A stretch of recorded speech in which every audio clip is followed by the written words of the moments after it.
Sup, chat? Okay. God, I see that fucking NASA's live. That's pretty aura. Hold on, let me set up real quick. Back with the big dang once again. I'm gonna be setting up while people just like arrive.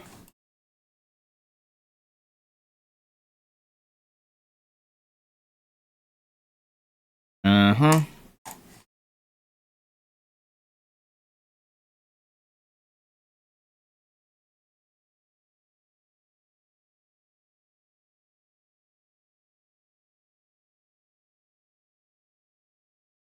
Well, gosh. Diggity. Hold on.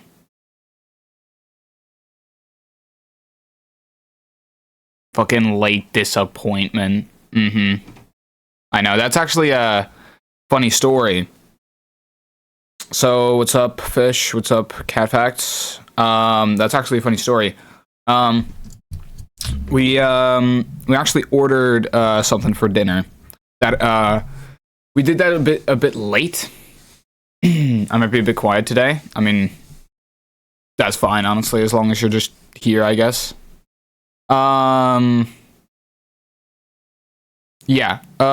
Chat, may I inquire to you guys about something? What do you guys think when you hear kebab? As in, like, what do you think that... What comes up in your head as what that could be? As in the type of meat, you know? Is your OBS just ass, or is it my net? I am not experiencing anything on my end. I have my mates till Wednesday, so I'll be chatting with them and keeping my eyes peeled. Alright. Kebab meat, best meat? Right, but what do you envision when you think about ordering like a kebab, like depends what kind of kebab? Yeah, exactly. See, I'm not a kebab connoisseur, right? I'm a bit mainstream when it comes to it. So apparently, what I would think of at least is that kebab are those little bits and pieces of meat, right? That they have this big pole, and then they just slap the meat on there, and it spins around, and it slowly roasts, and then as more and more gets like cooked, they like tear it off like that, right? It's like the little bits and pieces. Apparently not. It's not kebab, it's kebab, not kebab. Kebab? Okay. Kebab. Well, still though, that's what I thought that it was.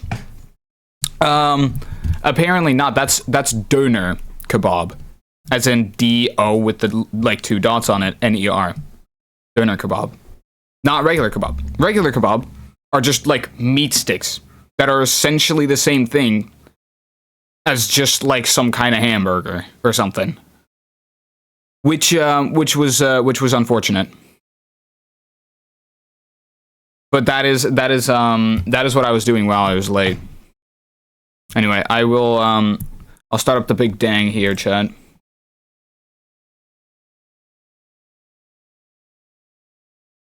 Once again, just immediately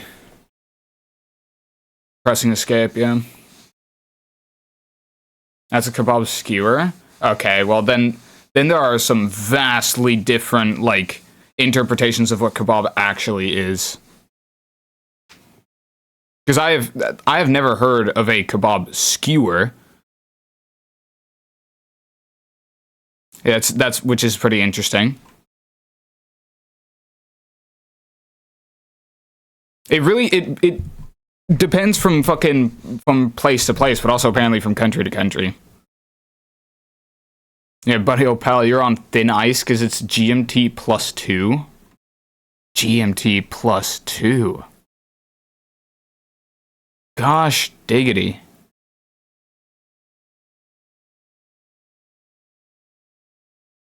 Yeah, anyway. But again, I'm not caught up on all the trivia that you need to be able to just get yourself a nice portion of kebab. But I've learned now. We're about to eat. I'll chill with my friends. Can you shoot me a DM when you're about to get started with the trial so I can join up? Alright, buddy. Who am I streaming for, huh? But yeah, sure, that's I'll do that. Anyway, alright.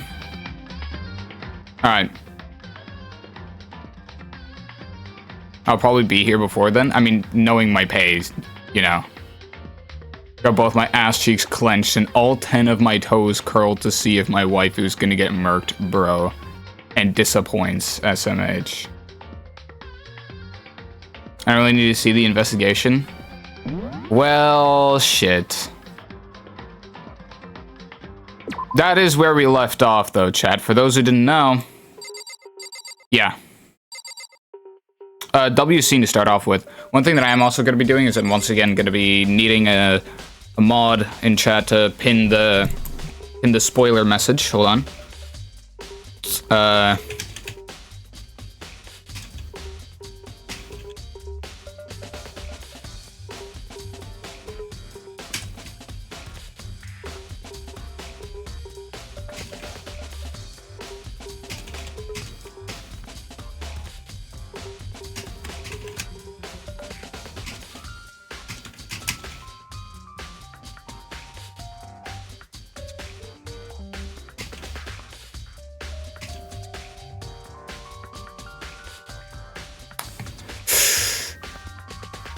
There we go. A fucking aesthetic. Somehow continuing to go into Kyoko Kirigiri Rule 34 without getting anything spoiled.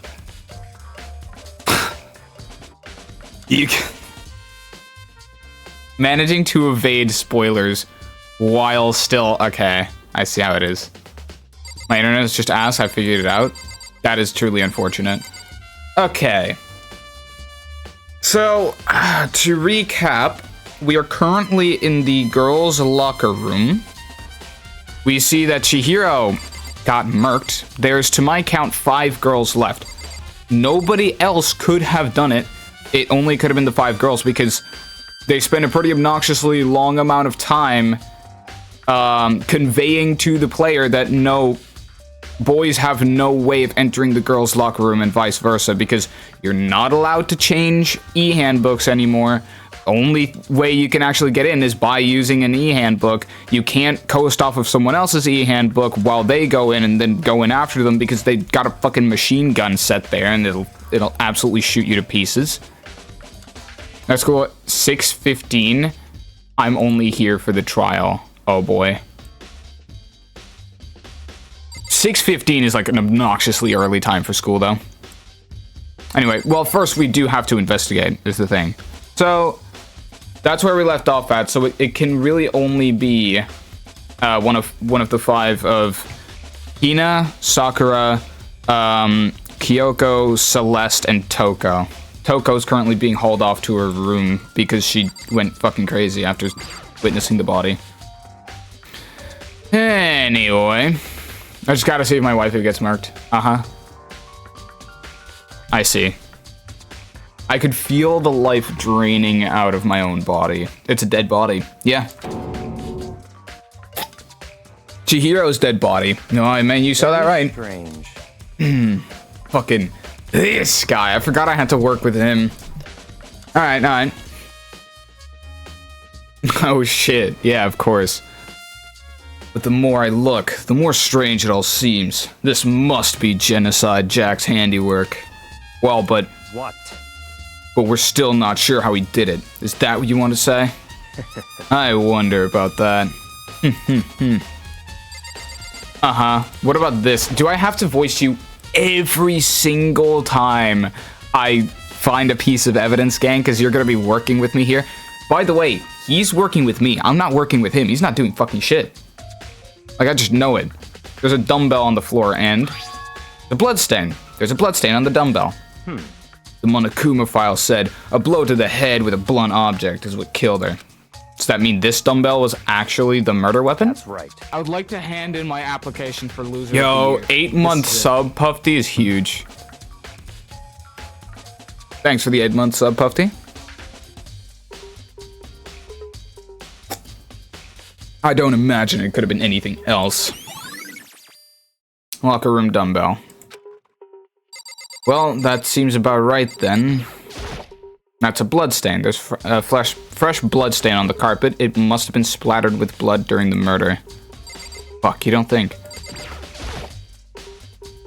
The word bloodlust is written on the wall in blood. What's the meaning behind it? Bloodlust. Well, okay. The poster's got some blood on it. Must have happened during the murder. Fuck, this guy's on something, actually. Can we just check if Byakuya has 2 assholes or an actual penis so we can vote him out? You know what? Bro might be onto something. Okay, how much stuff is there that I can interact with? Just like characters, I guess? I use this locker room all the time. Now, become the site of Chihiro's death. But why was she killed in the locker room? Actually, if you think about it, she could have been killed somewhere else, then carried here. It doesn't really matter, because no one would have... I mean, the person in question would have had to have been a female anyway. Which is weird if that would be an accomplice. Like, a guy killed her, and then was like to one of the random females around just like, hey, can you just like carry this girl's body into the female locker room? Clear me off. Oh yeah, for sure. And then they wrote bloodlust and everything next to it. That's weird. She was very light, that is true. Wouldn't be hard for someone to carry her, but still. Well, I still think she came here on her own by choice. That's true. She was talking about wanting to get stronger. What makes you say that? She's been talking a lot lately about how she wanted to get stronger. Byakuya has no balls. I think he's just a tomboy. You've been looking, cat facts? Holy shit. So you're saying she came here to exercise? But according to the Monokuma file, apparently she was killed around 2 in the morning. Would she really have been exercising that late? Perhaps. You know her myself are usually in the locker room during the day, so she was probably avoiding it then. Avoiding it? Although we invited her to join us more than once, she never showed up. So I can only assume she was trying to avoid us. And instead, she came to exercise in the middle of the night. However... Perhaps. I actually have this voice down. Perhaps, but it's difficult for me to imagine she would have come alone. Really observant? The world's greatest detective probably has standards. You know what? You're probably right. She did want to start exercising, but she specifically mentioned she couldn't do it by herself. She needed support from others. They're saying she could have come here in the middle of the night to train in secret, but that she also would have come with someone else. It's a possibility, I think. Interesting. And you're saying that person that she would have come here with isn't, in fact, you? Because, I mean, you're still on the list of possibilities here, ma'am. I elected to chill with the cat while they cook. You made the right choice. Dude had a real complex about being weak. You heard Chihiro talk about it, right? Oh, I need to get stronger. Yeah, I do remember she said that more than once. Sure did. Which, I guess explains the trip down here. But did she really need to get stronger that badly? I'm allergic to cat. It bit me. All my money on Sakura and Toko. Both coming together and murking the elf. You already mentioned it, but she was a girl after all. Most girls aren't all that strong. I don't know, man. I haven't really thought about that stuff. The cause of Chihiro's complex. I can't help but wonder what it might be. Peculiar. Fuck. Now I believe it's about time for us to move on. Huh? Already? What? New clues won't magically appear by standing around here. We need to check every aspect of this case. That's true, but Let's go. If you're satisfied, let's hurry up and proceed. He's so pushy. I got caught up with the wrong person this time. Fuck, I didn't even get a chance to talk to Kyoko. What? Why are you such an asshole? So, this is our next location. You've done nothing. Brother. Actually cock-blocking me now. This guy's worse than just an asshole at this point. This has gotten personal. Fucking Wonder Bro, didn't everyone make fun of her for being weaker than that fucking nerd Toko? Yeah. I mean... I guess. This place is related to the investigation? Figure it out for yourself. It's no fun if you don't, right? I mean, you're just not doing anything. Like... My brother in Christ. You've already spent plenty of time checking the crime scene. There are plenty of other things left to check here. Oh my god, you're such a huge asshole. There are a bunch of different pool-related items on the shelf which have nothing to do with the case. You can just murk Byakuya and hide his body, and then everyone's gonna think the trial's for the murder of the elf, but it's actually this guy, so everyone voted Toko and you get blackened. Yep. I don't know though. We split up into pairs of 2, I guess, and now it's looking pretty fucked up that I'm gonna be the one with Byakuya, and then he's just gonna die. So, which have nothing to do with the case.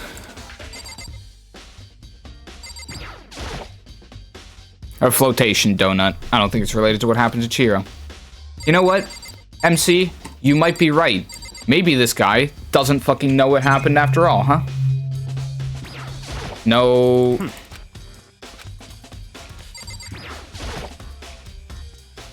If I remember right, this card reader is meant to work with our handbooks, right? What? Do you have an issue with it? So, you should take it up with Monokuma. He said that, then quickly and sharply clapped his hands together. Did you call for me? I see how it is. Has he been domesticated? You hid the body, bro. They're gonna think the trial is for the crucified elf. Yeah, but, you know, if Byakuya isn't there, I'm worried Monokuma will come and spill the beans.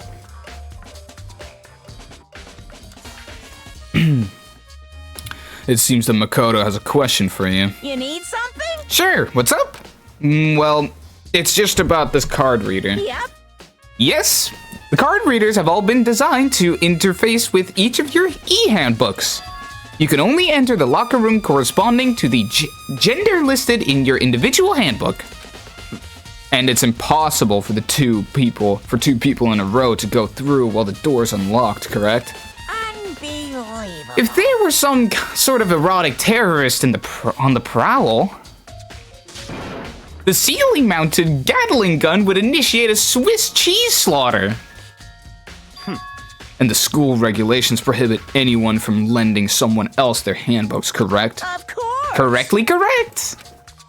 So then, that means only girls can go in the locker room, and only go in the girls' locker room, and only boys can go in the boys' locker room. In other words, Chihiro's body being found in the girls' locker room means... Hey, Makoto, I can see right through you. See right through me? Allow me to tell you what you're thinking. Since Chihiro was found in the... Nah, brother, no. So, in other words... Must be one of the girls. Did I get it right?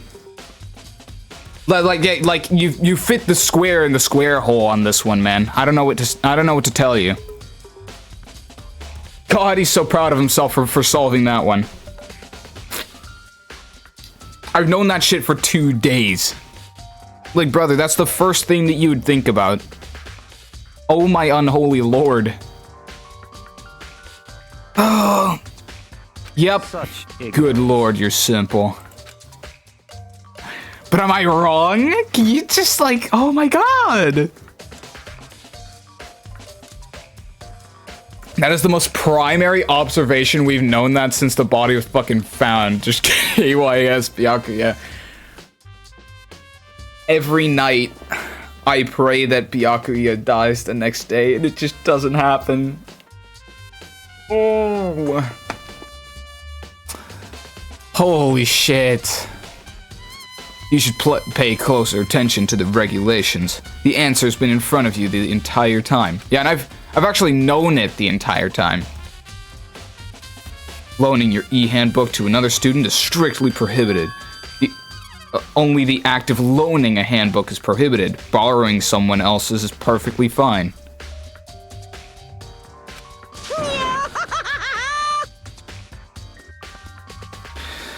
I would expect nothing less from the prodigal son of the noble Togami family. So you managed to sniff out the loophole in the regulations. Knowing you, I would bet you created it on purpose, didn't you? To add a little more excitement to things. You're treating me like a puny little appetizer instead of the main course that I am. Now then, since the dead body can't actually talk, they're not people anymore. They're things. Yep. Get it? Got it? Good. Oh. Oh. That's interesting. So it still could have been a guy. Fa.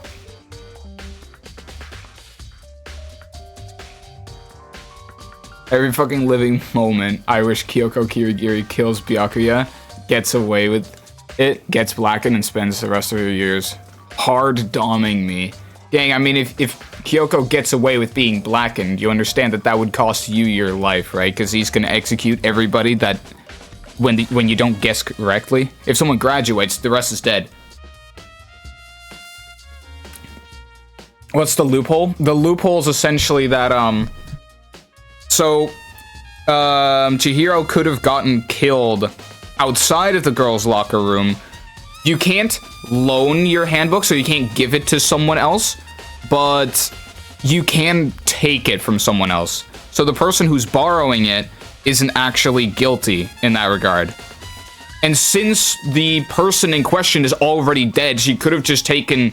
The person that killed Chihiro could have taken the notebook, or the e-handbook, used it to get into the girls' locker room, and then just went in there, just like that. But I mean, isn't it like...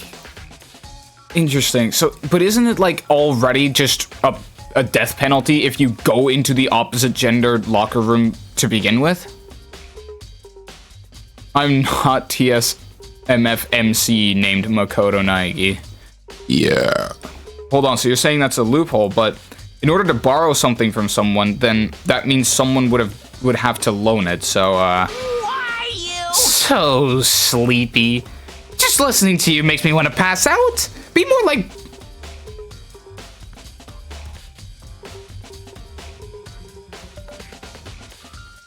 Yo, I hate this fucking game. Just when I was starting to like it, too. Be more like Byakuya and get your poop together. Or else I'll charge you with criminal negligence. What? No more questions. Figure out the rest on you. Figure out the rest your own damn self.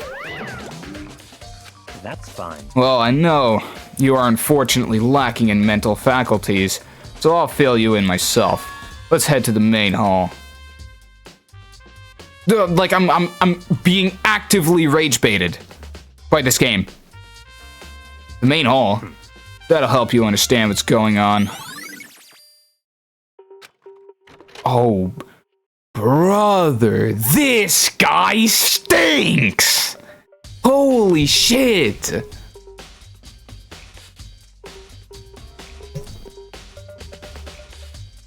Is Byakuya like an objectively good character and we're just both stupidly dense? No, he's been an asshole from the start.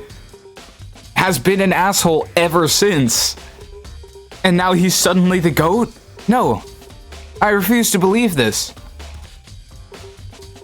We came to the main hall. So, what are we... Oh, that's me. What are we looking for here? Does that mean I have to figure it out for myself? Yep. Like fucking always. Goofy, oh. It's an e-handbook. There's an e-handbook in the There's 3 of them, but what are they doing here? So, you finally found them. Yeah. You knew where these were here, brother? I happened to find them by chance myself the other day.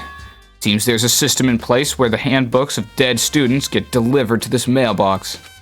So then, these 3 handbooks belong to Junko, Leon, and Sayaka? You can go ahead and confirm it yourself. Do people think he actually is the Sigma lone wolf he thinks he is? I hope not. That'd make this entire school delusional. Oh my god. Listen, I'm honestly at this point siding with whoever's hating on Byakuya. Byakuya was the killer. He's going for a double whammy. I mean, I don't think that... At the very least, I think that Byakuya didn't commit this murder. Otherwise, it'd be a bit on the nose. Where it was like, like the classic villain scheme of, it was actually me all along. Like, ugh. I don't know. That would be a bit too on the nose.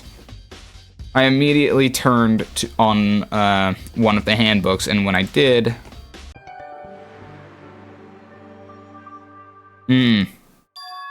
You're right. This is Sayaka's handbook.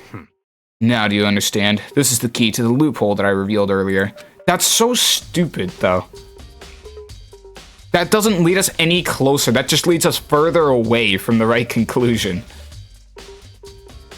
To be abundantly clear, this is a piece of evidence that in the trial probably would genuinely be best not mentioned until we figure out whether it's a girl or a boy that did it. And let's just keep the possibility open that it could be a guy and run with that, you know?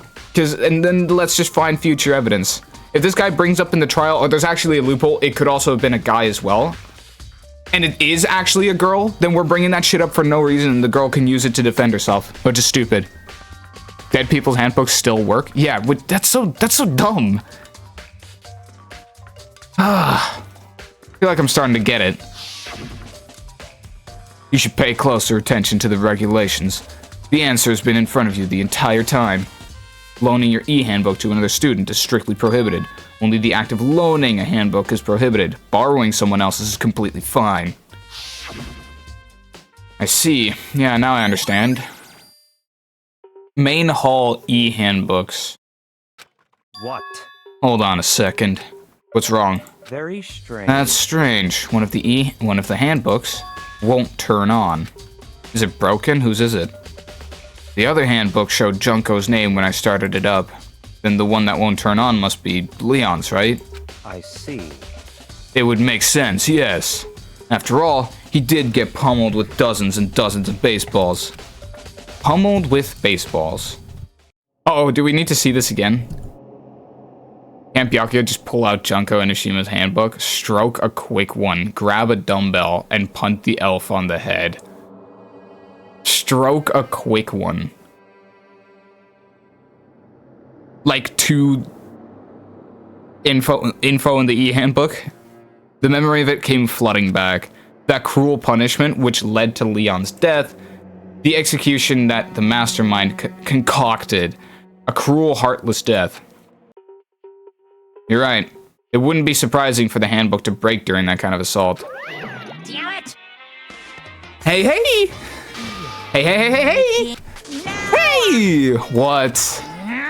That e-handbook is essential to student life here. Crucial, integral, instrumental, and super big deal. There's no way it would break that easily. But it did. That's impossible! If I say it wouldn't break, it wouldn't freaking break. It can withstand up to 10 tons of pressure, and it's waterproof up to 100 meters, okay? I don't care how many baseballs you hit it with, it wouldn't do crap. Oh, but, even my amazing handbook does have a single weak point. It does. I can't hear you! But it's a secret. I wouldn't want you to go breaking any more handbooks. What? Then Leon must have broken it somehow without realizing what its weakness was, right? Hard to say. You know what I think? I think his handbook isn't actually broken. What? But you might ask, how could that be? Okay. Okay, so he just skedaddles after that. like 20-second release considering Junko top 3 dog on rope baddies. What just happened? Monokuma said it's not broken, but it's an undeniable fact that it's not turning on. That's fine. Yeah. Well, I don't see any connection to the case, so it doesn't really matter for now. You think so? Either way, something about it still bothers me. Okay then, this should be enough to get things rolling. Let's begin our investigation in earnest and track down the true culprit. Yeah, we need to find out who killed Chihiro. To be exact, not quite. Not quite. Get a load of this bozo. There's no battery, dork boy, just charge it, shrug. Byakuya knows it's Toko, but he's gonna pin it on Sakura. Possibly. Bro knows it's Toko. The hunk of metal blocking the entrance seems like some kind of machine. Okay.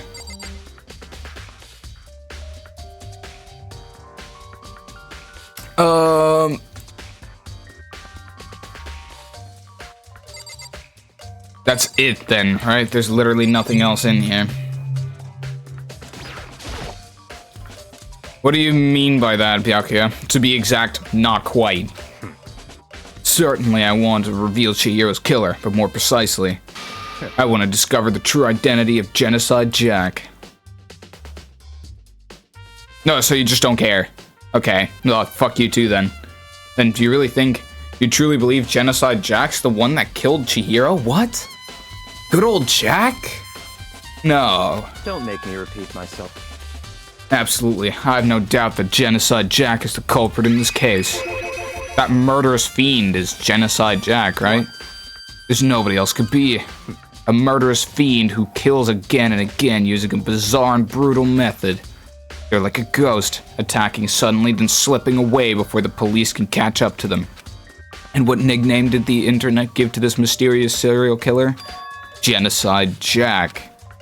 They say he's killed thousands of people, but that's gotta be an urban legend. Still, could one of us really be a demented, psychotic killer like that?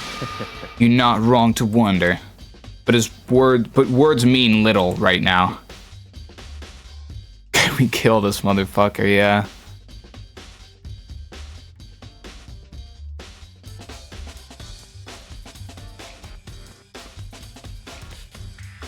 What is triggering automod? It's his ugly ass girl. Like reading Superman and saying there's a man saving us from aliens from Krypton IRL. Internet nickname Man of Steel. I have something that will prove it. I can show you. Okay, show me.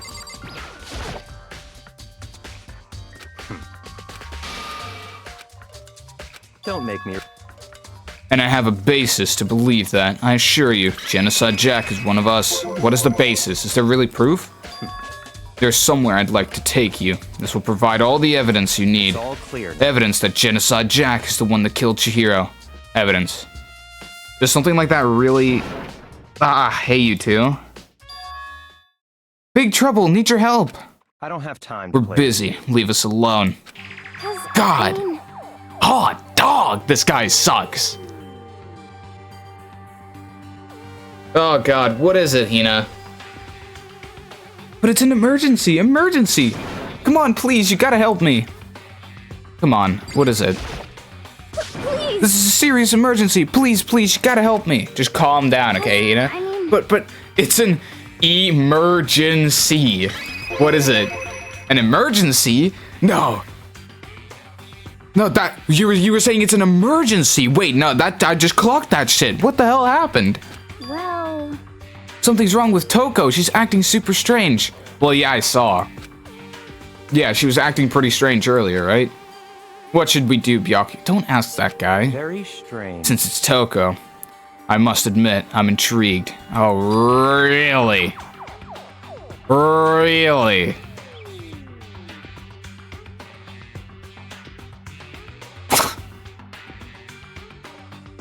Is it his vagina or the diagnosis of his micro penis at birth? in Byakuya learn how to talk to women who have a milligram of self-respect. Just low-key make Toko kill Byakuya. I would love that. I suppose we can take a second to see what's going on with her. Are you sure? Don't make me repeat myself. Okay, bitch. Didn't expect that. I thought for sure he'd just say no, and that'd be the end of it.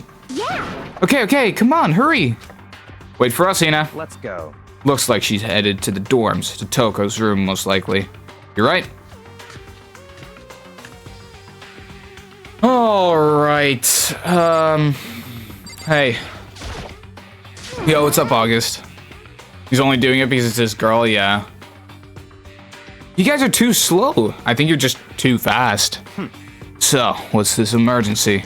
So, Well, after what happened in the girls' locker room, we left Toko in her room so she could lay down. After a while, we came back to check on her, you know, see how she was doing, but when we did, it was weird. She refused to come out and she kept saying all this weird stuff. Weird stuff? That's fine. We should try talking to her ourselves. Oh. Looking forward to the 100 Girlfriends premiere. Exactly. Yeah, Celeste is alive. I just haven't seen her in a while. She's gonna die, gang. Don't you worry. Actually, don't really know. I haven't seen a lot of Celeste yet. Like, in the scripted sections of the game. Anyway, good idea. Yeah, we're gonna talk to Toko. Toko! May as well give it a shot. Ding-dong-aroo. This door swung open slowly and silently.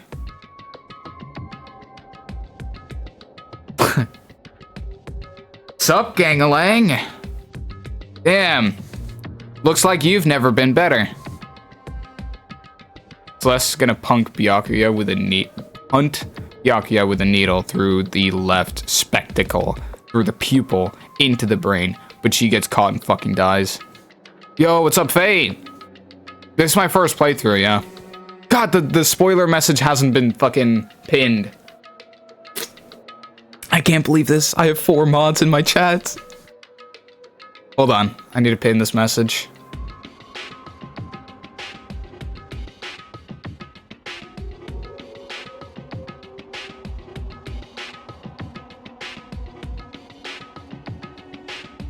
There we go. Can we not talk about Toko? Yeah. I'm currently in the middle of Chapter 2, Fate. Investigating the murder of Chihiro with fucking Byakuya. I've been preying on that guy's murder for the entire game, by the way. He's been an asshole. Basically all game. Anyway, that's the context behind my feud. Anyway, what's up? Holy crap. Gosh, diggity! An aura of negativity flowed out from behind the door, forcing a gasp out of me. Nothing. It's just that Hina was really worried about you, holding yourself up in your room.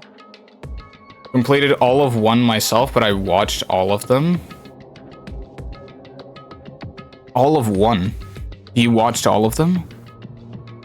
Can we get to the trial? It's 12:30. I got school at 6:15, gang. Can we just kill somebody? Well, we can't just rush this. All of the first game, yeah. But watched the rest. Oh, as in like, okay. Yeah. Like on YouTube or something. leave me alone. Yeah, sure thing. But could you open up just for a second? Won't allow it. Are you like in the middle of something, like a private time or something? That's kind of the impression that I'm getting here. I don't know. Huh? I won't let Genocide Jack have control.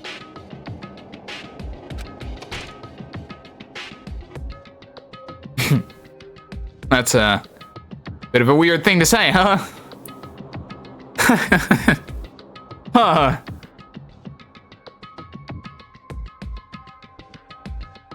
Toko is my fave? Really?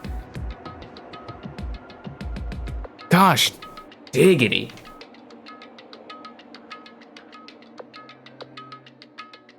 We found a Toko, but we already found a Byakuya supporter before, so it's not that far-fetched. Just like that, she slammed the door in my face. What was that? She's been acting like that the whole time. Well, when I rang it a little while ago...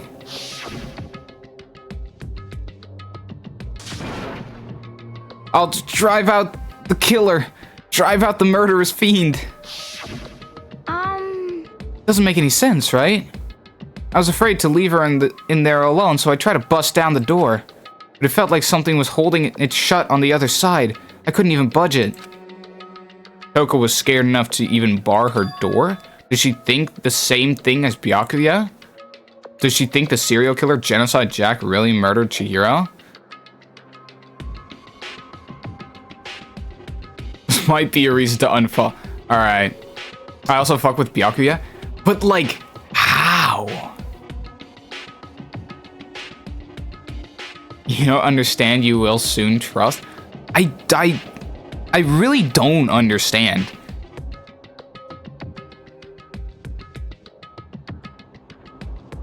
He's hot. Alright. See, I mean, see, as a straight man myself, that isn't really a factor to me, so, you know.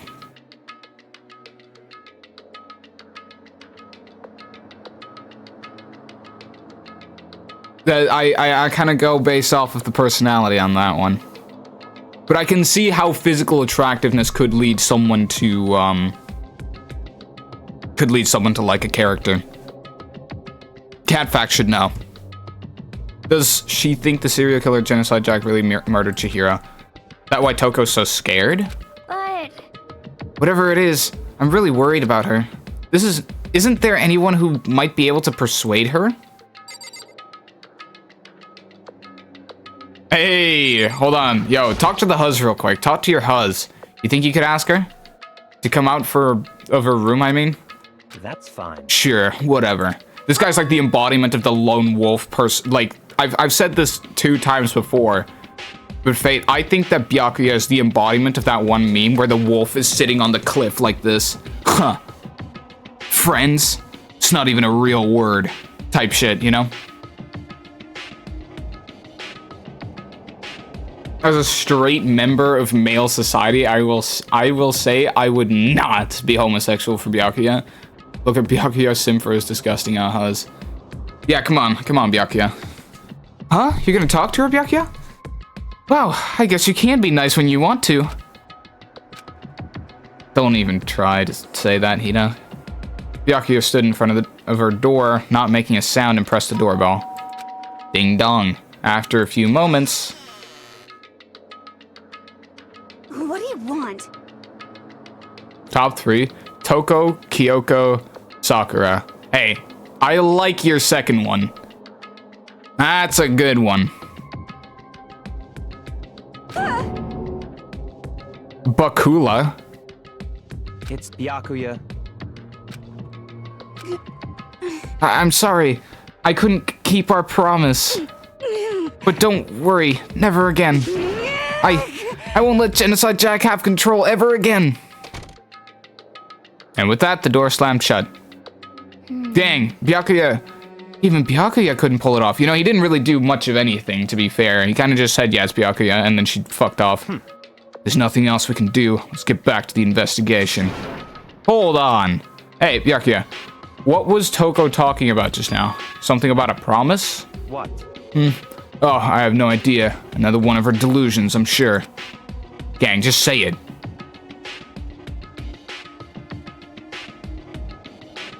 Top 3, probably Celeste, Chihiro, and Strict Kid. Like Taka. Damn, like the fucking class.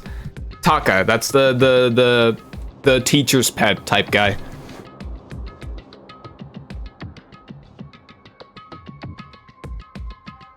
Kyoko Kirigiri. I mean, hey. This is the part where I go like, Catfax, we may have had our differences in the past, but you're actually kind of alright, you know? Just based on that alone. Stop talking. If I say I don't know, that means I don't know. Just let Hina take care of her. Brother, if you know something about that could be of use, you might just want to say it, brother. Come on. Ass. Now, hold on here. Cannot be that ass of a character, just in general. Crab Elf Karate Kid. Crab? Oh, yeah, okay. I'll stay here and keep an eye on her. Let's go. Well then, let's go. Without waiting for a reply, Byakuya sped away. Byakuya? And I hurried to catch up. I tried to talk to him several times as we walked, but he didn't even look back, let alone say anything. He just kept on walking towards his destination. Yeah. Finally, his feet brought him to a stop in front of a certain room. The library?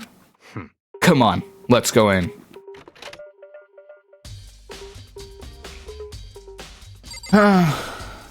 I think I know exactly where this is leading as well. Chat.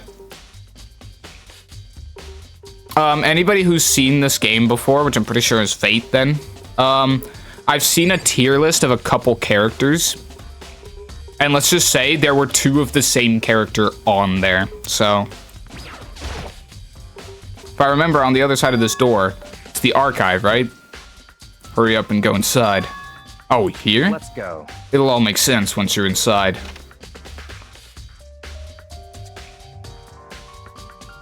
Oh my god. There's so many books and files. Yeah, it all makes sense now. So much dust, So too. in other words... Oh, yeah. Yeah, no, I think I know exactly where this is going, but nobody needs to confirm my suspicions on that. I'll see as I go along. I would say there's enough value in this place to endure the dust. Really? Is that so?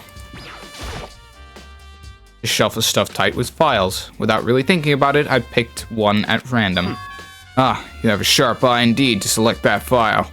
Huh? That's right. That's the report on a presidential assassination. The original is kept at the National Library. It won't be declassified for another 30 years. Are you sure you want to look at it now? There's no telling whose crosshairs might wind up in for peeking at it. Okay.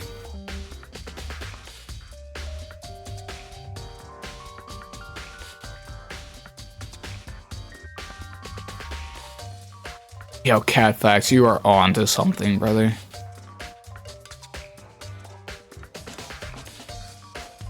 You are on something, I mean, not onto something.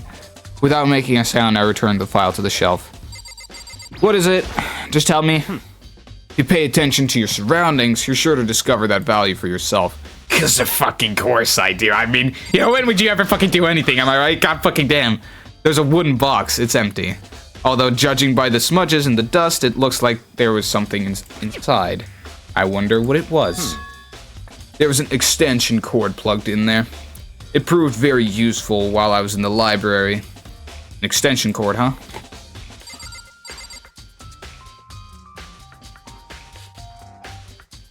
Please fill me in, there's a big gap in my Danganronpa lore. Ultimate Despair and Non-Despair AU on my AI girlfriends. Junko's dead. I don't know if that was anything like that has to deal with it. That's enough. Those documents are dangerous. Dangerous? They detail all the people who control the world from behind the scenes. Dangerous truth for a commoner. You mean like members of the Diet or something? No, I mean the ones with real power. The secret council controlling everything from the shadows. If you're ready to be disappeared for it, take a look. There are some very interesting people in there. You're just kidding, right? Am I?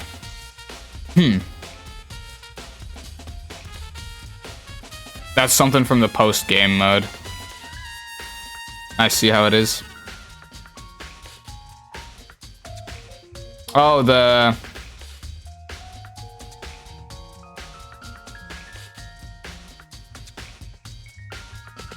Yeah. Oh, he's one of those? Yeah.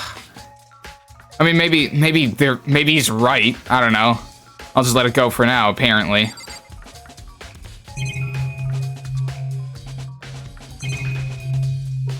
There's the shelf behind him. There are a ton of thick files stuffed into the bookshelf. If you're thinking of looking through any of them, let me give you a little warning. Those files are filled with graphic, disturbing photos from all kinds of crime scenes. It's the kind of thing any normal person wouldn't ever want to look at. Be careful. What do you mean?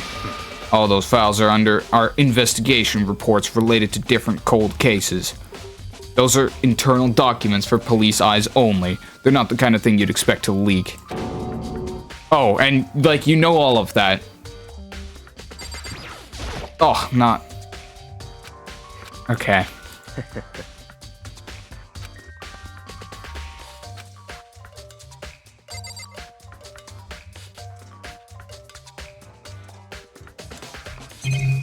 Sorry, what did you want me to do? It's a desk lamp. I think I already clicked at that, but it just genuinely didn't register. Oh yeah, it's the same one I saw Byakuya using in the library before. What? Do you have a problem with that lamp? God, do you have, like, some kind of bond with it? Yo, thickish? Then Monokuma kills you by drowning you in semen. I was here before, then I moved it over there. It's too dark over there, so I thought I'd put it to good use. So, are you finally beginning to understand the true splendor of this library? The entire reason I was interested in the library is because of this room right here. It's Interesting. home to classified government documents, police records, things no ordinary person would ever see. Isn't it magnificent? This can't be for real, right? Such ignorance. That's your guys' problem. That's your guys' problem. Anything that doesn't fit into your preconceived reality, you label it a lie. Well, it's not that, it's just... It's not like I totally refuse to believe it, but... I mean, there's just so much. How could anyone have put this all together? Put all this together? I suppose it goes to show just how much Hope's Peak truly wields, or perhaps... The mastermind may have wanted to provide us with enough entertainment to keep us from getting bored.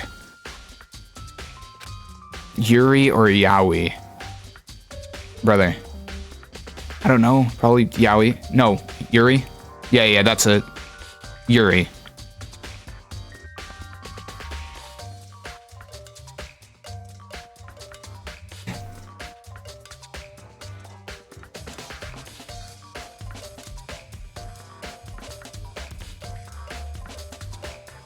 God, that's so... Oh my god, that's so predictable.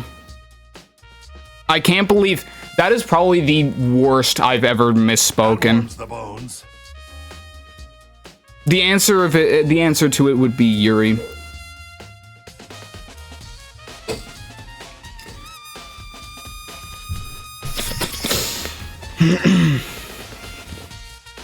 The 15 times a day quota. So, Catfax, where are you getting the ammunition from on my end? You know? I don't know. I've never seen anything of myself out there.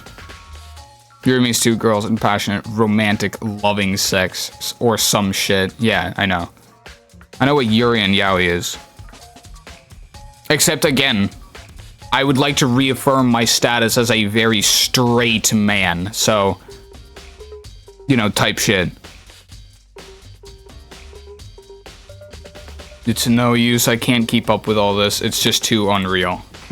What's wrong? You still can't believe it? What about you? How can you believe it so easily? Things like that are usually impossible. What? What do you mean, usually? Usual? Yeah. Normal, ordinary, simple. Those things don't exist anywhere in the real world. They're not even real words. God damn.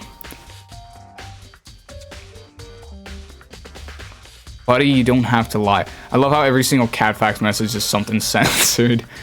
Yeah, no, Automod's got a real one on his hands. Yeah, what is happening? I mean, Fish is in my chat. What do you expect?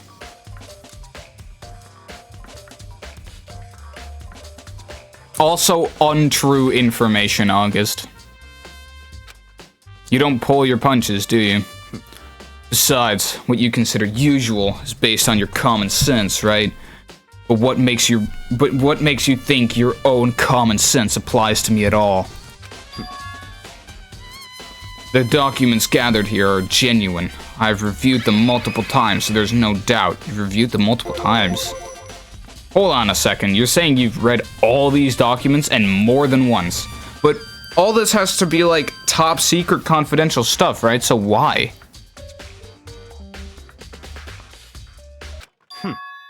My family has a reading room just like this at our home. Ours is bigger, of course, and not as dusty. Yeah, because it couldn't be. You're that fucking amazing, aren't you? Members of the Togami family have access to any variety of government-related documents. That includes foreign powers, as well as domestic. How's that possible? So, in other words... I already told you, there's a secret council that controls the world from the shadows. My family is a member of that council. And I have within me the bloodline that will allow me to one day bend the world to my will. God fucking hell. I bet he does weed. Yeah, probably. By the way, you used 30 bits to gigantify an emo. I didn't even know that was possible, Fate. Thanks for the bits, then. Like, I was wondering why the emo was showing up so big in my own chat. Holy shit. I just saw at the top that you used it to gigantify. Then thanks for the bits, yeah. Of course, you had to make big come. I very much understand, yeah. But to become such a ruler, I must know all levels of this world backwards and forwards. So whenever I have time, I like to review whatever documents and materials that interest me. Which is why I can proclaim without a doubt that the materials gathered here are the real thing. This is beyond believing or not believing. Byakuya is actually starting to scare me more than the actual mastermind. And what always interested me the most were the cold case police investigation reports. Reading through those reports has always been a hobby of mine ever since I was little. Yo, I am so done with your fucking bullshit. I'm not even gonna lie. I'm actually getting bored from this dude. Holy hell. Can't we crack Kyoko Kirigiri yet, bro? Just shut Byakuya up. Like, oh my god. It's excellent mental exercise. I've solved more than a few of those cases just by reviewing the reports. And among all those reports, one of my recent favorites is the Genocide Jack case.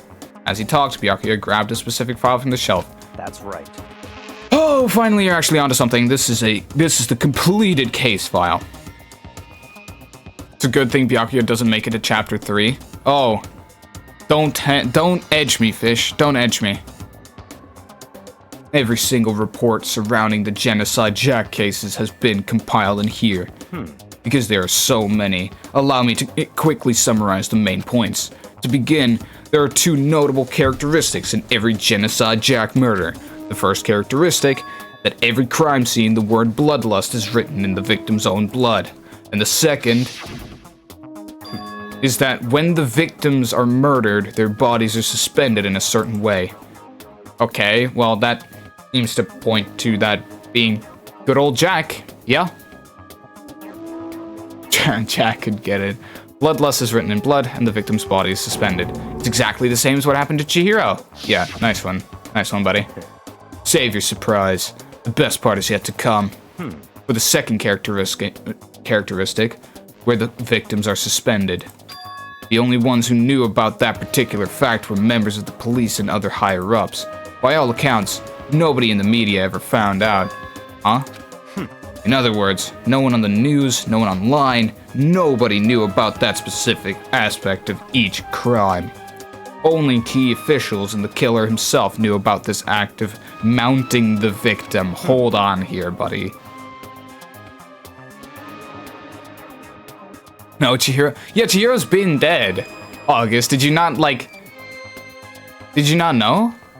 Damn, yeah, no, Chihiro's slimed out, unfortunately. I regret to inform you. Hate to be the bearer of bad news type shit. Someone who knew Genocide Jack was, by reading, killed her as a copycat killer.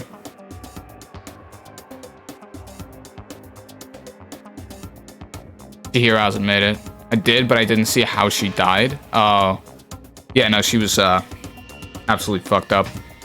Now, if you recall Chihiro's corpse, her body was most certainly mounted in this fashion. So how could the killer have known about suspending the victim? That's right. That's the key question, but in fact, the answer is quite simple. The culprit isn't a copycat killer. It's the real Genocide Jack. In other words... And that right there is the evidence that Genocide Jack has hidden himself among the rest of us. Then Genocide Jack really is such a brutal, fiendish killer.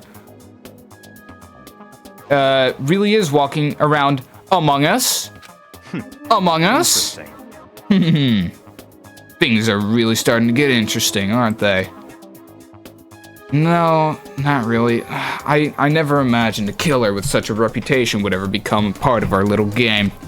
Now, don't you think it would be good for you to take a look at what I've already seen? You might just manage to ferret out a clue or two. Such ignorance. If you get down on your knees and beg, I might even show you myself.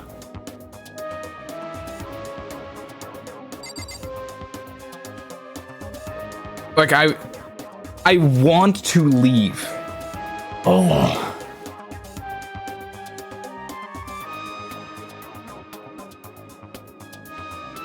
Oh, god damn, bruh.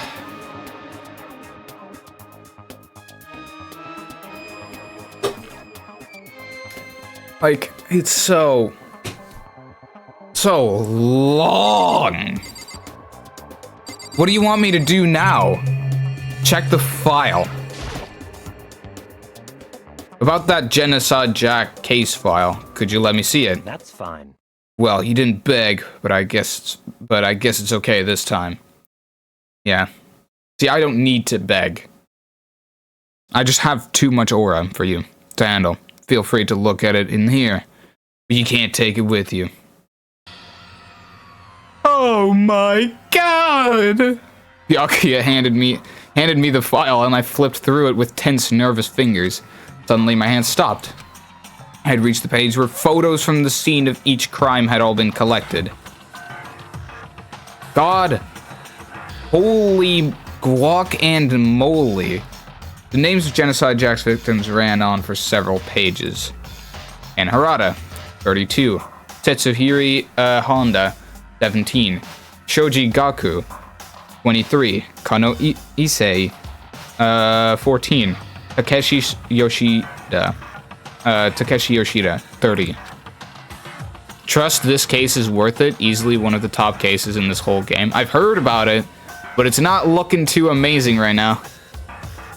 Komatsuna Taro, Takafumi Gono, Uchida. Yep. I mean, there's no end to it. Yeah. But one thing became perfectly clear as I read. All of the killer's countless victims were killed and suspended in the exact same way. At the scene of every murder, the word bloodlust was left in the victim's own blood. Now take a look at the next page. You'll find another interesting tidbit. The next page... Oh my god! Profiling results. All of the crimes took place either on weekdays, at nights, or during holidays, either day or night. The most common time for killings to take place was on holidays in the afternoon. Based on the... Wow, he really is in the jolly spirit, that good old Genocide Jack, huh?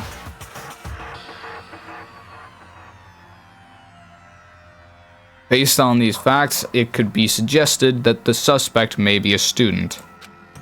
Evidence suggests that the suspect lingered at the scene, but when they did leave, they were in a panic. Because an eyewitness has never come forward, it's unlikely there was any external reason for this. This confused behavior suggests that the suspect may potentially suffer from dissociative identity disorder. So, in other words, Oh, I see how it is. It's 100% beyond a shadow of a doubt, Toko, chat.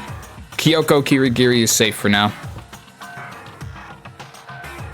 It's Byakuya. Yeah, it's actually Byakuya himself. Yeah.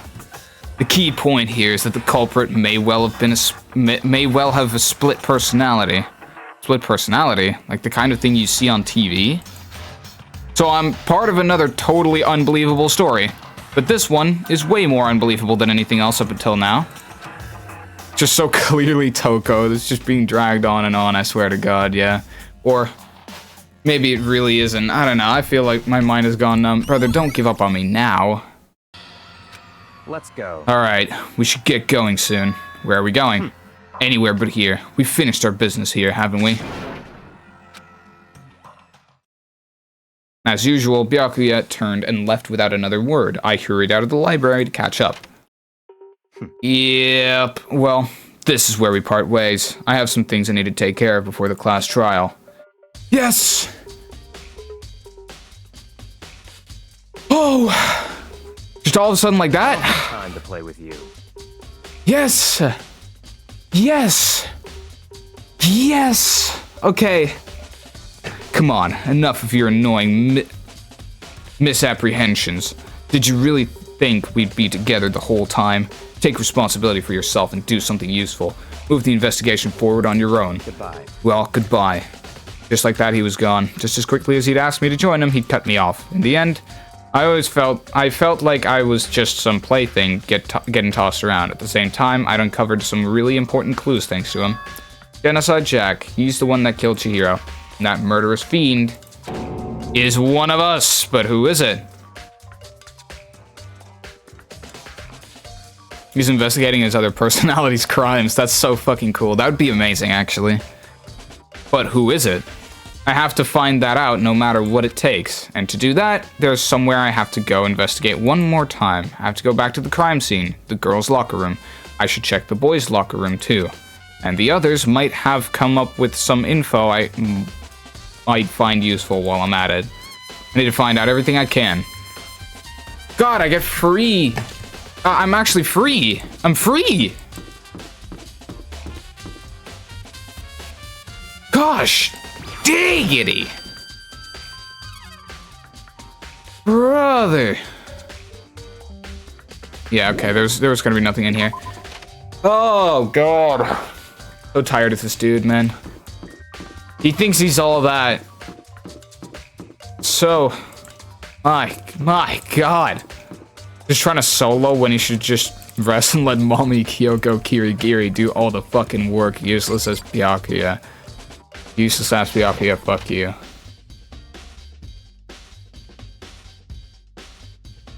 Oh, sup, gang-a-lang? Ding ding ding! Hifumi has discovered evidence revealing the identity of the culprit. I feel as if... Another stat increase for me. Evidence, what did you find? I cannot reveal that just yet, but I guarantee that what I found will steal the killer's breath from his lungs. Are you sure about that?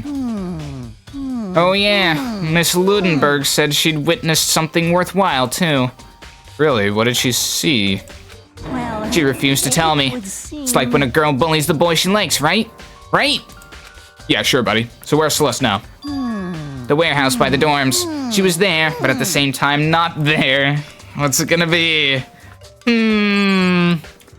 Yeah, Celeste Ludenberg. Did Hifumi kill the elf? I don't think so. Are these guys still guarding her body? Yep.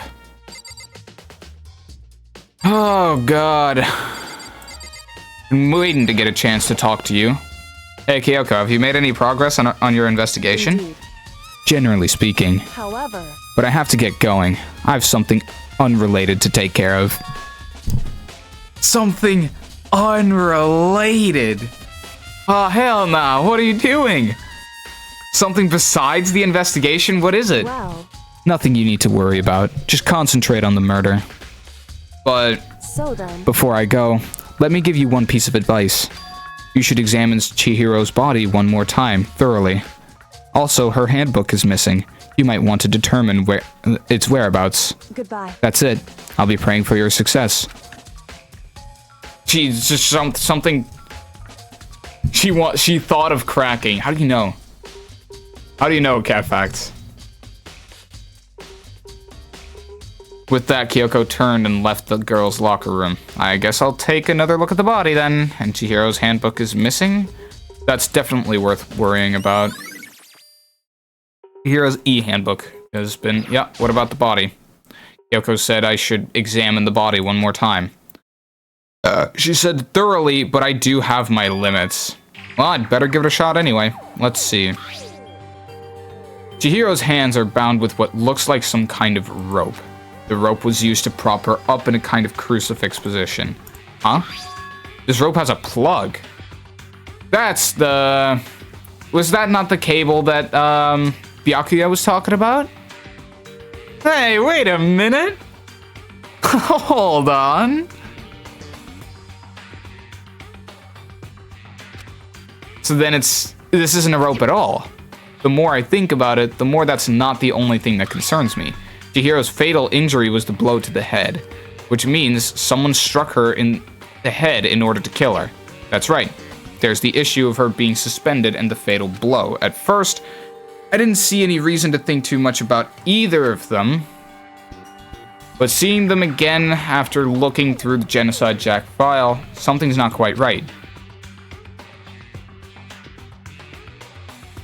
Was Byakuya locked in? What does this all mean? Status of the dead body. Well, the one thing most likely to tie all these mysteries together is the true nature of the rope that was used to suspend Chihiro, and to figure that out, there's a certain place I need to revisit and look over again. Plus, it might help to look at the Genocide Jack case file one more time.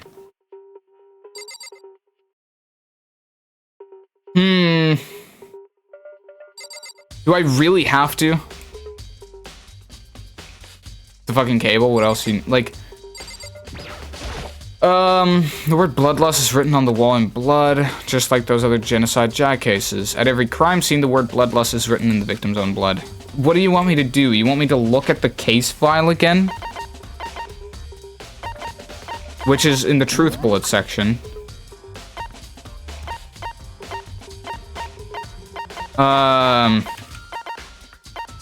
This.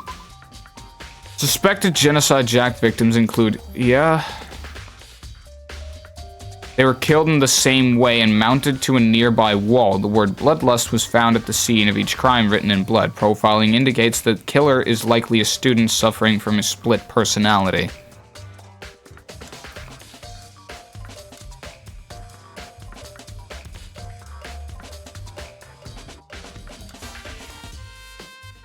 Just start the trial and murk the nerd.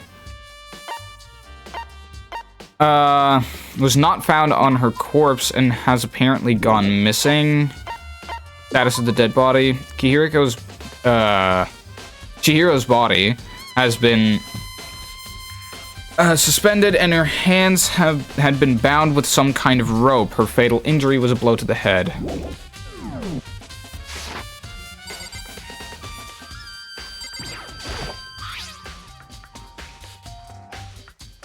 Yeah, no, he was the bitch ass that got my ass rocked in the first 5 minutes of the game. That is true. The Monokuma file said there was, yeah, the stem bell looks to be the murder weapon. Oh, you don't think so?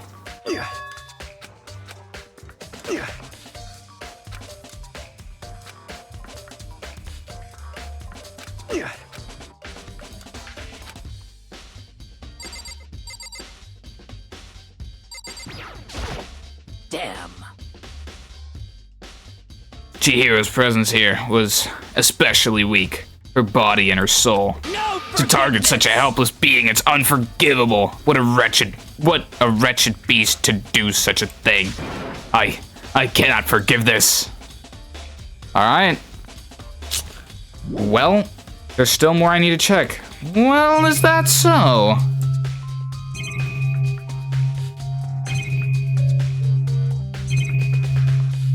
Where? Yeah, Genocide Jack would, like good old Jack. The boys' locker room? Door leads out to the pool. Oh.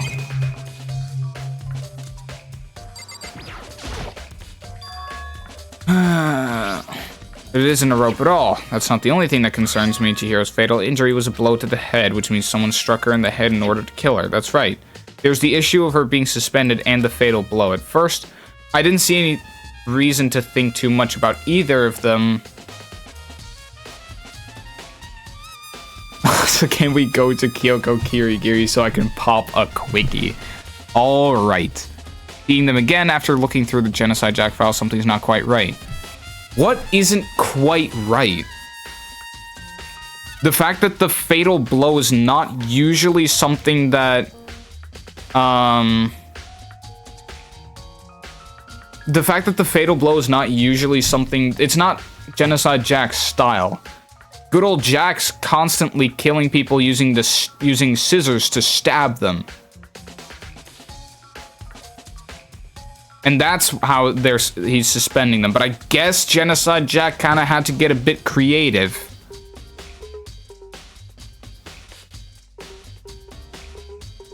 Considering that I haven't seen a single pair of scissors in this game. So, yeah.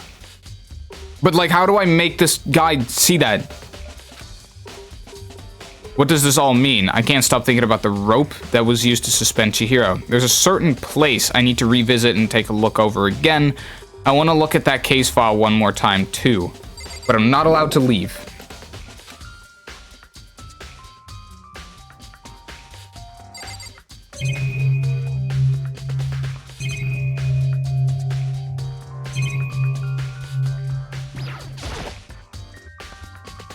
You need to actually read the other fucking cases? Yeah, but where?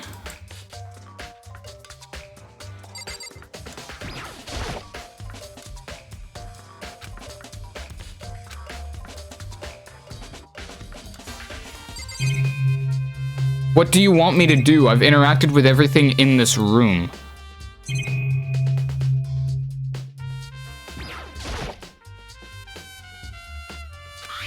Oh, what? Hold on. There's blood on the poster, but the big-breasted swimsuit model is pretty noticeable too. A girl's locker room doesn't seem like the kind of place you'd find something like this. That's it? That's what you wanted me to find. Yo!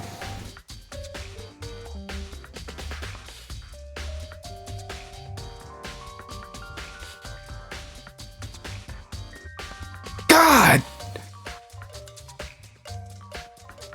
There wasn't even like a truth bullet in that. God, huh? It's odd, huh? Fact that there's that model in the model poster in here. Strange. Anyway, I'm gonna head out now. You really wanted me to take a look at that shit. Oh, gosh. Gosh, diggity, man. MC the Quickie Grandmaster Vader. Oh, there's more I need to uncover. There's still more left waiting for me to discover. Probably in the boys' locker room.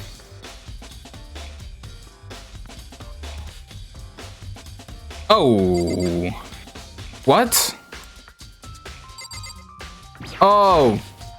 I guess that's... Yeah, that out of context, that's a really weird thing to just pay attention to. It's a popular boy band called Tornado. Somehow it doesn't quite seem to fit in the boys' locker room. But wait, that reminds me, the poster in the other locker room is... That's right, there's definitely something strange about this. In the boys' locker room, there's a poster of a popular boy band. In the girls' locker room, there's a poster of a big-breasted swimsuit model. Could the posters have been switched? But if they were, why? What reason could anyone have? Maybe I should talk to someone who knows a little more about the locker rooms. That's interesting. That poster does have a truth pull, you have to use it twice. Well, okay.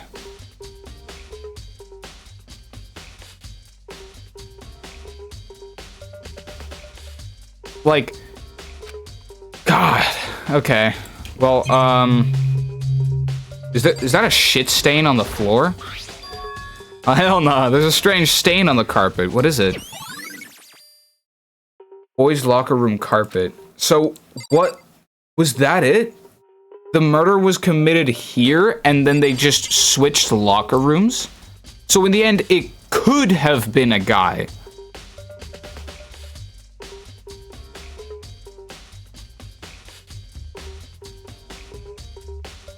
Kyoko, probably. I mean, they had to nerf Kyoko by taking her out of the equation entirely.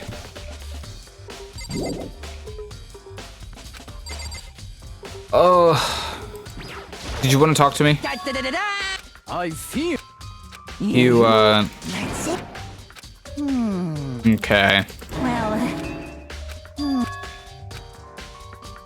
Kyoko was suffering from DID. Shat her pants. The elf sniffed it. She murked the elf and Lo genuinely ran away. You need to look at the poster in the girls' locker room again for a truth bullet. Didn't I just get a truth bullet?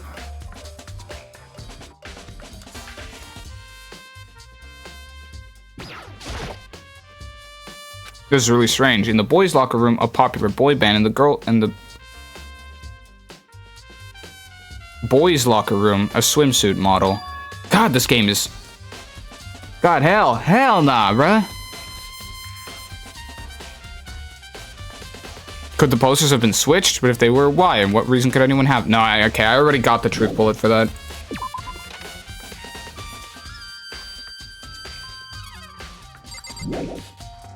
Yeah, and that wasn't it. There are a bunch of different... They don't seem to be, related. The girls' locker room card reader, but the door's unlocked now, so it's kind of pointless. I just wanted to look at it better. Alright, okay, I see how it is. I see how it is. The boys' locker room had a card reader, but the door's unlocked now, so it's kind of pointless. Okay.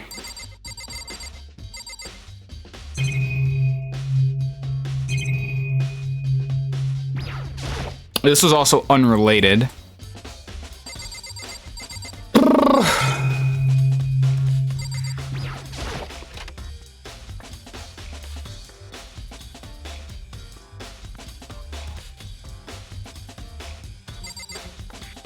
Did someone shit themselves on the carpet?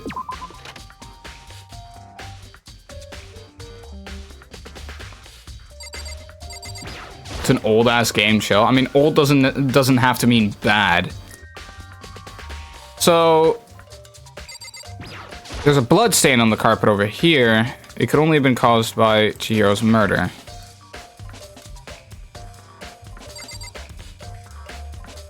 I hope Celeste is 60. Okay.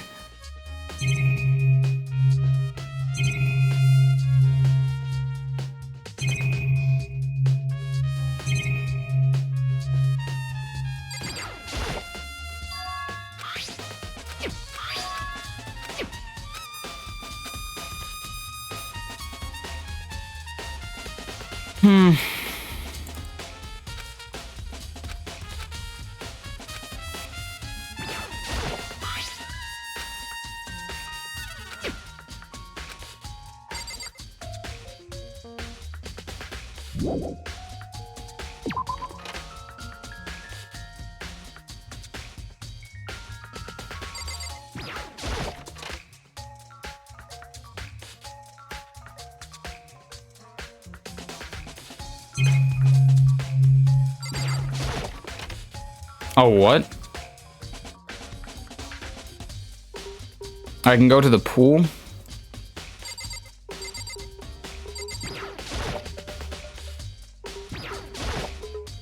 Maybe there's some kind of clue in the lockers. Guess not.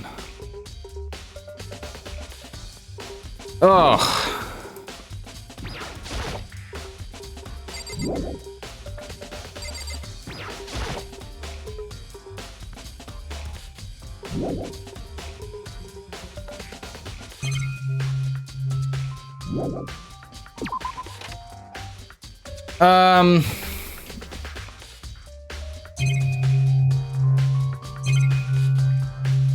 Yeah, I'm really trying to get, like...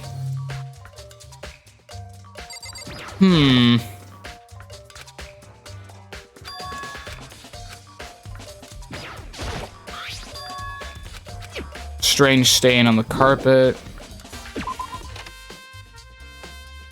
Yeah. What do you want me to do? I've interacted with everything and everyone. That's it.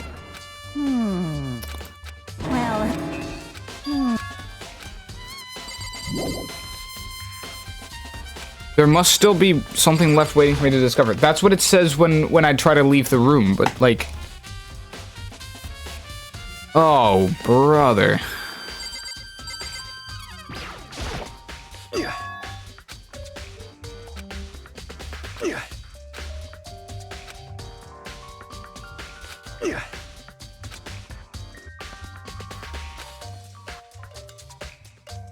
Clue button? That I don't think that exists, does it?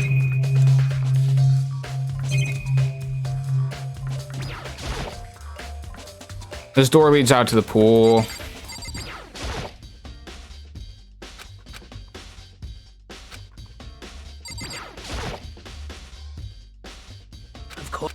The like scan. Oh, that's new dialogue. I was kind of just clicking through it thinking that, oh, okay, sorry, I can't really say. Never paid any attention to the posters, I see. However, But there is something that's been bothering me about the locker room. Okay, I probably just talked to her about the posters and the way that they were switched and whatnot. She was just like, yeah, I didn't really look at that, but something else. Alright, finally. Okay, you see, I like to drink a little protein coffee every time I finish exercising. We have protein coffee. It's in the warehouse. It's not the highest quality, but I don't have a lot of other options. I mix protein powder with coffee and down a glass of it after exercising. Anyway, the other day, I spilled some on the carpet in the girls' locker room, and it left a stain. A stain! I don't see any stain on the carpet now. Ah, I see. So it wasn't shit after all. Exactly. I notified it earlier. The stain has disappeared. I can only assume someone came along and cleaned it up. But still, isn't it unusually clean? As if there was never a stain here to begin with. Disappearing stain. Okay, so the carpet was switched. The poster was switched. Almost as if the That is what is up. murder... That is what it's all about. Thanks for the follow, the bush head man. Let us. Almost as if the murder, in fact, was not taking place in this room, but it was actually taking place in the boys' locker room. But that would mean that Chihiro would have had to be in the boys' locker room at a certain point. Which is an interesting thing, considering the only way that she could have gotten in there was using the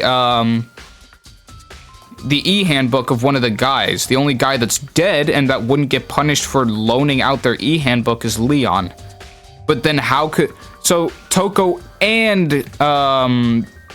Chihiro had to go into the boys' locker room. Okay, well, I'm saying Toko right now, but she was with someone. Good old Jackaroonie, had to go in there, into the boys' locker room with her. Interesting.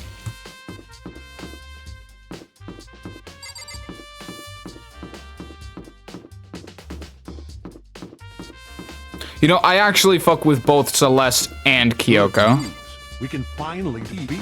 This isn't your world. But Okay. I think it's finally time I actually head down. You'll live like a bee. Where was, so Celeste was in, I don't even hate Kyoko, yeah. She's cool. I mean, you have been dropping messages like, man, I hope Kyoko gets slimed out. I'm not entirely sure about that. Well, guess we'll have to check up with Miss Ludenberg. Sup, gang-a-lang? How are you doing? Celeste, what are you doing here? This warehouse is amazing. Home invader! Stop reading our refrigerator! Yikes! He just whacked me with a warm wiener! Twice! I do not fuck with Byakuya. Why? Gang, that guy's been an asshole all game. Kind of fucked up. This warehouse is amazing. It has absolutely everything one might need to live a full life. From food to clothes to towels, there's an endless supply to choose from. I see that, but have you found anything related to the case? Most unfortunate. I knew you were going to ask me that. I thought talking about the warehouse itself might misdirect you, but I see it was pointless. Then you did find something. Very well. I will tell you, and only you. Actually. God, I feel so special. Oh shit. Oh my god, can a mod get rid of the view botter?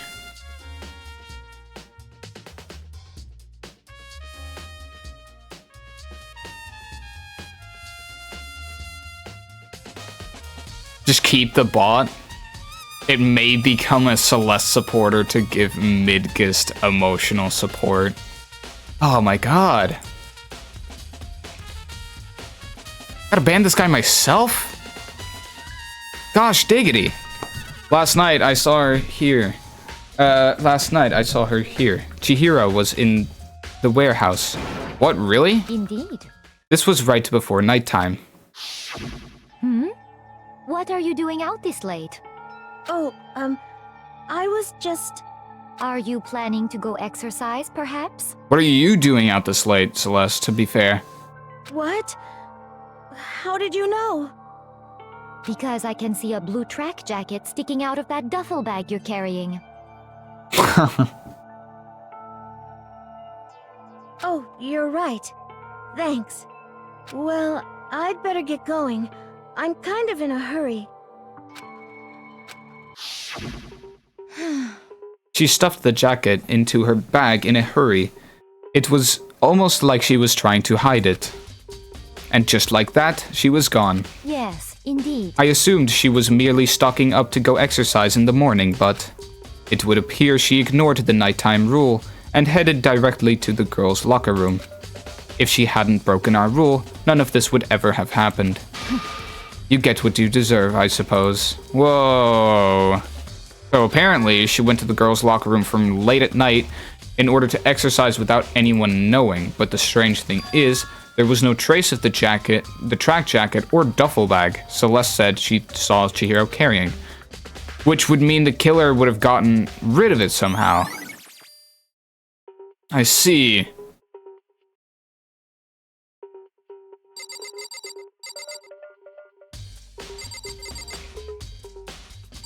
No, I'm also very much not a fan of Byakuya. I don't know why there's so many people that like Byakuya.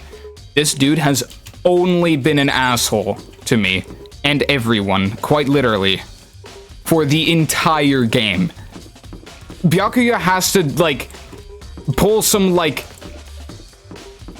apocalypse level prevention for him to redeem himself at this point later in the game. Like, the glazing of Byakuya is actually insane, considering the only thing I've seen about him is him being an entitled, self-righteous prick that's been an asshole to everyone and everything the entire fucking experience. Like, this guy has to pull, like, it is quite hard to come back from the position that he's in. Okay, I'm currently just kind of walking around. What about Toko, eh? This is Toko's room. I should probably just leave her alone for now. But what about, like, talking, like, humor me? Come on, game. Almost as much passion as I want to crack Kyoko. Alright.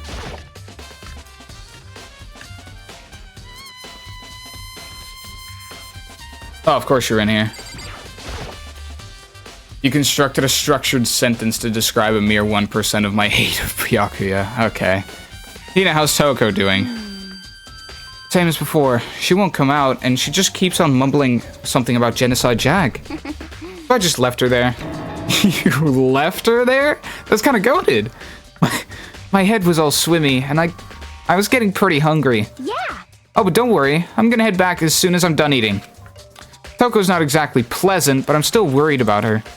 Speaking of which, what are you eating? Huh? A donut, of course. Of course. There's two things I'm sure God created. Outer space and donuts. Really? I bet Chihiro would have liked to eat more donuts. Maybe that was her one big regret. Ah, I should have tried to spend more time with her. Come to think of it, who did she spend time with? Well,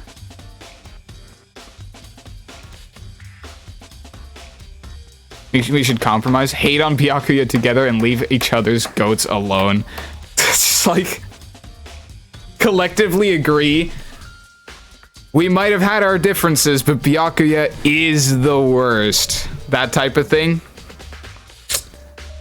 I don't know. I can't form a very...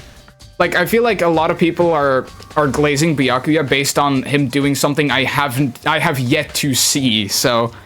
I'm very curious as to how this guy's gonna redeem himself. I'm doubtful, I'm skeptical, but I'm very curious nonetheless. Yeah, she was a little bit strange. I didn't really hang out with the other girls much. It was like she was trying to keep her distance from us. Actually, Sakura said something similar.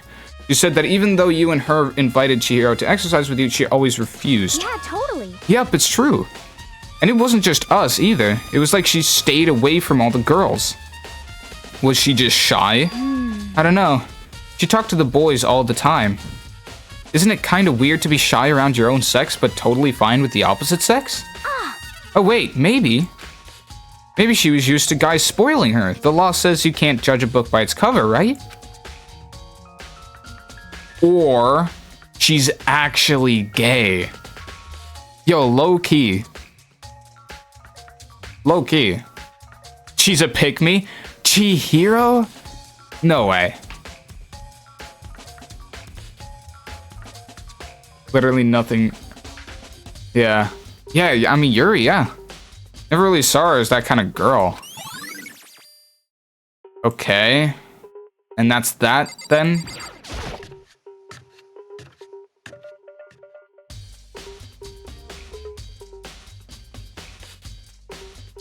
Like, there doesn't seem to be anything in here, honestly. Your first good idea, Wes. Alright, hold on now. I'm slowly but surely figuring it out. I mean, her being gay probably has nothing to do with the murder itself, but it would still be a fun nugget of trivia.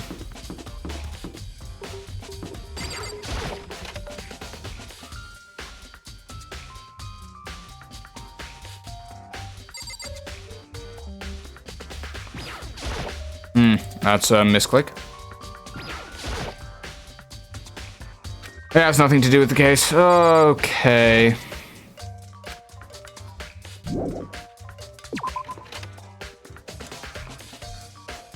Wait, oh, what about, okay, so hold on. There was a tracksuit in the duffel bag. Someone needed to get rid of that evidence. Let's see, is the tracksuit up here somewhere? It's not. Maybe it's in one of the washing machines, which also has nothing to do with the case. Washing machine, which has nothing to do with the case. Do any of these washing machines have anything to do with the case? I'm assuming not. That'd be kind of stupid if it was one of them. Without literally any clue as to why. Trait male choosing the elf over Huz like Kyoko, Kirigiri, and Junko and Nishima.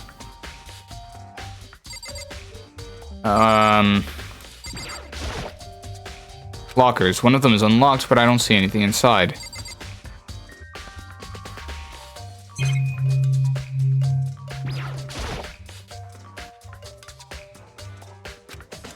Maybe I'll use it once I get really tired. Yay! Let's go, more money.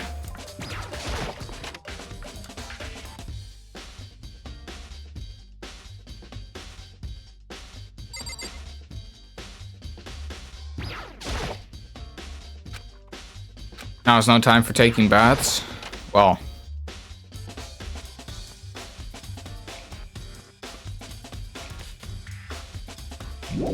Like, I'm just kind of like looking around.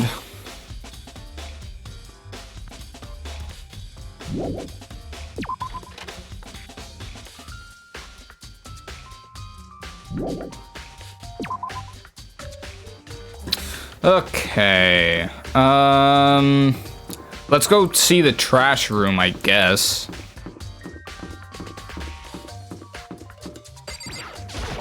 Just say sure. Yeah. would be a shorty, I guess. And there's nothing here, huh? The dump, in other words. But with the gate in the way, I can't actually get inside. Anyway, it's not related to the case. There's nobody left who could do what Leon did. Well, where else would it be? Like the fucking tracksuit and shit.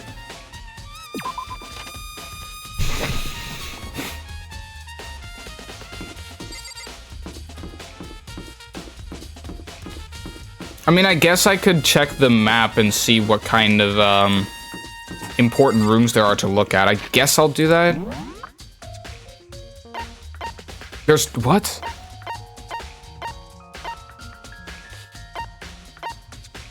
Okay, but surely I've already gotten what needed to happen with those, right?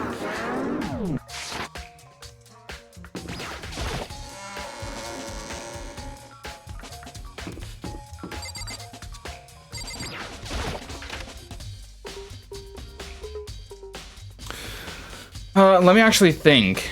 What could she have done? So she wanted to...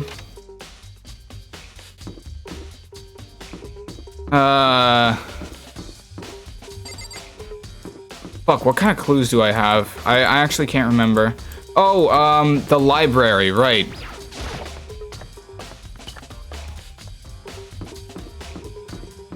I kind of needed to check in the library still.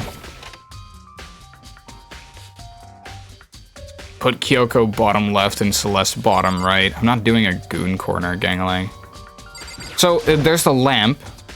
The lamp won't turn on. Oh, I see, it's not plugged in. The lamp's cord isn't long enough to reach the outlet from here, but last time I saw it, it was definitely on, and it was definitely right here. That's right, Byakuya was using an extension cord. But there's no extension cord here now. I wonder if... Yeah, that's what I thought. The extension cord has been used to fucking tie up Chihiro.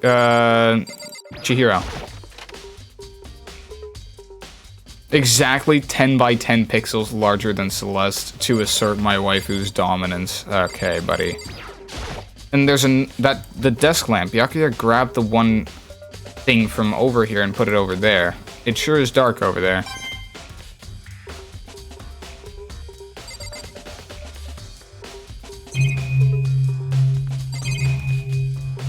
So, yeah, the wooden box is empty. The extension cord was in here before. It means I become a target? Nope. I will leave it where it is. Thank you very much.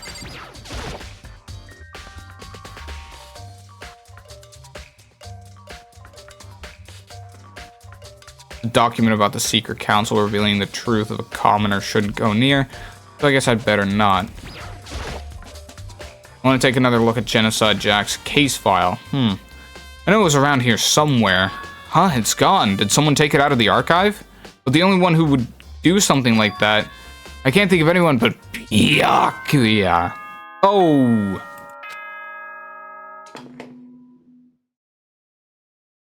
Hold on. I'm getting tired of waiting. Shall we just plunge right in? It's the moment you've all been waiting for! The class trial! You remember where to meet, right? Please go through the red door on the first floor of the school. See you soon! Loki, I have no idea.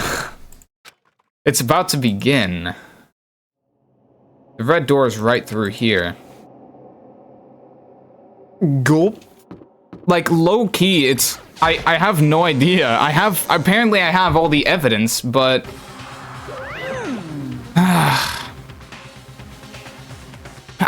So is everybody ready to... What? Am I blind? Or are we missing someone? Kyoko's not here. Oh, Toko's not here. Yeah, Toko's not here. And Toko is... You really don't remember? Come on! Kidding! I'm just kidding. How could I forget that little nut job? She's a crucial part of the class trial this time. What are you gonna do? Okie dokie. I'll go ahead and drag her out here, kicking and screaming. Just one moment, please. Ooh, that'd be funny. Just like that, just like he said a few minutes later, He reappeared, dragging Toko behind him. I told him I didn't want to, but he forced me.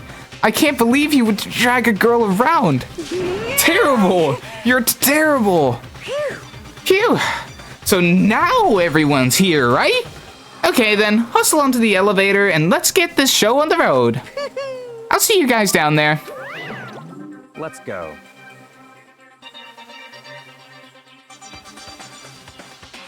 So shall we get going? It's time to find out who killed Chihiro.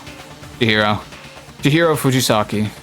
She was so gentle, so calm and meek. Nobody had any problems with her. Unfortunate. Someone made the choice to kill a girl like that. That murderer is one of us. Someone standing right here. Could it be Toko? There is something odd about Toko's behavior. I do not think mere shock is enough to explain it. Oh, you think so, huh? Hey, there you are. Oh, not you. I don't know why the killer did what they did, but I'm sure it'll work itself out. Justice always prevails, right, bro? Shall we go? Okay, fair enough. We have no choice, right? We have to do this. Yes. I gave a small nod in reply. With one last deep breath, I walked toward the elevator on shaky legs. With each step forward, I could feel my heart starting to race faster and faster. As soon as everyone was on, the elevator began to descend. I couldn't get a handle on my emotions, couldn't stop speculating. The steel box sank with heavy clunking sounds deeper and deeper into the ground. And as we went deeper, the uneasiness in my heart grew bigger and bigger. The elevator was unaffected, however, and continued to descend without hesitation, until finally, it came to a sudden stop.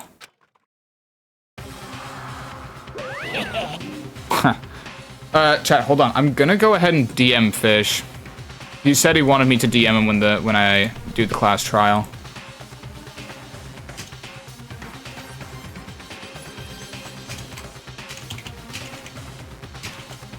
Unless he's like here already. What do you think? I redecorated. Isn't it so fresh? Isn't it so exciting? Don't waste our time with stupid questions. Let's get this over with. Very nice. Just get TS finished. I just know Byakuya are gonna be the one to say it. Can we both a boy or a girl to try to clear the Huz? Yep. Okay. Good. You're rip-raring to go. Gotta say, I don't hate it. Not at all. Well, Okay then, let's get this show on the road. thrills, Everyone, chills, please find your assigned chills. seats. And so the curtain opened once again. A deadly judgment, a deadly deception, a deadly betrayal. A deadly riddle, a deadly defense, a deadly faith. A deadly class trial. God damn. Okay. So, okay. I actually unlocked a new skill, which I guess I'll look into. We had Melodious Voice, increased damage to the opponent when a statement is destroyed, effective during the bullet time battle. And the focus gauge decreases more slowly during concentration and fever time, effective during the non-stop debate, the Hangman's Gambit, and the bullet time battle. Well, that just seems amazing. And I can still have Melodious Voice, so yeah. Okay, so we got that. I could open the e-handbook and just be like, Sakura's account. She wanted to get stronger. She declined several invitations from Sakura and Aoi, and may have used the locker room late at night to avoid them. Despite this, Chihiro had stated she desired help with her efforts. She may have been meeting someone in the locker room the night she was murdered. I don't know who that could be, but okay. The dumbbell was the murder weapon. We had Mondo's account, which was... Hero had told anyone willing to listen that she wanted to get stronger. Some assumed that due to her inferiority complex about being weak, she admired strength more than anything else. Okay. If only it said it in bold writing on the wall. Yeah. Yeah, that would be great. I miss the times where the killer's name was literally just written on the fucking wall and everybody mistook it for numbers. Literally every single person. Besides for, of course, the goat herself.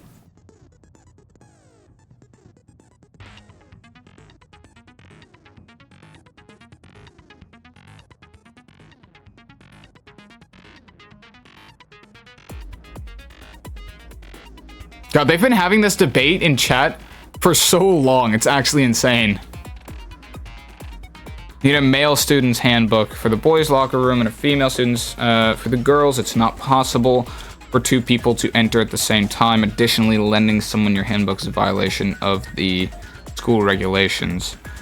It's not possible for two people to enter at the same time. So you would need 2 handbooks per visit. There's only 1 boys' handbook that you have. So then the murder had to be committed, it couldn't have been committed inside of the boys' locker room because there's, unless there was a boy with her that night. So can it have been a, because the fucking rug and like the poster and shit was switched. I'm assuming because it had blood on it, and then they moved her to the girls' locker room to like whatever.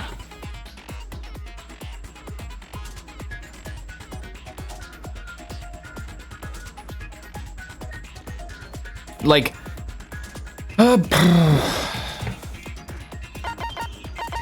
Monokuma File 2. The victim was Chihiro Fujisaki. The time of death was around 2 a.m. Body was discovered in the girls' locker room. Cause of death was a blow to the head. She was killed instantly. These, yeah. The handbook of each student that has died is placed in the mailbox. The broken e-book is one of the handbooks found that have been broken, which is apparently a rare occurrence. Junko and Sayaka's handbooks both seem to still work, so it is assumed that the broken one is Leon's. However, Monokuma claims it is very unlikely that Leon's handbook would have broken. Oh, what the hell? Yeah. Chat worrying about a very different debate than what's going down, yeah. Than what's about to go down.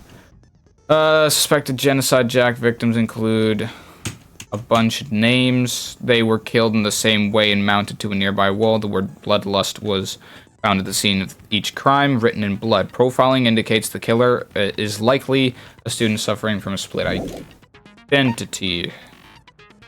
Chihiro seems to have consciously kept her distance from the girls at the school, even from the beginning. Meanwhile, it had been noticed that she got along remarkably well with her male classmates. That's interesting. So, with a blackish stain on it, was found on in the girls' locker room, the boys' locker room. Supermodel popular among young boys. Meanwhile, yeah, those have been switched. Chihiro's e-handbook seems to be gone. Like, look at this trial going. I'm trying to look over the evidence because I actually have no theory on how this could have fucking happened. Like, I don't know. Maybe I'm too tired for this, man. This sucks. Chihiro's body had been suspended and her hands been bound with some kind of rope. Well, the some kind of rope is the electrical cord. This was, the stain had been inexplicably scrubbed away, which is now in the boys' locker room. Library desk lamp. Byakuya was known to use the desk lamp, uses this lamp often. However, the extension cord had gone missing at some point and the lamp's cord couldn't reach the outlet. The cord was used to wrap around fucking, shit. Fucking Chihiro. On the night of the murder, right before nighttime, Chihiro was spotted leaving the warehouse. It seems she was stuffing some blue exercise clothes into a duffel bag. Presumably, she was on her way to exercise, but the clothes were not found at the crime scene. Celeste had not told anyone other than Makoto about this encounter. Okay, and that's all I have. Well,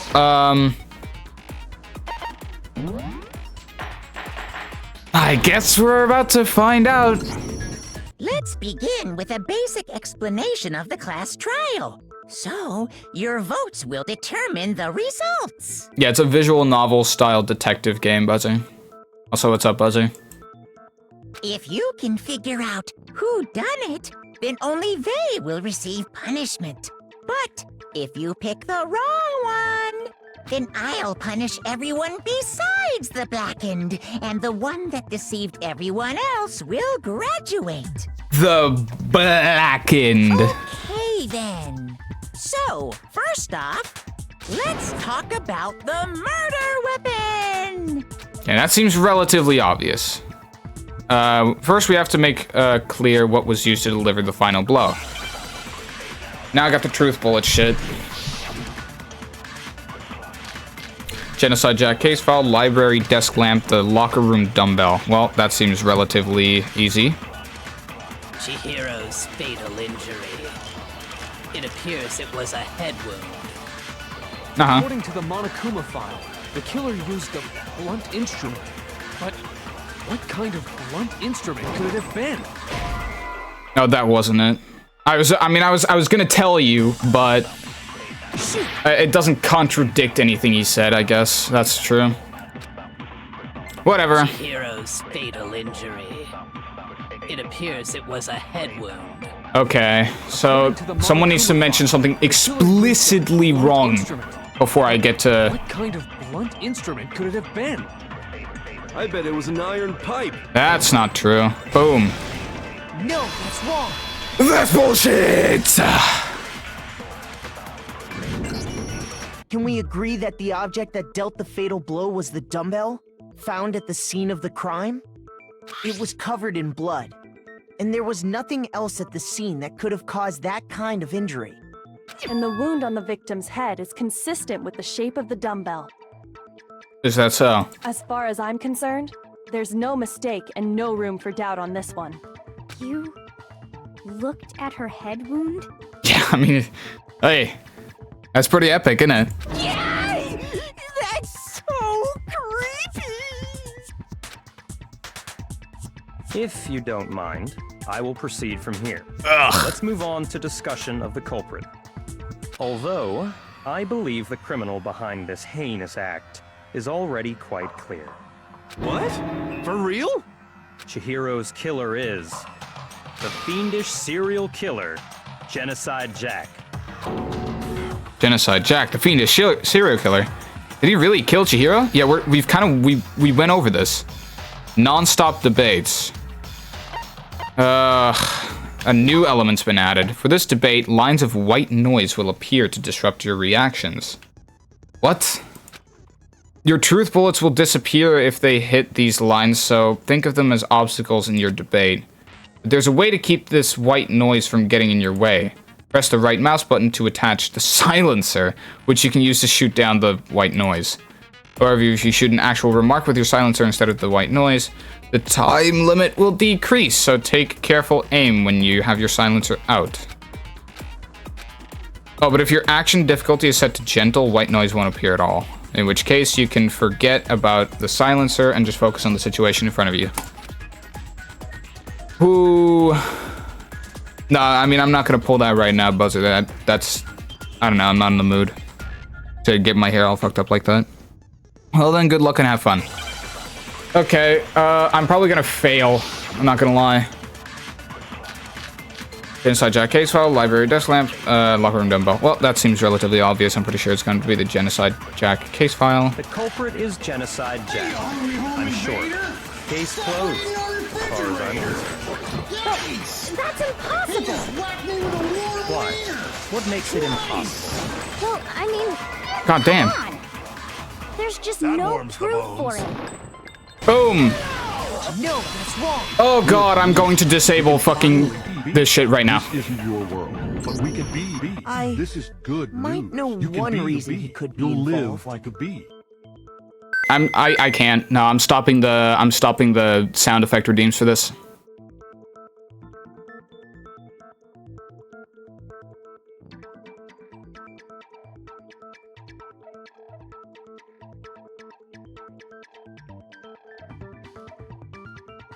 I get that there's not going to be a lot of shit I can do, but, you know.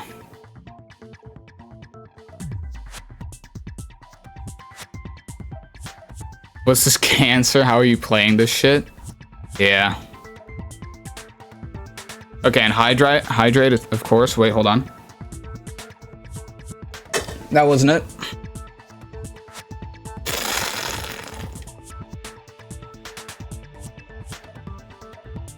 Okay. White noise my ass, epileptic seizure more like it. I mean, like what? That was I thought it was the pink shit that was flying around. Might know one reason he could be involved. What?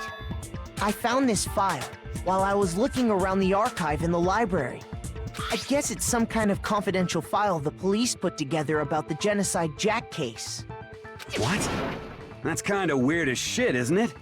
What was something like that doing in the library? The why of it is probably more trouble than it's worth, so let's forget about that for now. More importantly, it outlines all the specifics of every Genocide Jack case in exceeding detail.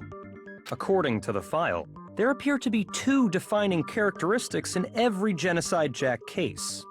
The first is that a bloody message is found written at the scene of every murder. Oh, that's right. Boob lust. My man! He knows what we're talking about. No.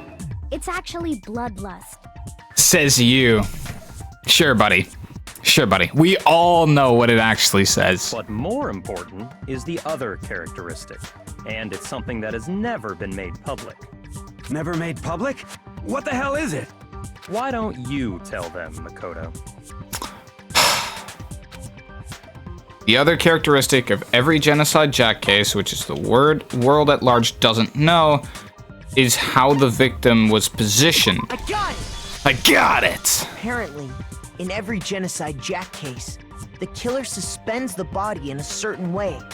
Other than the killer, the only people who know about this are the higher-ups in the police department. However, Chihiro was most definitely suspended in the same way. Doggy style? So, how did the No, culprit crucified. know about this when only high-level police officials were aware of it? There's only one logical answer I can think of.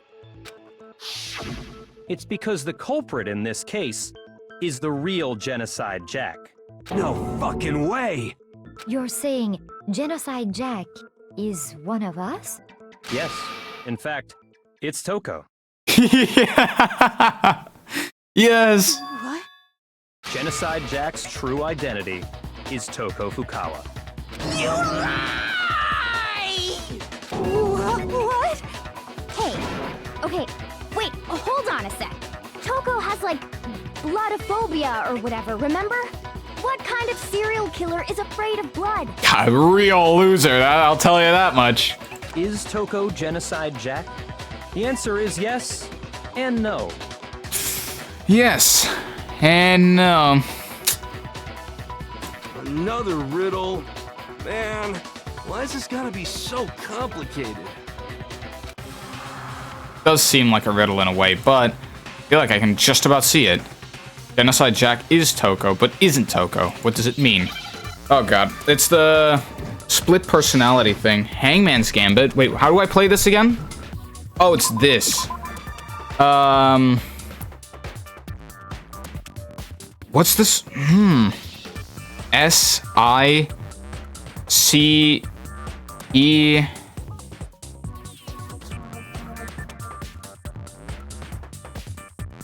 with a P and a Z?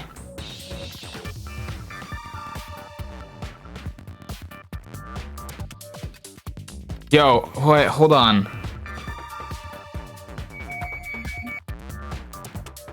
H-O... I don't get what the fuck these minigames are. I don't know what kind of word this has to be.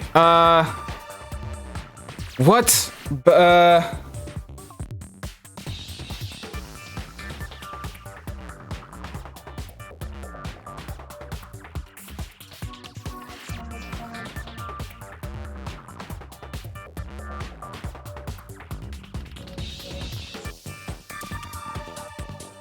Yeah, like, hold on.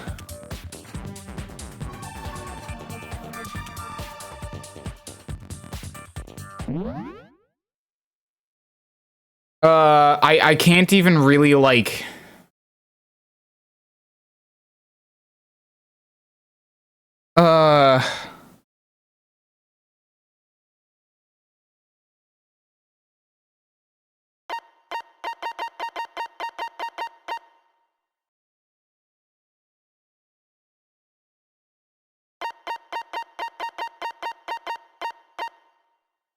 There's like, okay, I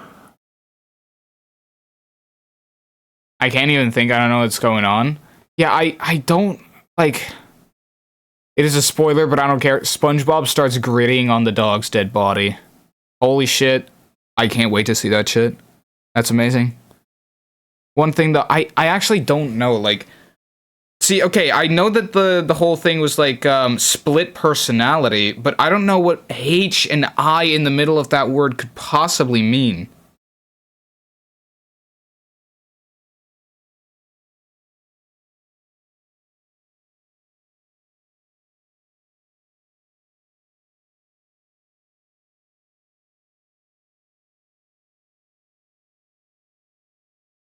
Like, is it behind? That doesn't make any sense. What other letters were hinted at? There was like a plethora of them. There was a Z in there. There was an S, B, O, A, E. Like, it's just fucking everything. I don't know.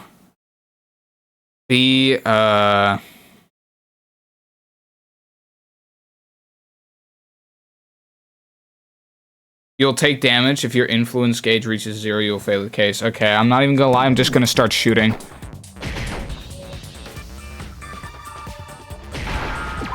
That's it. Okay. That's an S. S. Is this someone's name?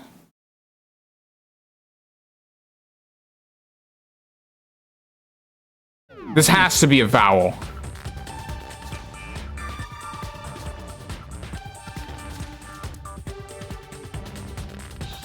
Unless it's SCH.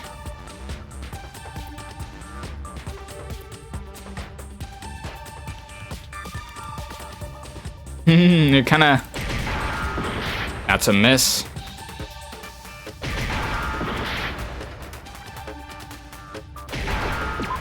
That's it. It's SCH.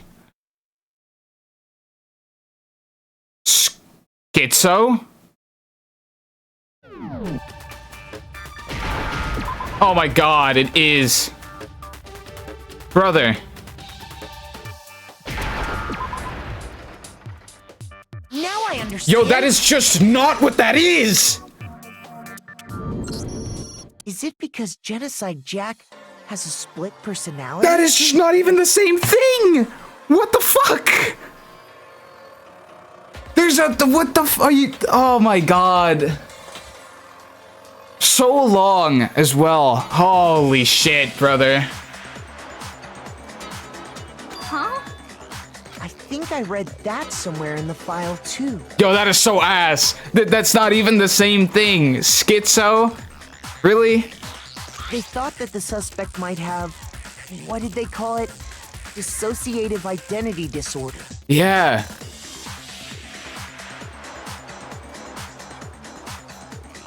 Fucking schizophrenia and DID are two very different things, I think. Oh, okay. But still, to go and say that about Miss Fukawa is... perfectly acceptable. Yeah, she sucks. Toko's strange behavior after seeing the body is proof enough that she has a split personality. Yeah. The one thing that shows Toko could have a split personality, it has to do with her behavior. Her behavior changed. I got it! You're talking about how she started acting totally different than usual, right? That's right. Think back. She fainted when she saw Chihiro's corpse, and then, when she woke up... I'm fine. Bro, is that a dead body? Hey, are you dead? Ki ha ha ha. She must have hit her head real hard when she fainted. The world has a front and a back, a top inning and a bottom. A sea of truth and a web of lies. This is quite concerning. I mean, she sounds completely different. She was acting funny, that's for sure. That melancholy tone of hers completely disappeared. If the options you got for dialogue were at all difficult, I think this game would seem mildly tougher. Don't go assigning adjectives to my tone without permission. Not to mention, once she regained consciousness and saw Chihiro's body again, she was utterly calm.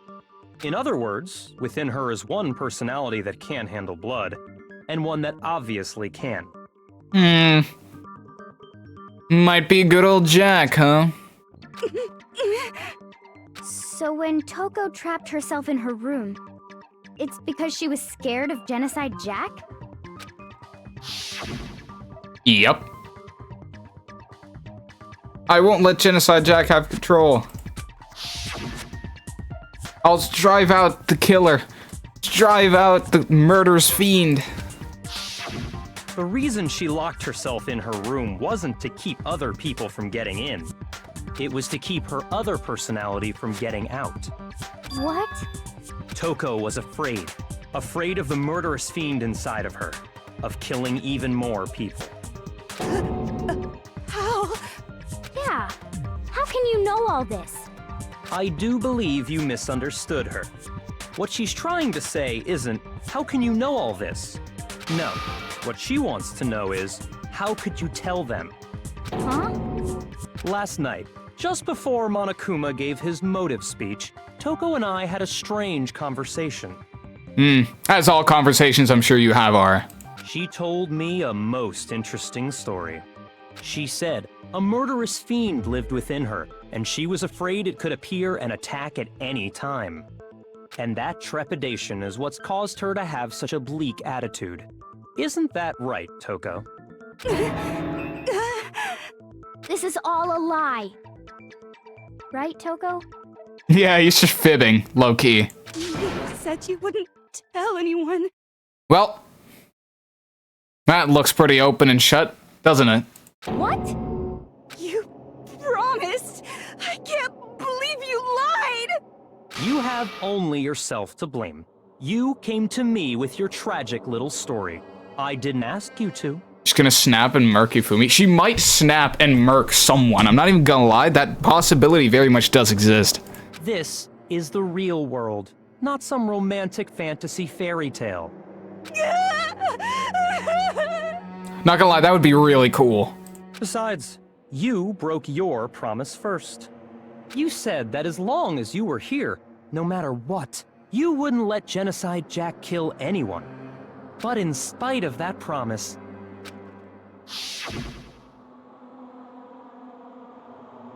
I'm sorry, I couldn't keep our promise. But don't worry, never again. I won't let Genocide Jack have control ever again. You said if I kept my promise, you would go out with me. That's so fucking epic. That's the only reason I promised. And yet, it wasn't worth it. How many times do I have to tell you? I never said that. But you weren't able to do it. You just couldn't resist that rush you got from killing, could you? I tried. I swear I tried to control it, But your efforts were useless. What a disappointment. You fucking suck. I hate you. Well, the opening act is nearly finished. All that's left is to hear from the person in question directly. The person? Oh, no way. You don't mean... Oh, Jackie! Toko's body suddenly lunged backwards. A huge thud echoed across the room, but in the next second...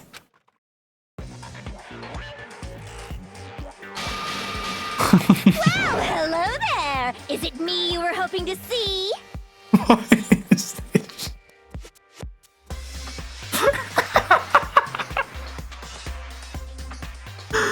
Genocide Jill? Oh my god! What? What the fuck? What the fuck is this? What the heck? So you figured it out, huh? Well, whatever. What are you gonna do? I'm the ultimate murderous fiend, Genocide Jack! Or better yet, let's go with Genocide Jill! What the fuck is this? Toko, what happened to you? Not Toko, that's a loser name, and what happened is a textbook split personality! Yeah, thanks for explaining that to us, gang. So what if one of them happens to be a serial killer? You should turn a blind eye to one's faults. Wait, so the fucking person that woke up after seeing the body isn't even Genocide Jack? That was just some other, like, Joe Schmo in her body? I predicted all this from the start? No, I mean, I'd already seen that Genocide... I had already seen that there was some kind of split personality within her from before I even played the game. But it was made very obvious in this case. She's so intense. Like they say, sound in murderous mind, sound in murderous body. This one is so different from the one we've come to know. Yes, well, the world is composed of a front and a back, you know. Just like how every inning has a top and a bottom, or how in the depths of every truth lives a little lie. Behind every dark and gloomy soul lives another that shines as bright as the sun! Yeah, can we just vote her off? Yeah, I mean that seems like seems kind of like an open and shut case here. I'm not gonna lie. This is the murderous fiend, Genocide Jack. This is beyond insane. Miss Jack, Jill, can I ask you a question? What's up? Some of us think you might be the mastermind behind our entire situation. What are your thoughts on that?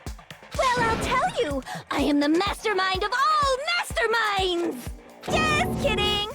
Then it's not true? Of course it's not true! How dare you try to link me to that creepazoid? And another thing, the police and government and society in the outside world are totally powerless! Yeah, Hifumi's the mastermind. I mean, they just let this idiotic, bloodthirsty maniac go buck wild all over town! Sure, I'm a bloodthirsty maniac, but life is pain, right? To live is to hurt other people. Okay, I mean, this... You know, just... Hey, guys. I don't think that there's a lot more that we have to do about this case. It's a necessary evil if you want to survive. The act of living itself causes pain for everyone. So, like, can we just, like, vote her off? Like, brother. Just kidding again! This should be enough to convince you. This murderous fiend is responsible for Chihiro's death. There's clearly a motive, so there should be no doubt. A motive? Remember what Monokuma told us? If someone didn't murder and graduate within 24 hours, an embarrassing memory or secret would be revealed. Well, let's assume that Toko's secret was about Genocide Jack. If a secret like that came to light, Toko's life would have undoubtedly been forever ruined. Right, and the secret that was on my paper said I wet the bed till 5th grade. God, that's so unbalanced. So she had a very clear motive to never have that side of herself exposed. Interesting. Very, very, very interesting. But sorry, as much as I hate to admit it, I'm not the culprit. Huh? What? But I cannot imagine anyone other than you could murder someone in such a bizarre fashion. Maybe so, but nevertheless, it's the truth. Do you really expect any of us to believe you? Yeah. I could never believe a word you say, you monster! Maybe. Maybe she's totally right about that, but something's still bothering me. What she said, I need to get some more details about all of this. Oh, fucking hell. Yo, I'm not gonna survive this round. Status of the dead body, disappearing stain, library desk lamp. Sorry, but I didn't kill anyone! You say that, but do you really expect any of us to believe it? Perhaps if you had an alibi, that would change things. Oh, an alibi, huh? Now we're talking! When you compare your past murders to this incident, the modus operandi matches completely. What more proof do we need? Give it up. You killed her. Genocide Jack really the killer? I feel like something doesn't match up. Sorry, but I didn't kill anyone! You say that, but do you really expect any of us to believe it? Perhaps if you had an alibi, that would change things. Oh, an alibi, huh? Now we're talking! When you compare your past murders to this incident, the modus operandi matches completely. What more proof do we need? Give it up. You killed her. Oh. It literally has to be. Sorry, but I didn't kill anyone! You say that, but do you really expect any of us to believe it? Perhaps if you had an alibi, that would change things. Oh, an alibi, huh? Now we're talking! When you compare your past murders to this incident, the modus operandi matches completely. No, that's wrong. It's wrong? Wait, what? Are the methods of murder really exactly the same? Oh, that's true. I actually forgot about that. That's so like... Oh, yeah, no. That's true. I think there's a slight difference between the Genocide Jack cases and this one. Huh? How's it any different? Uh-oh, you don't know? Well then, human garbage, let me tell you! I murder with passion and conviction. I consider myself a professional, and I have a very particular way of doing things. Oh, God. Imagine you go to a fancy Italian restaurant. They're very picky about the noodles, the sauce, everything. But what happened to Chihiro? It'd be like if that same Italian restaurant started using ragu or Chef Boyardee. This is no creation of mine. No, you seem to be fairly proud of that, huh? Let me rephrase that in a way that maybe makes more sense. There are two clear differences between the Genocide Jack cases and this one. There's one clear difference between the murders, and it's the victim's fatal injury. I got it! I got it! For one, the cause of death is different. In the Genocide Jack murders, all the victims were killed the same way. According to the case file, they were all apparently killed with a pair of scissors. But Chihiro died from a blow to the head, right? Ah, yes. That is remarkably different from the other murders. Wouldn't it be strange for someone who kills the same way without fail to suddenly change their method? I mean, I thought she just had to get creative. I mean, let's be honest here. There isn't really any scissors around. This on Chef Boyardee cannot be taken lightly. And there's more. One more conflicting detail. That's right. In my recipe of murder, if the bloody message is the tortellini, then the arrangement of the body would be the pesto sauce. Could you please stop comparing killing people to cooking? So, are you saying the other difference has to do with how the body was arranged? That's right, the second difference is related to how she was suspended. What was used to suspend her? I got it! Do you remember what the killer used to suspend her? They used some kind of rope to hang her up by her wrists. What is your point? Well, in all the previous Genocide Jack cases, something else was used to suspend them. Specifically, pairs of razor-sharp scissors. And guess what? I used my own specially designed scissors for the murders and the arrangement. Like I said, I'm a professional, so naturally I'm very picky about the tools I use. And you know what else? Big Mac said there's 2 differences, but he's wrong.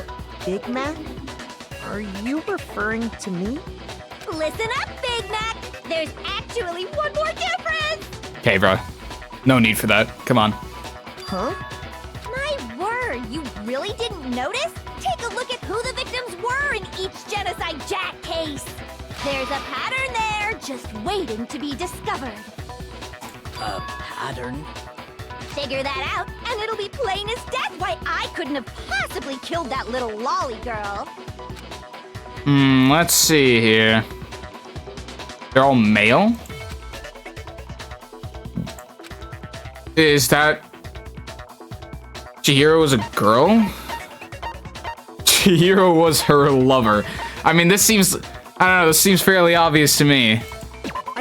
I mean, I couldn't even read it by the names themselves. They're all Japanese names. Bingo! Bullseye! Right on the money! What are you talking about? In all the Genocide Jack cases, all the victims had something in common. They were all homies. Well, that's kind of sexist, I'm not gonna lie.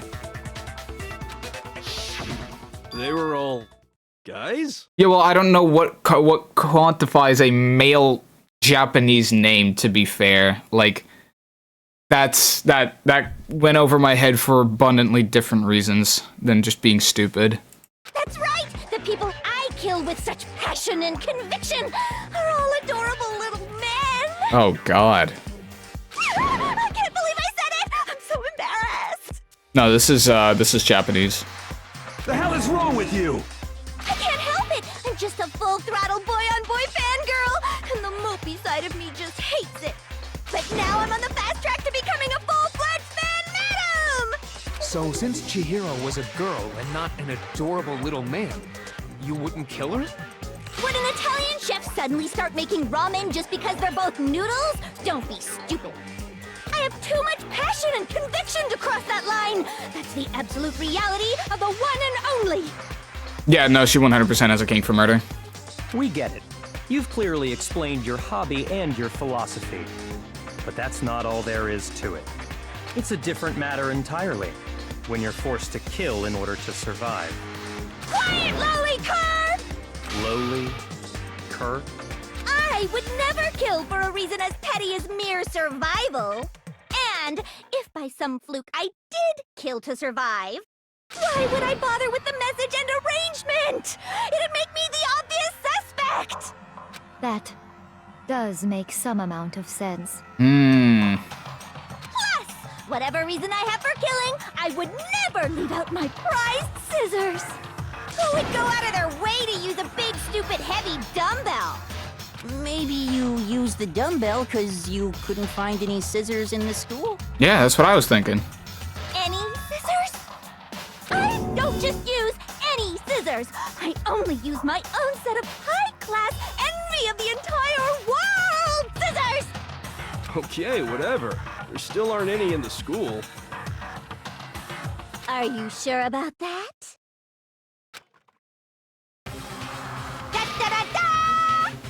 Oh, fuck. Dual wielding. Quadruple wielding, actually. She's fully equipped! That's right! So I can kill anywhere, anytime!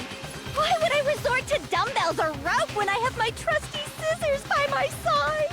Go ahead, tell me I'm wrong! You can't, can you, gutter dogs, all of you! Oh. Not to mention, I have no clue how to tie a good knot! So rope's totally out of the question anyway! I have no idea what's going on anymore. Could such a heinous villain really be innocent? I mean, she's not exactly innocent, but she didn't kill Chihiro, which means that it was someone else. So, fuck, then who was it? But the body really was suspended, right? And nobody but the police knew about that. Yeah. That's why we figured it had to be the real deal and not some copycat killer or whatever. Actually, hold on. There is one person. One person who could have copied the Genocide Jack cases, and it's Byakuya. Well, it's Byakuya, right? Literally has to be. Wait, is it? Oh my god. Oh my god! Here's my answer. No way! Byakuya, it's possible you could have found out, isn't it? You'd have no problem gaining access to classified government documents or internal police records. Plus, you'd already looked through the Genocide Jack file before this all happened, hadn't you? Are you saying Mr. Togami did it? He does not die? Then the reason he pushed the theory of Genocide Jack being the killer so hard was because he wanted to pin the crime on her. Yo, hold on. So, he rearranged the scene to disguise it and make it look like I put my stamp on it. The adorable glasses man was behind it all. Oh, I'm on fire! Well, Byakuya, what's your response? I see. So now the suspicion falls on me. Yo, I don't need any more evidence than this, gang. Then I must ask, when would you say I began acting suspicious? Surely you must have an answer. Looking back and thinking about it now, the way you were acting right before we discovered the body was a little strange. And the locker rooms. They're suspicious. Very suspicious indeed, wouldn't you agree? I mean, I thought they were suspicious. It seems nobody searched the locker rooms. Let's start with the girls' locker room. You wanted to go to the girls' locker room right away, right? But since you're a guy... I should have naturally thought of the boys' locker room first. Is that what you want to say? God, bro's helping to solve his own murder.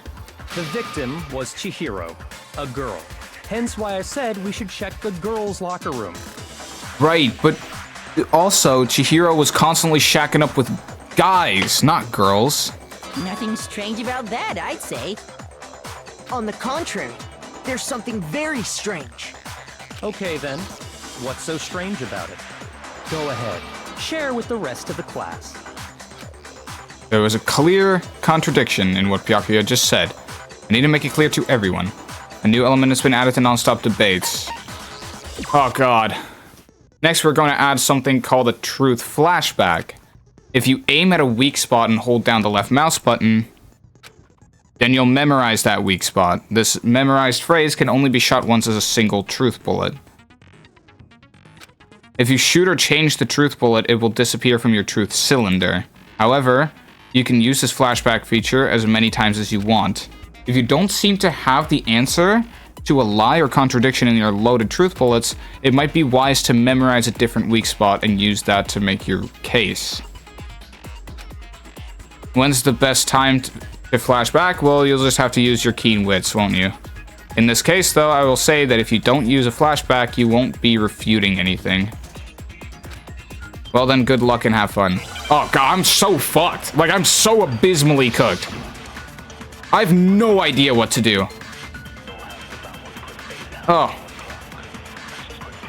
Well, that seems like a useless truth bullet. So, you said Byakuya was acting kind of weird before we found the body. But he was acting weird... how? If you're presented with the opportunity to check out the... Hold on, what was even the fucking button? I need to see what the button was. We're getting executed? Yeah, I'm cooked. I'm cooked.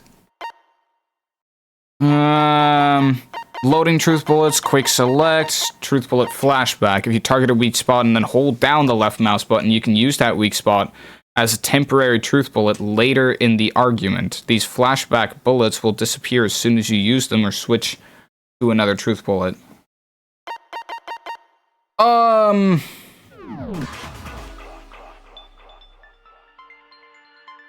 That's a natural reaction for any guy. Alright, buddy. The victim was Chihiro, who was a girl. So of course I would suggest we check the girls' locker room first. There was no time for pointless distractions. What's so strange about that?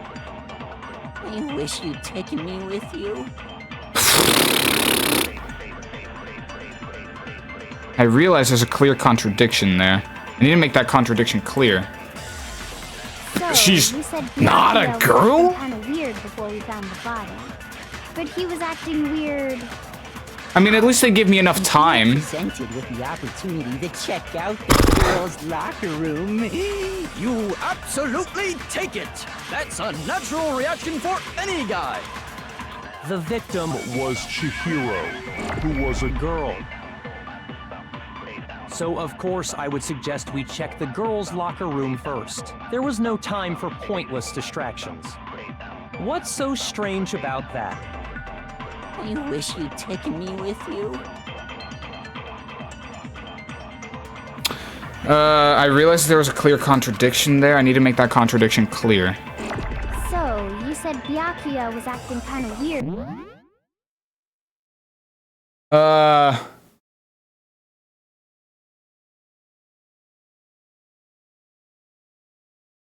There's a clear contradiction. The victim was Chihiro. No. What? Yeah, okay. There's a clear contradiction. Wasn't Chihiro gay? Well, that's what we thought, but... What? Hold on, do I shoot these, flashback bullets? Truth bullet flashback? If you target a weak spot and then hold down the left mouse button, you can use that weak spot as a temporary truth bullet later in the argument. These flashback bullets will disappear as soon as you use them. You can use them temporary truth bullet later in the argument.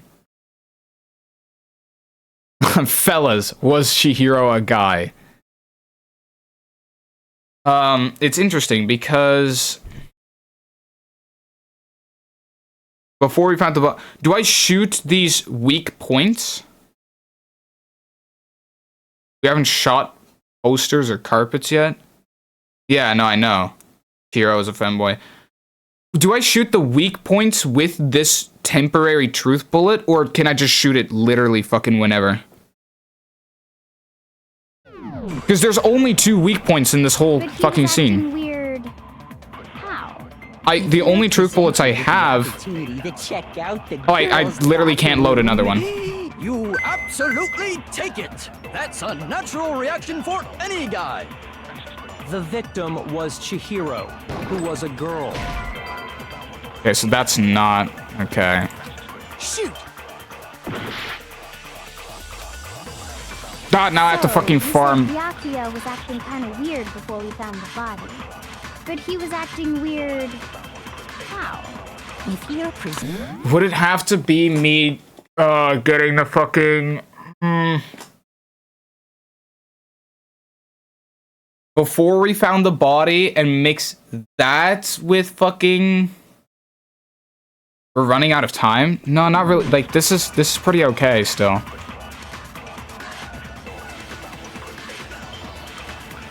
That's a natural reaction for any guy! The victim was Chihiro, who was a girl. So of course I would suggest we check the girls' locker room first. There was no time for pointless distractions. What's so strange about that? I don't get how that's related. Yeah, I mean, I don't know what else to do right now either. I realized there was a clear contradiction there. Like, in what way? So, you said Byakuya was acting kind of weird before we found the body. Before we found the body, and then I shoot that at your boy? If you're presented with the opportunity to check out the girls' locker room, you absolutely take it! That's a natural reaction for any guy! The victim was Chihiro. No, that's wrong! What?! I'll tell you what's so strange about that.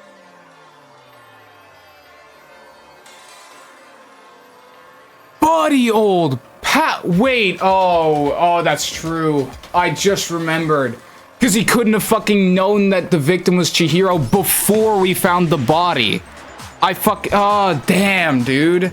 That's okay. That's interesting. That's interesting. I can't believe it took me that long to find that shit out. That's insane. Because up until we actually discovered the body, we couldn't have known who the victim was. Yeah. I just fucking realized that as well. That's fucking embarrassing. Do not move aside so I can keep my view of that figure. So your claim that you went to the girls' locker room first because Chihiro was the victim doesn't hold up. God, that is such a fucking complicated step to make. I see. That's a good answer, I must admit. You're just a fucking murderer, buddy. Interesting. Very interesting indeed. But your reasoning is still too weak. So funnily enough, it actually just straight up isn't. Huh? What's wrong? Is that it? Surely you've got more than that. Go ahead. Show us. Do you have anything to show for anyone else? Besides for, like, Genocide Jackaroonie, good old Jack. It's like he doesn't even care. I've got him cornered, but he's acting like it has nothing to do with him. What's the matter? You're not finished already, are you?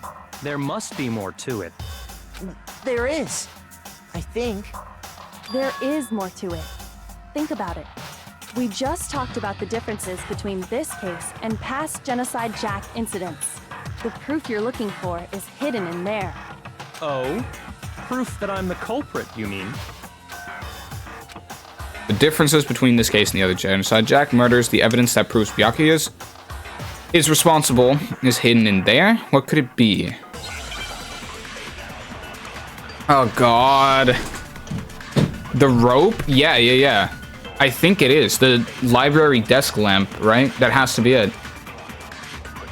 What the fuck is wrong with Toko? The difference between the cases? You want me to explain it again? Please explain it. When I want to kill, I use my very own special scissors. And I use those same scissors to arrange the body. Boom. That's not it. Shoot. I'll actually just... What if I just, like, let go for a moment? And just look at the entire thing and be like, hey, I can actually consciously make the... But Chihiro was suspended with...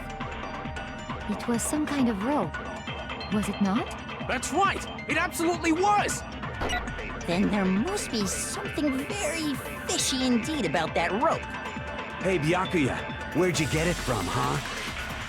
I'd never seen that rope before in my life. God damn it! Obviously, somebody else must have had it hidden away somewhere. You can't just spawn a fucking white noise the moment I click. I don't actually lose anything by not firing, so I might as well wait until the entire thing is over and then know when to shoot. When I want to kill, I use my very own special scissors. And I use those same scissors to arrange the body. But Chihiro was suspended with... It was some kind of rope. Was it not? That's right! It absolutely was! Was it really a rope? Then there must be something very fishy indeed about that rope. Hey, Byakuya, where'd you get it from, huh? I'd never seen that rope before in my life.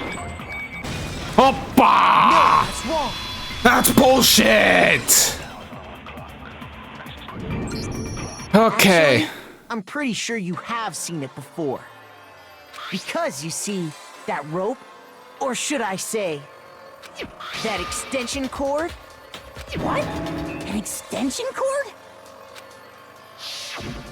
Byakuya, you've used the extension cord in the library more than once, haven't you? And the same extension cord that was in the library all this time went missing after the murder.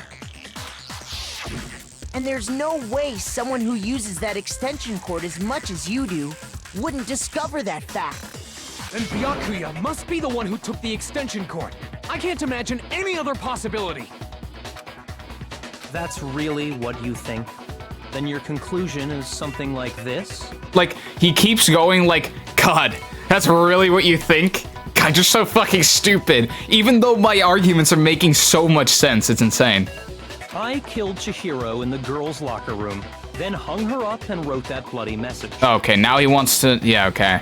I intentionally made it look like Genocide Jack was behind it. Is that about right? He's doing it again. He's totally calm, totally unconcerned, as if he's not even involved. Wait, not even involved? What's wrong? I asked you if you think that's what happened. Hell yes, that's what happened. So that's it, right?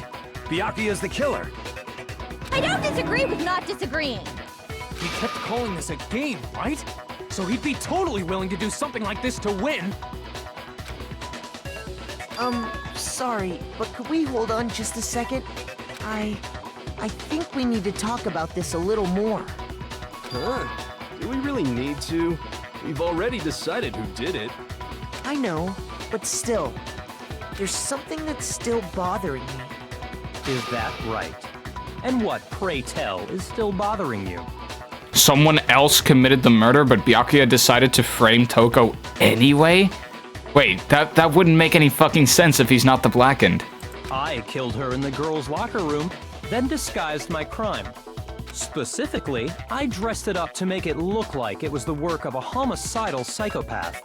What about all that bothers you? What? Wait, what was that just now? Something's not right. Byakuya's remarks just now, there's something in there that concerns me. The scene of the crime. I got it!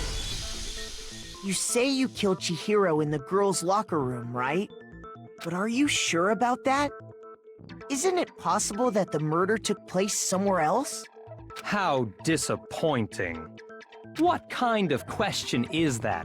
Even in the world of disappointments, this is a true letdown. She was found dead in the girls' locker room. There is absolutely no question about that. How could the scene of the crime have been anywhere else? I see we're over some of the reveals, yeah. No, this has been a kind of a wild one. Well, I think it's entirely possible that she was killed somewhere else, then carried there later, along with the rest of the murder scene. The rest of the murder scene? Yeah, no, Toko's absolutely okay. That was awfully specific. Please tell me you have a reason for saying all of that. I believe I do. This guy's quite literally just basically saying, hey, it was me, gang. Just vote me out. Like, what, like, why? There's absolutely, like, I cannot think of a reason as to why that would be anywhere near fucking productive for him. And I just take you off guard? When the story suddenly moved to the crime scene, Byakuya, who'd been so confident up till now, maybe Byakuya never even realized that the actual scene of the crime could have been somewhere else. Hey, don't just move on without permission! What do you mean she was killed somewhere else? Come on, Makoto. If there's any chance the murder took place somewhere else, let's see the proof. What are you talking about? That, the evidence is, I just need to focus on those things that got switched. Which is... at least the 2 locker room posters. I got it! I got it! The proof that she was killed somewhere else is the poster that's hanging in each locker room. Your proof is some posters? The poster in the girls' locker room was a picture of a big-boobed supermodel. Hell Don't you yeah. think that's kind of strange? Why would the girls' locker room have a poster like that? I bet those massive jugs of hers were totally fake! Meanwhile, the boys' locker room had a poster of the super popular boy band Tornado. Again, that doesn't really seem to belong in a boys' locker room. Did we have to add the big boob detail? Yeah, not to be confused with the small boobed model. So you're saying that maybe the posters were switched? Now, do you see why Toko was... Yeah, well, I mean, I kind of already laid that link pretty early on in the investigation anyway. And there's one other thing I noticed about the locker rooms.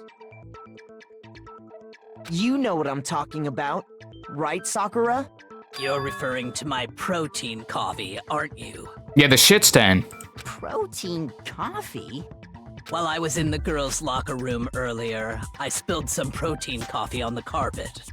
But I noticed that after the murder, the stain had been totally scrubbed away. No, it's not that the stain was scrubbed away. It was moved. Boys' locker room carpet or disappearing stain? No, it had to be the boys' locker room carpet, right? I got it! I got it! The stain on the girls' locker room carpet wasn't scrubbed away. In fact, I found it on the boys' locker room carpet. That's definitely the stain from my protein coffee. Then, does that mean that the carpets were switched too? But why would anyone do that? To move the murder scene from one locker room to the other. It's certainly plausible, don't you think? What? In other words, in order to completely swap the scene of the crime, the bloodstained poster and carpet were moved along with the dead body. By doing this, the killer was able to change the entire room where the murder took place. I can certainly follow your reasoning, but why would the culprit bother doing that? Huh? Well... Why would they go through all that trouble of switching the scene of the crime? Actually, an even bigger question. If the murder did take place in the boys' locker room, then how did Chihiro get in the boys' locker room in the first place? No, because of Leon's e-handbook. To get into the locker rooms, you have to swipe your e-handbook across the card reader device. But Chihiro's handbook should have only allowed her access to the girls' locker room. She had no way to get into the boys' locker room to begin with. No, she did have a way, and I can tell you what it was. I highly doubt that. Shut up! I'm telling you, I know how she could have done it. Is he right? Could Chihiro really have gotten into the boys' locker room somehow? Oh god. Okay. Broken e-handbook, 2 locker room posters, boys' locker room carpet. Is it really possible? I don't have to fire immediately, so I'll just wait this out. Really have gotten into the boys' locker room somehow. Ah! I've got it! She must have hacked her e-handbook. Well, she was the ultimate programmer after broken all. e-handbook. I'm sure that would have been no problem for Wait. No, I don't think that's it. She used the thing that was in the main hall. Huh? What thing? I'm talking about Leon's handbook, of course. If she had that, she could get into the boys' locker room no problem. Well, yeah. If Chihiro was able to use Leon's handbook, she could get into the locker room, but that's if she was able to use it. And she didn't because it was broken. Could Chihiro really have gotten into the boys' That's locker it. room somehow? So I have to fire it at that. I've got it! She must have hacked her e-handbook. I think Taka might be onto something, yeah. She was the ultimate programmer after all. I'm sure that would have been no problem for her. No, I don't think that's it. She used the thing that was in the main hall. Huh? What thing? I'm talking about Leon's handbook, of course. There we go. It was broken. That's bullshit! No, I don't think Chihiro used Leon's handbook. Put this in chat if you Byakuya in a swimsuit. You might be alone on this one, gang. I'm not gonna lie. Why not? Because Leon's handbook was broken. Oh. Well, then, yeah, I guess that'd be pretty impossible, huh? Now it's getting real good. I am struck silent by how quickly you gave up. Plus, isn't there a regulation against using someone else's handbook? Actually, the rule states that loaning your handbook is prohibited. It says nothing about borrowing one. In other words, you could borrow a dead person's handbook all you want, and you'd be safe. Yup, yup, yup! Hit the nail square on the noggin! Of course, if it were broken, that wouldn't make any sense anyway. So then, she must have hacked hers like I said. She used her ultimate programmer skills and... Psst! You can't fix an e-handbook! The instant you open one up, a security buzzer starts blaring!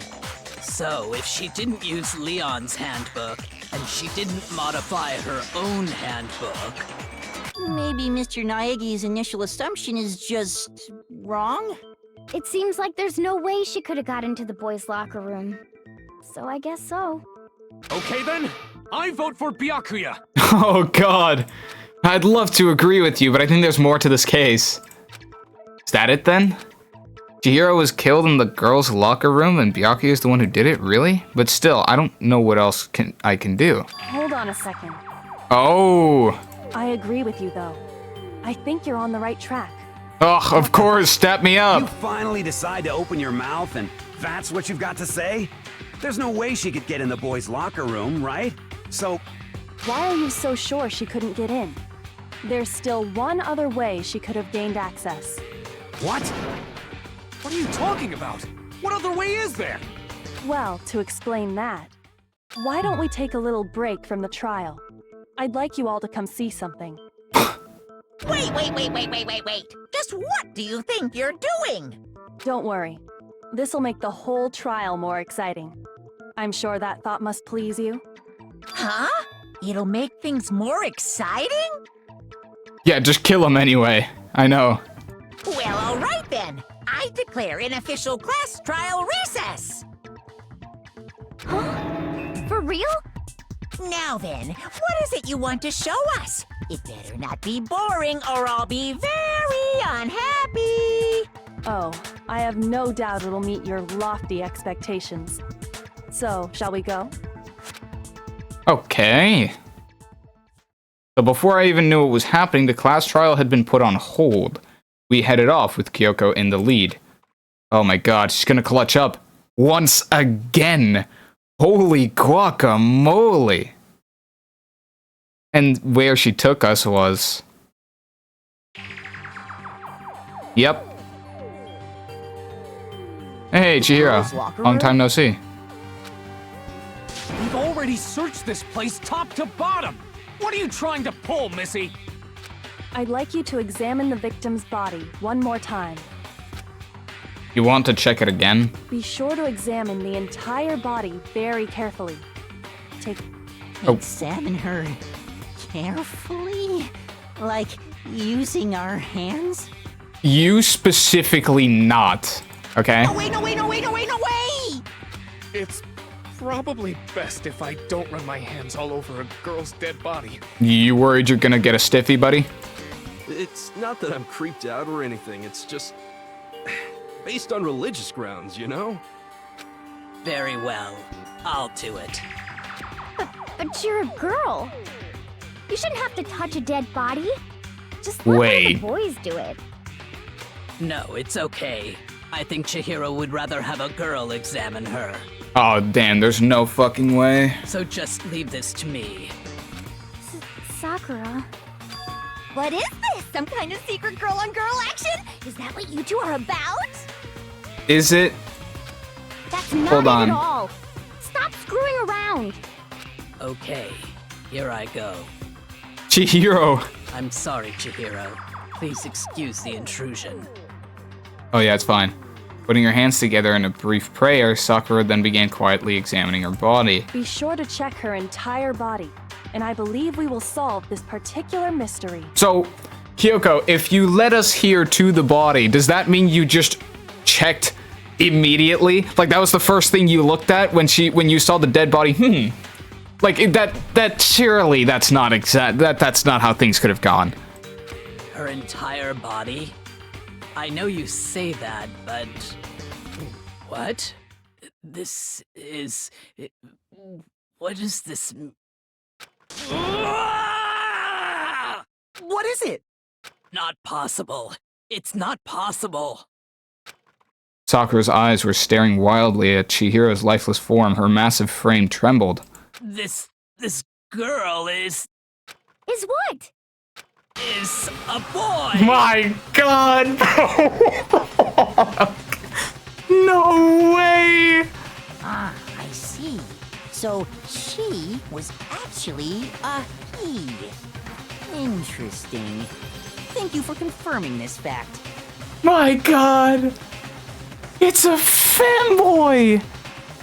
What? You're joking, right? I wouldn't joke about this.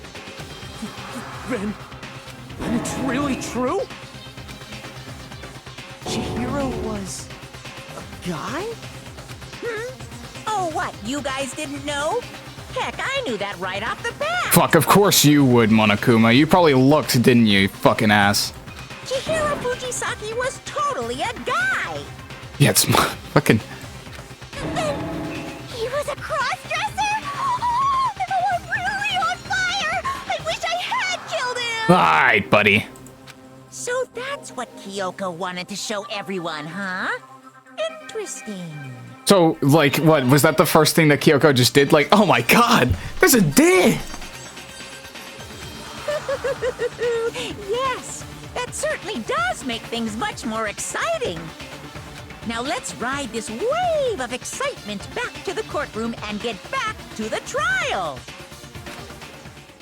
This solves everything, Zog? I do apologize for keeping you waiting. Now then, let's resume the class trial. We've all just learned of the shocking revelation that Chihiro was actually a boy. Let's pick up from there. Yes, well, I don't know his reason for hiding it, but the fact is, Chihiro was not a girl, but a boy. That's why he wanted to get stronger. That's it. I think that Chihiro was actually a guy. The thought had never crossed my mind. And because the victim was male, he would have had no problem gaining access to the boys' locker room. Assuming his handbook did, in fact, list his gender as male, then yes, that would be true. Yeah, was Kyoko's first thought just sticking it up the skirt? Just immediately like, huh, dead body, huh? Interesting. Like, why? Wow, that's such a weird thing to just point out, though. Of course his handbook said he was a boy. He dressed like a girl, but he was a boy through and through. So then, there should be no issue with Makoto's initial assertion. The victim was killed in the boys' locker room, and was then later moved to the girls' locker room. And the killer could have easily used Sayaka or Junko's handbook to get into the girls' locker room. Junko? So Chihiro really was killed in the boys' locker room?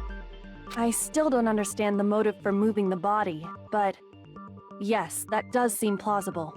Well, I must admit, I did find it rather odd. I knew he felt a little off. There was a certain incongruity to his female body. This is a most titillating situation! So now everything has been connected. All the mysteries have finally become clear. Okay, well, connected or clear or whatever, we still think you're the killer, remember? Yep. Yeah, no, I mean, I still don't really have much of another... Very interesting. This has become very interesting indeed. Alright, buddy. He's off in his own little world. I mean, to be fair, he doesn't even see the possibility of failing as a thing that can happen to him. Remember that was something that was the case earlier. What about you, Makoto? After everything we've learned, do you still think Byakuya's the killer? Well, without a doubt, Byakuya is the one that made Chihiro's death look like Genocide Jack did it. But I think he might not actually be the killer after all. But why? That's throwing, like, actively. Why even bother? Like, high key. What? But aren't you the one who accused him in the first place? He just seems to be too easygoing about all this. Like he's enjoying us solving the mystery. The way he's acting, it makes it seem like it doesn't have anything to do with him. And you think that might be because it doesn't have anything to do with him? Plus, the evidence he left behind was a little too... how can I put it? Overt. He consciously chose to use the extension cord, knowing it could connect him to the murder. At least, that's how I see it. And Byakuya, when you found out the murder took place in the boys' locker room, it seemed to rattle you. And then again, when you found out Chihiro was actually a guy, if you really were the killer, that stuff wouldn't have had any effect on you. So that's your thinking, huh? Well, it bothers me that you don't have more concrete reasons, but it's fine. I guess I'll mark it as correct for the time being. All right, buddy. Bro's not even... He didn't even have a rebuttal against himself. Like, he could have thrown the entire game away. Mark it as correct? He's right. I am not the culprit. I just happened to come across the corpse in the girls' locker room and decided to alter it. Why? Why bother? And also, what was that about you going into the girls' locker room? How? Are you fucking with us right now? No, I am not effing with you right now. Oh, what a loser. I'm telling you the truth. Well, I find it very hard to believe. Go ahead. Find it very hard to believe. You're free to be executed along with the rest of us. If you're really telling the truth, then why? Why do you do that to his body? My reasons hardly matter right now. Uncovering the culprit is much more important, wouldn't you say? Now then, if it wasn't me, who was it? Well, I don't think I can say for sure without talking about it a little more. We're seriously gonna keep going? We're all good, aren't we? I thought it was clear Byakuya did it. No, I'm with Makoto. If there's any doubt whatsoever, we need to explore every possibility. Holy clutch Kyoko moment. Because if we're wrong, we all die here. That's true. Very well then. I'm with you too. So how did Kyoko know it was a guy? Oh god. Damn straight. Count me in. Do you not have a mind of your own? Of course I do. What am I, an ant or something? I will never doubt the world's greatest detective. See, if Kyoko was really the killer, she would actively be throwing by even mentioning it. Anyway, let's discuss this all as a group one more time. We still have time to make our decision. That's very true. Our lives are all on the line. Like, she has to have looked. Excellent. Then shall we resume our game of hide and seek? If Byakuya didn't do it, then who's the real killer? Who murdered Chihiro? There's one thing we can be sure about. There's one thing we can be sure we know about the killer. The killer is a guy. That has to be the case, right? I got it! Since the crime scene was the boys' locker room, you would need a boys' handbook to get in. Since Leon's handbook is apparently broken, the killer would have had to use their own. In other words, it had to have been a guy. But that's still not enough. I need to find some more clues. I see. I think I have two hydrates. I'll actually do them both while we listen to this. Isn't there a single clue that might lead us to who did it? Well, clues are one thing, but did nobody get a look at the killer? I'm sure if someone saw the killer, they would have said something by now. Perhaps someone saw the victim at some point. Even that might be enough for now. Yeah. All we need right now is any kind of new info. It's over. It's all over. Oh, Celeste's You wanna know account. who saw the victim? The killer. And only the killer. And it's not No, like they're just gonna okay. turn themselves in. Game over, man. Game over. Yeah! No! Not game over! Okay, so I have to shoot the Celeste's account at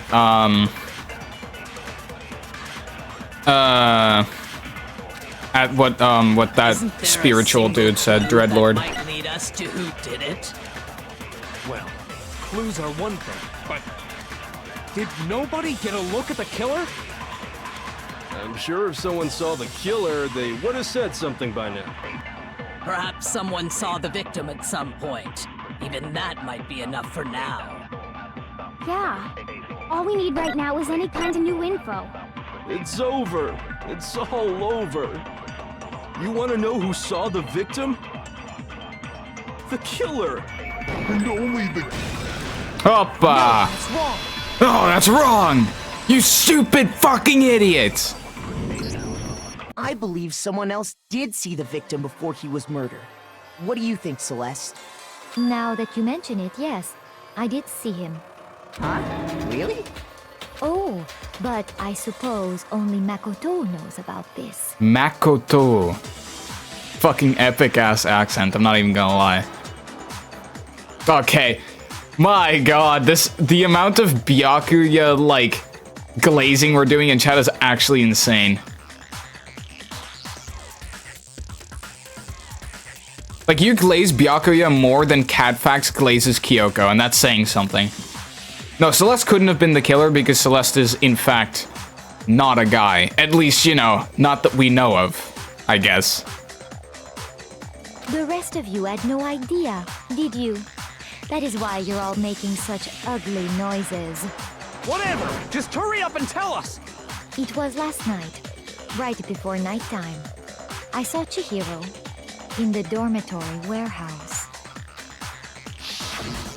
I saw him stuffing a track jacket into a duffel bag. I might be the most sane person currently in chat. That should instill fear. You know what? You might be right. And then, I assume, he headed off to exercise. Chihiro's the only one who dresses the other gender? Well, I mean, I would assume so. A track jacket and a duffel bag? But we didn't find anything like that at the murder scene.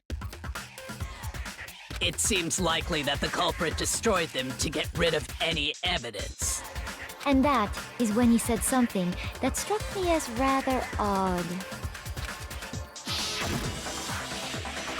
Well, I'd better get going. I'm kind of in a hurry. Chihiro told me he was in a hurry. But why would he be in a hurry? Only if someone were waiting for him, I should think.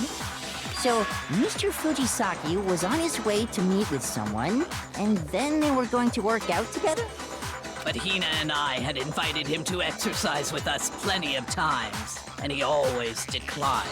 Well, that was because he can't go into the fucking girls' locker room, I guess. Probably because he was afraid you'd find out the secret he was hiding, right? Which means that conversely, he must have trusted whoever he was meeting with very much. Enough so that he was willing to risk his secret being revealed. Who would that be? What a marvelous friendship! Alright, you shut up, Genocide Jill. The point is, whoever he met up with is the culprit, right? So we just gotta figure out who it was. Holy shit, I know who it was. It was me! I did it! But knowing what we know, I can't even guess. No, you already have what you need to make the connection. Alright, buddy. Just spell it out for me. Huh? You know who the killer is. Seriously? Who is it?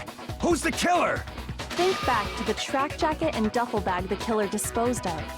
Focus on the details of these items, and it should become obvious who was waiting for him. Are you sure about that? You really think we can figure out who did it based on 2 pieces of evidence that we don't have? What? You want to track down some fingerprints or something? Even if we had the equipment for that, we wouldn't know how to use it. As was noted, the evidence is already gone. There's nothing to get fingerprints from. Maybe, but we can make certain inferences if we just take the time to talk it out. Easy for you to say, but fine. Celeste, did you notice anything special about the bag or jacket? The bag was just a normal duffel bag from the warehouse. All the bags in there are the same, so I can't imagine what would make that one special. Well, if I remember right, there was a decent variety of tracksuits to choose from. Do you think there might be some connection between the culprit and Chihiro's jacket? Perhaps. Let's explore that and talk a bit more about the jacket he took. Does Chihiro's track jacket really hold some clue about the killer? Somehow it's really hard to believe. Okay.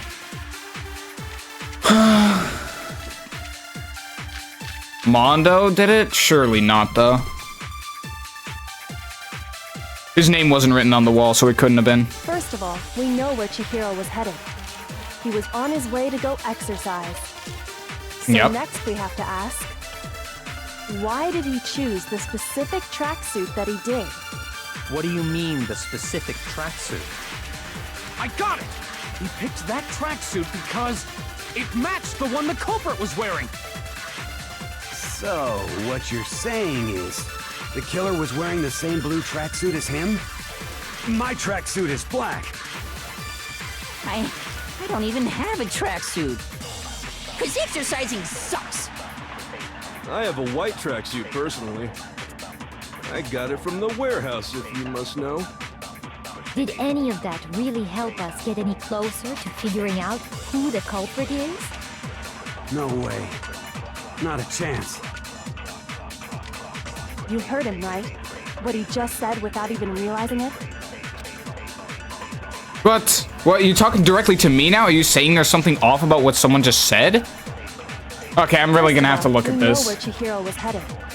He was on his way to go exercise. So next we have to ask, why did he Yeah, I might have to use the truth flashback for this. That he did? What do you mean, the specific tracksuit? I got it! He picked that tracksuit because it matched the one the culprit was wearing. So, what you're saying is, the killer was wearing the same blue tracksuit as him? My tracksuit is black. I don't even have a tracksuit.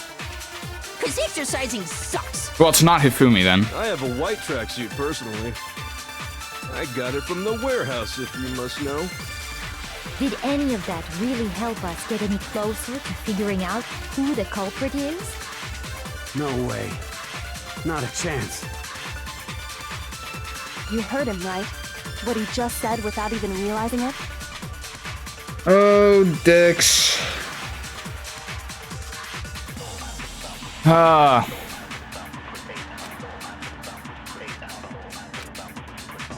First of all, we know where Chihiro was headed. He was on his way to go exercise. Yeah? So next we have to ask, why did he choose the specific tracksuit that he did? What do you mean, the specific tracksuit? I got it! He picked that tracksuit because it matched the one the culprit was wearing. So, what you're saying is, the killer was wearing the same blue tracksuit as him? My tracksuit is black. Dude, I don't even know. Shoot.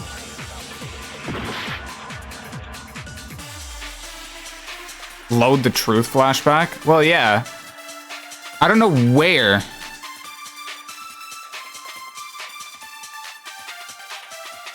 Like, exercise? The exercise one, I got my money on it. First of all, we know where Chihiro was headed. He was on his way to go exercise. So next we have to ask, why did he choose the specific tracksuit that he did? What do you mean, the specific tracksuit? I got it! He picked that tracksuit because it matched the one the culprit was wearing. So, what you're saying is, the killer was wearing the same blue tracksuit as him? My tracksuit is black. I don't even have a tracksuit. Cause exercising sucks. I have a white tracksuit personally.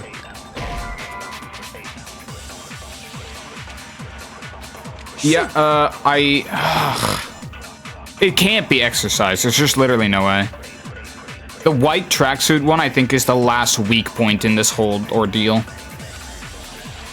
First of all, we know where Chihiro was headed. He was on his way to go exercise. So next we have to ask, why did he choose the specific tracksuit that he did? What do you mean, the specific tracksuit? I got it! He picked that tracksuit because it matched the one the culprit was wearing. So, what you're saying is, the killer was wearing the same blue tracksuit as him?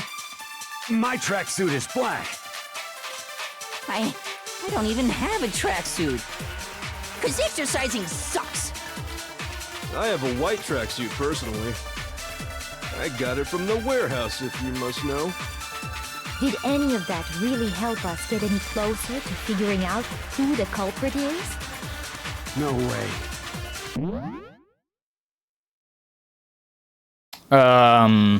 Well, Fumi saying he doesn't have one isn't like a weak point, so I can't really use that. They were saying they have a black one, and he said he has a white one. Yeah, Kyoko says, did you notice what he said? Without even realizing it. Use a flashback on the black tracksuit, then use it on blue? No, but the blue tracksuit thing was mentioned before the black one, and that wouldn't really be much of a flashback. That I wouldn't be able to use that, I don't think. Because you can't just flash back to a moment that happens forward in time. They mentioned the blue tracksuit that Chihiro had on. Then he mentions, hey, my tracksuit is black. Yes, you can. There's no way. That would be by far the stupidest thing of all time. That makes zero sense. Let me think.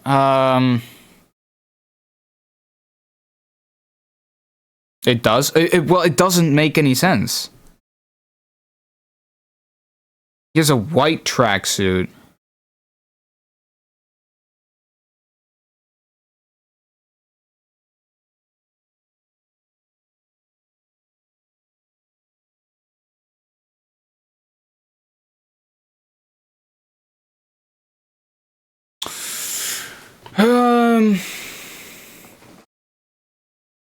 I'm telling you, this is it. I mean, if it is, then that would kind of destroy all faith in me in the rest of this game. I'm not gonna lie. If that is the conclusion to what is like, oh, one of the best trials in the game, that is so abysmally stupid.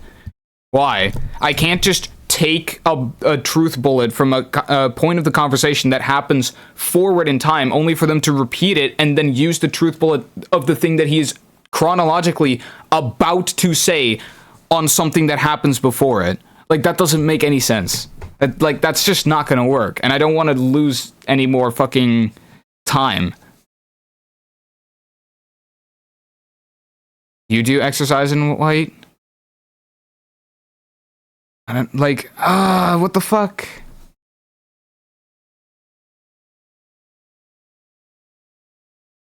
Do we trust him? No, it wouldn't make any sense. There was no guarantee he was going to exercise.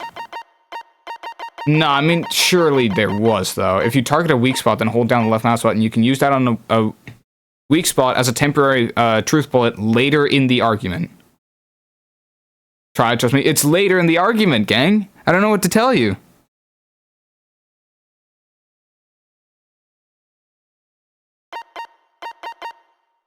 Fuck's sake.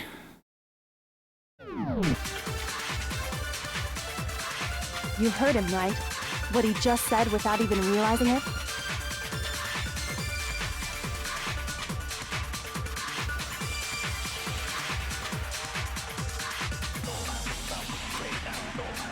First of all, we know where Chihiro was headed.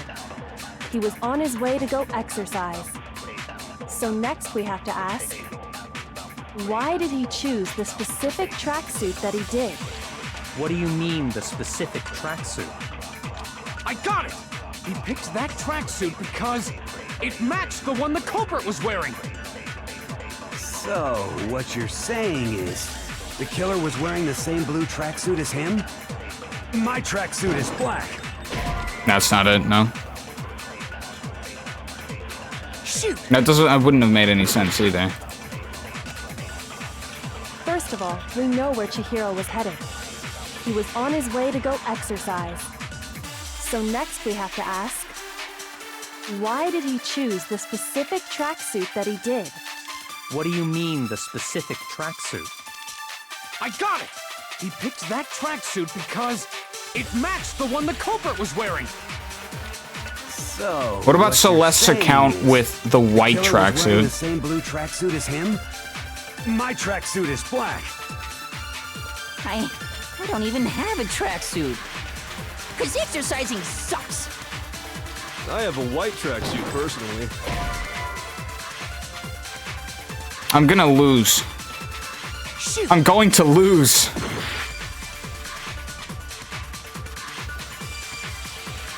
She never said it was blue. How would he know? No, okay. We know it's blue. So in the earlier conversation, didn't they say that she had a blue tracksuit? First of all, we know where Chihiro was. If you press F1, I think you can read the evidence. Yeah. I guess that would be a right one. Also, what's up, Landluigi? We have, Disappearing Stain just isn't gonna have anything on it, no. Celeste's account. Chihiro was spotted leaving the warehouse. It seems she was stuffing some blue exercise clothes into a duffel bag. Presumably she was on her way to exercise, but the clothes were not found at the crime scene. Celeste had not told anyone other than Makoto about this encounter.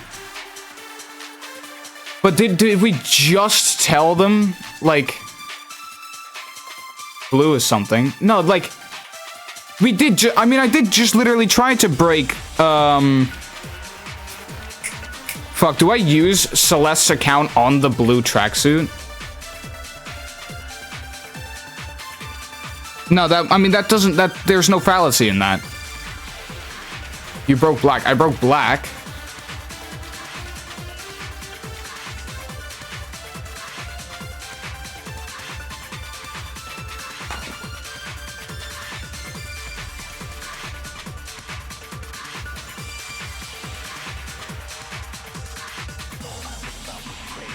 We're gonna die, bro. Brace. Break blue, it's our last shot. But, like, it just...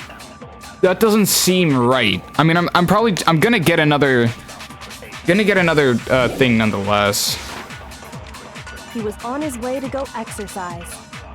So next we have to ask, why did he choose the specific tracksuit that he did? What do you mean, the specific tracksuit? I got it! He picked that tracksuit because it matched the one the culprit was wearing. So, what you're saying is, the killer was wearing the same blue tracksuit as... No, that's wrong! Oh my god, holy clutch! Hold on a second, Mondo. What did you just say? Oh, that makes absolutely zero sense. Okay, hey, explain this one to me. I still don't know what it is. Last time I was just like, oh yeah, it was because we never mentioned anything about, or he couldn't have known that it was Chihiro's dead body until, you know, he walked in, yada yada yada, with the whole fucking Byakuya thing. I still have no idea about this. They never said blue. Well, but they did though, right? That's just a thing about the previous conversation I then just don't remember. Huh? What'd I say? When Celeste testified a few minutes ago, she said... I saw him stuffing a tracksuit into a duffel bag, and then I assume he had it on. Okay. She never said anything about the jacket's color. Well, see, I didn't know that about the previous conversation. I wasn't paying that much attention. So why did you say Chihiro's blue tracksuit? What are you just... Hey, Celeste. What color was Chihiro's tracksuit? As a matter of fact, it was blue. And before we began the trial, did you tell anyone that? The only one I told about any of this was you. Then, Mondo, how did you know what color Chihiro's tracksuit was? Because I just... I'm sure he saw the clothes at some point in the investigation. I'm just better. Oh no, but the tracksuits disappeared. No, that can't be it. The bag and clothes were surely disposed of by the time we began our investigation. Then the only reason he could have known what color the tracksuit was is if he saw Cherry with it before he died. That's the only possibility. Cherry? Are you talking about Chihiro? So, how about it? Did you see the tracksuit or didn't you? What the fuck is this whole, like, the tongue is looping. Bro. Just by chance. I just happened to see it last night. There's no way the fucking split personality just made her tongue grow 3 sizes. He walked past me, and he was carrying the tracksuit in his hands. No, that can't be it either. According to Celeste's testimony, she stuffed the jacket into her bag in a hurry. It was almost like she was trying to hide it. And just like that, she was gone. when Celeste noticed it, Chihiro made a point of making sure the jacket was completely in the bag.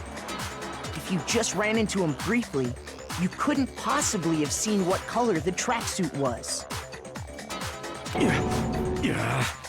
It would appear you've dug your own grave. You fool. Perhaps. But you handed him the shovel, didn't you? That's why you said what you did. Focus on the tracksuit and it'll be obvious who he met with? What a bunch of nonsense. Ah, now I understand. It was all one big bluff, wasn't it? Your true intention was to draw a slip of the tongue from the culprit. That's why you said you knew who did it, to put them on edge. That's right. However, Mondo was my target all along. I had my suspicions about him from the very beginning. Yo, based on what, dude? But why? What made you so suspicious? That's a good question. The way he talked, the way... Because I hate him. That's fucking amazing.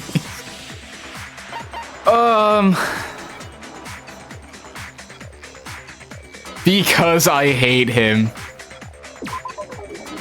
There was a certain turning point that tipped me off. Maybe you didn't notice it, Mondo, but you tend to refer to men and women differently. You only call guys dude. For girls, it's chick. And after he was killed, you happened to refer to him as dude. Once I picked up on that, it occurred to me that Mondo knew something we didn't. You noticed such a tiny detail? Bruh. Are you a witch? She's a witch! You're positively frightful! No, I'm not the frightful one. Not nearly as frightful as someone capable of murdering a friend. Mondo, was it really you? So Mondo is just... But wasn't he... He didn't... But he's the dude that promised not to go out during nighttime, and he always kept a promise type shit. That sucks. Did you really kill Chihiro? I didn't kill anyone! You've been all over me, judging everything I say, putting words in my mouth. What gives you the right to treat me like a goddamn criminal? Yeah, he would never do something like that. This is a false accusation. Oh, not your bro. My reasoning on that is pretty shaky. That was fast. Well, this does present us with a problem. It seems we are all out of leads. My time has nearly come. Oh my god, bruh. That's what my little ghost friend is telling me. Oh yeah, that reminds me. Hifumi, weren't you telling me you'd found some evidence? Brother, you just came out about that? Like, just now? Really? What kind of evidence? Actually, now that I'm thinking about it here calmly, it might not be all that relevant. Well, just say it. Jeez, does your confidence just get up and walk away? It's fine, man. Just tell us. If you really insist, then... here it is. An e-handbook. What do you have there? It happens to be an e-handbook. I found it laying on the ground, so I scooped it up. You found it on the ground, right? Then it must belong to Chihiro. It's mine! I got it! Oh my god. Chihiro's handbook was missing from the scene of the crime, right? For a fact. For a fact indeed. I was totally sure I'd found it. Then it must hold some clue about the culprit, right? Well, that's what I was hoping. But it's busted. It won't even turn on. I imagine the culprit broke it to get rid of any evidence after the murder. But it can't break. Odd. I didn't think the handbooks were quite so fragile. They're not. You're right. They're not. They're totally waterproof and shock resistant. It would take an awful lot to break one. And yet, this one does appear to be broken, as is Leon's, sitting useless in the main hall. For all your confidence, That is a remarkably high failure rate. Do you think there might be some kind of mystery in there somewhere? How precisely did the handbooks get broken? How did the handbooks break? There's only one possible explanation. By hitting its weak point. I got it! You already told us before that the handbook has one weak point, didn't you? Yeah! You remember that? Yeah. Sure, maybe I let that slip, but I never told anyone what the weak point actually was. But if the handbook is supposed to never break, and two of them broke in quick succession, then we can only assume that someone's figured out its weakness. You know what the weakness is, right, Monokuma? So, what is it? Huh? You're asking me? I think it's a necessary piece of information if you want this to be a fair trial. To be fair, yeah. No, I mean, now the murderer, I'm pretty sure it's gonna be Mondo. It's just gonna be like... It's just... Like the odds are kind of stacked against him here, I'm not gonna lie. But if I tell you, and someone else decides to copy it, that would be very not good. Just tell us already! Why would we want to break our own handbooks? Oh well, I have a weakness for pushy demands. But you're sure you won't follow their example? Then allow me to make a special announcement. The weak point of my cutting-edge e-handbook is... When it's exposed to high temperatures for too long, it will suffer a meltdown and totally break! I flippin' knew it! You knew it? Yeah, because I found the handbook laying on the floor of the sauna. The temperature in the sauna can reach over 200 degrees. Strange how you don't get burnt, huh? Is that Fahrenheit or holy shit, man? It's because as your sweat evaporates, it creates a cooling layer of air around your skin. If the hot air of the sauna were somehow pushed directly onto your skin, you'd definitely get fried. That layer of air would get blown away. That's why you may feel a burning when you move around. So when you're in a sauna, make sure to keep nice and still. That's a pretty like droplet of wisdom, bro, just got, like, dropped on us. Wow, interesting. I learned one new fact today. Yeah. That is a mere trifling speck of knowledge. Yeah.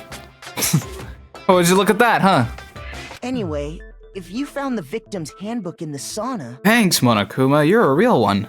Then the killer must have been purposely trying to raise its temperature in order to break it. Meaning the culprit somehow knew its weakness. But how'd they find out? Monokuma said he didn't tell anyone, Oh right? my god. Fucking... The dude was in the sauna. Right? Or what was it? So Mondo was in the sauna before together with Taka. Mondo had his clothes on, Taka didn't, so he wouldn't have had his handbook with him either.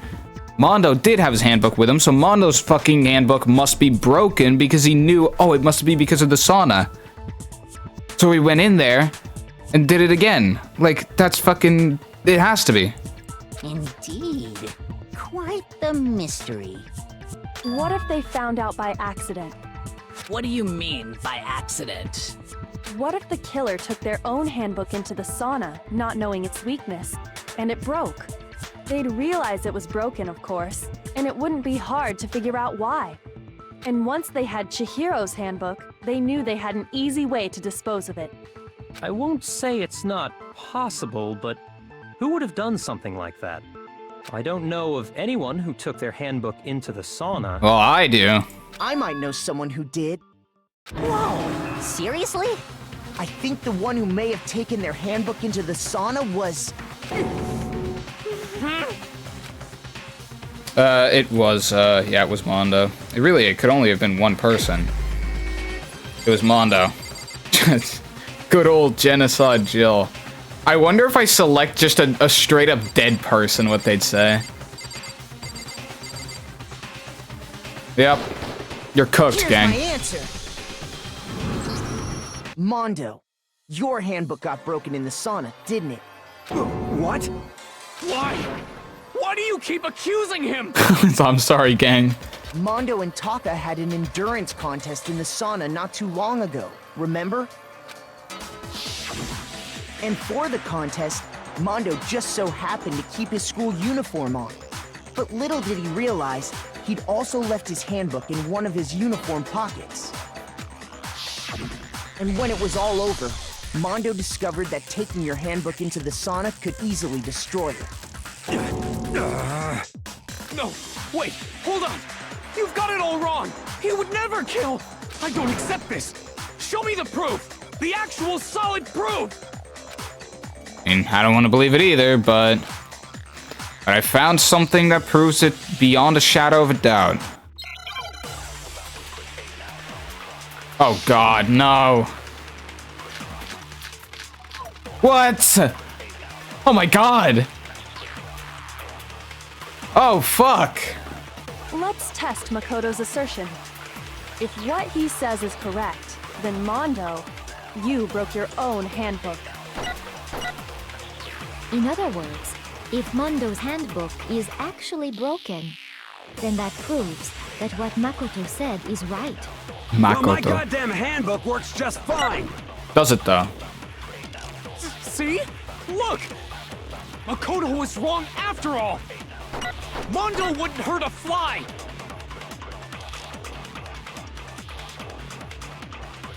I think might be broken e-handbook on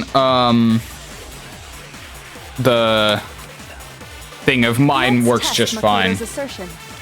If what he says Wait, hold on. What was Awie's account again? No, okay, that's completely unrelated. Broken e-handbook found in the main hall, which is apparently a rare occurrence. They thought it was Leon's, but I don't know. You broke your own handbook. In other words, if Mondo's handbook is actually broken, then that proves that what Makoto said is right. Well, my goddamn handbook works just fine. Oh, yes. No, that's wrong. First try. Beautiful. Mondo, the handbook you have right now, is it really yours? The fuck is that supposed to mean? The broken handbook that was in the main hall, isn't that one actually yours? What the heck are you talking about? What I mean is, I think Mondo swapped his handbook out for one that actually works.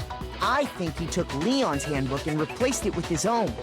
After all, Monokuma said himself that Leon's handbook never should have broken.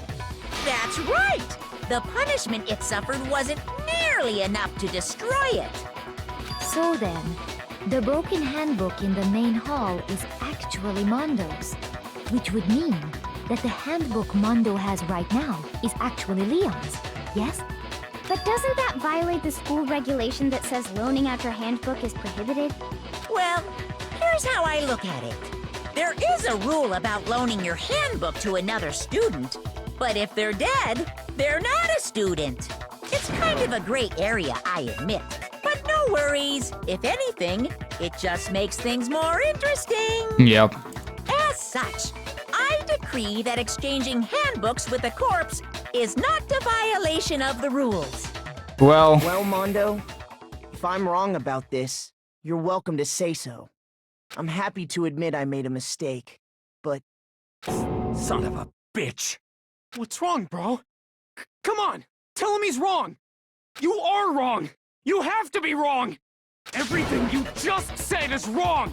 You made it all up. I'm gonna be fucking dance battling with Taka, the fucking homie, instead? Okay, then why don't we look back on this case one more time, from the beginning? That way, everything will become clear, and we'll all see if I was right or wrong. Okay, so now... Okay, that was a real... Yeah, okay. Act 1. So, she stumbles into the warehouse. Celeste saw Chihiro in the warehouse with a duffel bag, and... What? This is a piece of old evidence. I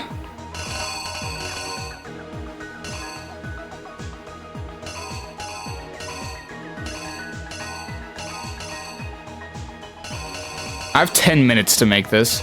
Okay, so this one has to be in a hurry. Then there's something everyone has that you need to get into the locker rooms, which is the handbook. Use your handbook. Got into the locker room. Which locker room did Chihiro go in? The boys' locker room. Just like that, huh? Then someone was sitting there. The weapon the killer used was the... Wow. Okay, so, well, this... As the murder took place, some blood splattered onto something, didn't it? Okay, well, I mean, this seems about right. Right? And then, some blood splattered onto something. This... Or the carpet. It could have been either one. Let me see.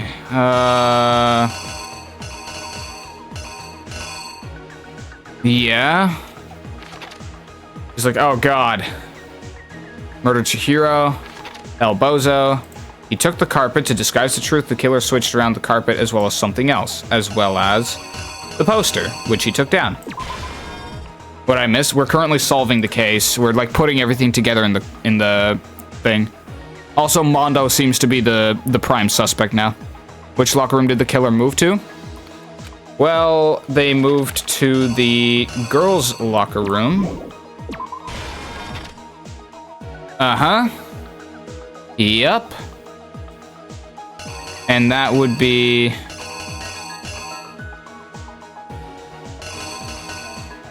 Let's see. Hold on. The killer took something from the other locker room and switched it at the scene of the crime. Which was the poster. And he took Chihiro, dropped him down there, and just called it a day. Then Byakuya, silly, fucking goofy Byakuya, walked in, saw Chihiro's dead body, and just kind of decided... What was it that Byakuya brought to the murder scene? It could only have been the electrical plug. When Byakuya arrived on the scene, what did he use to disguise what happened? He tied her up. Jesus fucking Christ, bruh. Then, where did the killer go after they were done? They went to the sauna. Right? They went to the sauna. Well, okay, they went to the sauna. Tossed it in there. When the handbook got thrown into the sauna room, what happened to it? It broke.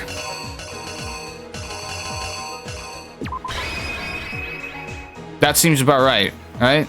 Byakuya's evil? No, it's Mondo. But Byakuya did manage to throw extremely hard. He's not the culprit, but he did disguise the murder. So, yeah. Here's exactly what happened. That has to be it, right? First, let's take a look back to before the incident. Last night, Celeste saw Chihiro in the warehouse, correct? At the time, she was apparently stuffing something into a duffel bag. Uh-huh. That something was a blue tracksuit. You can confirm this, right, Celeste?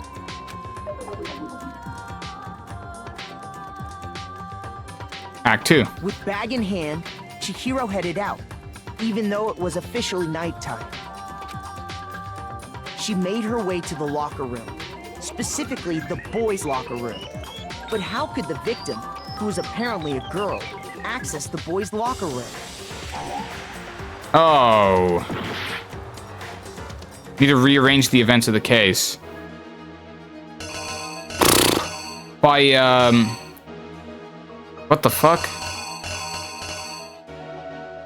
Huh? By using this picture of the fucking... By using this picture of the e-handbook instead of the other picture? Yeah? Really? Here's exactly what happened. Oh my god. With bag in hand, Chihiro headed out, even though it was officially nighttime. She made her way to the locker room, specifically the boys' locker room. But how could the victim, who was apparently a girl, access the boys' locker room? Okay. Simple, because she was really a he, which is why he was able to use his own e-handbook to gain entrance to the boys' locker room. Once inside, he met with someone there. And the person he met was the one who killed him.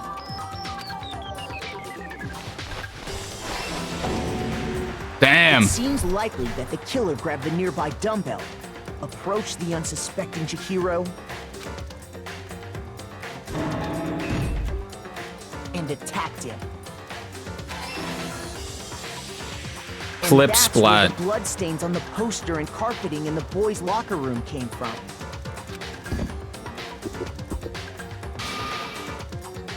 Boom, boom, boom, boom, boom. It was likely in the heat of the moment. The body was arranged, but the murder itself felt unplanned. Which is why Damn. the killer hurried to try and hide the act. First, pulling up the bloodstained carpet. Then, removing the bloody poster. And finally carrying the corpse into the girls' locker room. A girl's handbook was necessary to get into the locker room, of course. But this alone doesn't prove that the killer was necessarily a girl. Uh-huh. After all, Sayaka and Junko's handbooks had been placed in the main hall. Oh, it's Junko. Okay. Using one of those, Not they Junko. could get into the girls' locker room without much problem.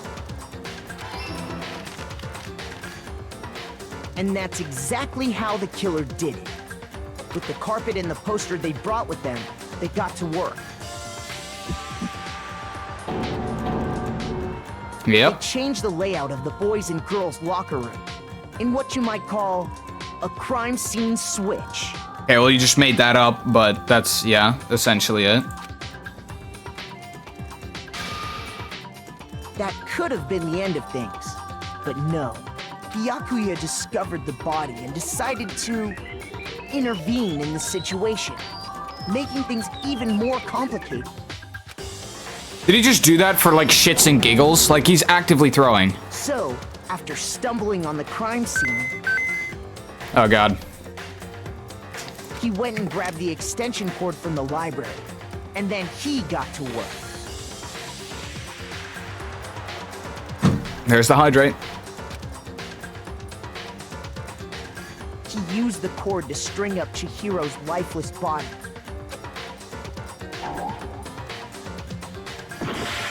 I didn't lay out my... What the fuck? Oh, God.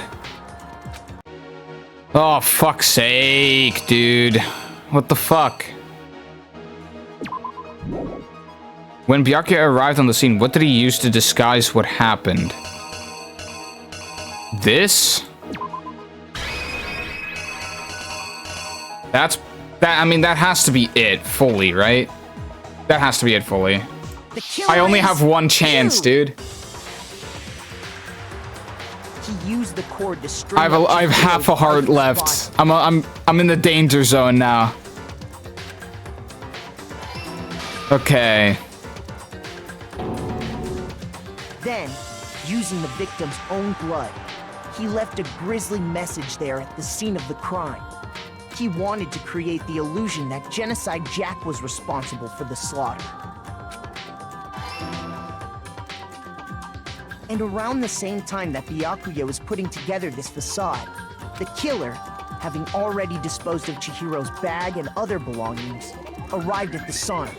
There, they plan to destroy the last piece of evidence. So where did Chihiro's handbook. Where did he just dispose of that, though? Like, what the hell? Okay, I did it. And just as the killer expected, the steamy sauna was enough to ruin the electronic gadget. Somehow, the killer knew that the handbook couldn't stand up to the heat of the sauna. And the reason they knew that is because the sauna had already wrecked their own handbook. And that's how it all played out. Yep. Wow. Isn't that right, Mondo Owada? Isn't that right, Mondo Owada? Wait. No.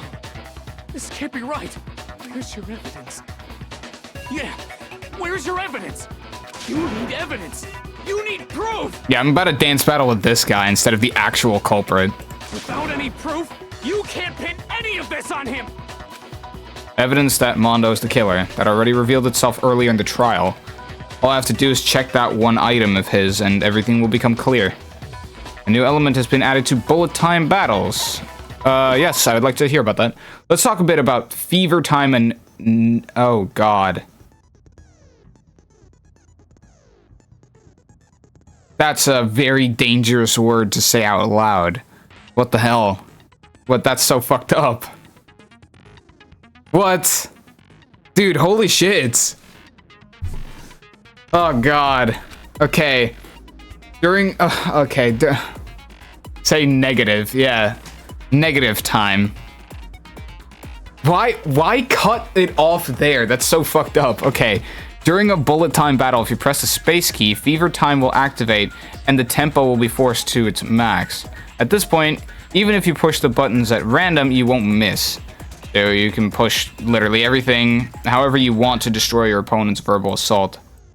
But this only lasts until your focus gauge runs out, so make sure...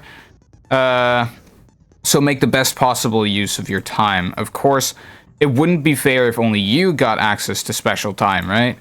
Special time, holy shit. So we've also prepared something called negative time that your opponent can use.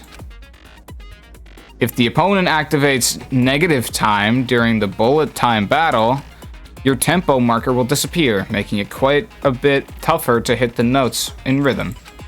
If you were to activate fever time at this point... no, never mind. I'm sure nothing would happen. I don't know what I was worried about.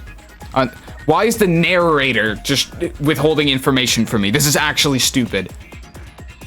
Brother, you're supposed to be explaining to me how to do this. Are we kidding?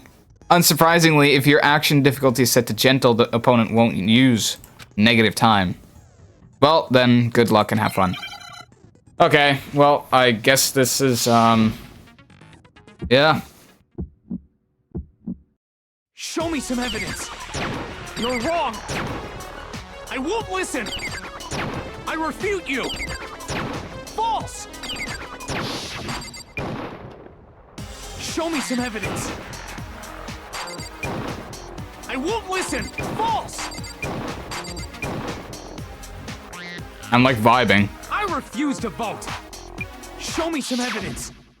You're wrong. I won't listen. I refute you. I have half a heart left. Nobody wants to hear what I have to say. Then the...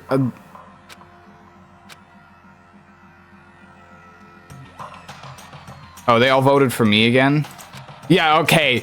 I'm not even gonna lie here. That is such an absolutely abysmally bad conclusion to a story like that, bro. I was so far removed from being the culprit in the first place. Why have that be the automatic fail state? That's so stupid.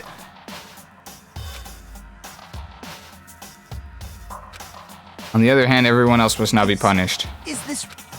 what do you say? Gonna give it another shot? Well, yeah, but I only have fucking half a heart. Oh, never mind. Let's go. That's clutch. No, I'm good, actually. Yeah, if I press space, then I get to just, like, do whatever the fuck I want. Show me some evidence. You're wrong. I won't listen. I refute you. False!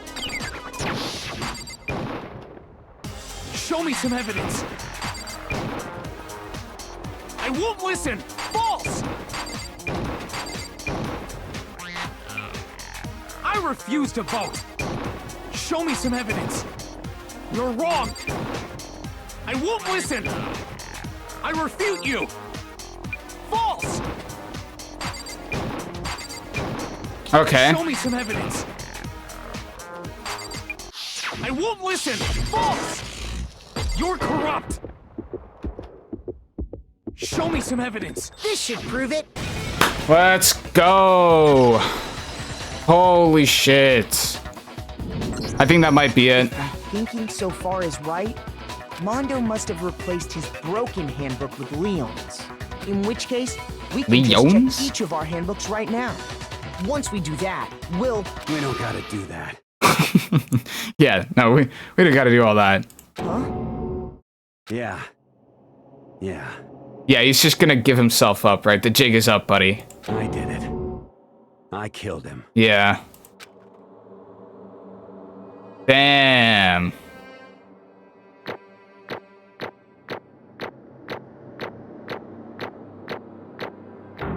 Yeah, that's pretty alright. Oh my god. Oh, another W in the pocket, chat. Let's go. Let's give it all we got. It's punishment time. Oh boy, fucking Mondo. Honestly, I would never have expected that, and to be completely honest, to cut myself some slack, there is absolutely no way I could have known that from just with the information that I had going into it. Absolutely no way.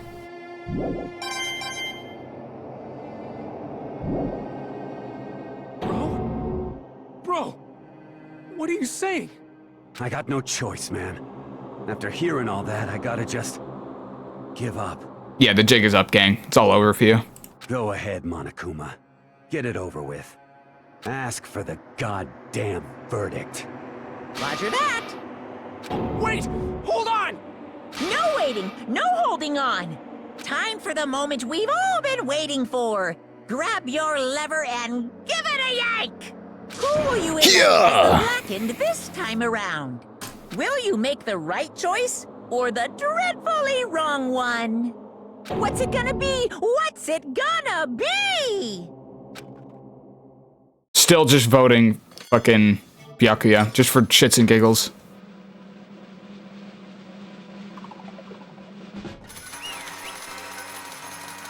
Yep, there he goes.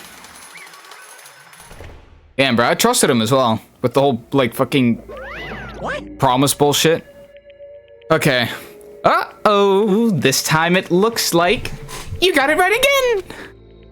Yes, it is so. The Blackened that killed Chihiro Fujisaki was Mondo Owada!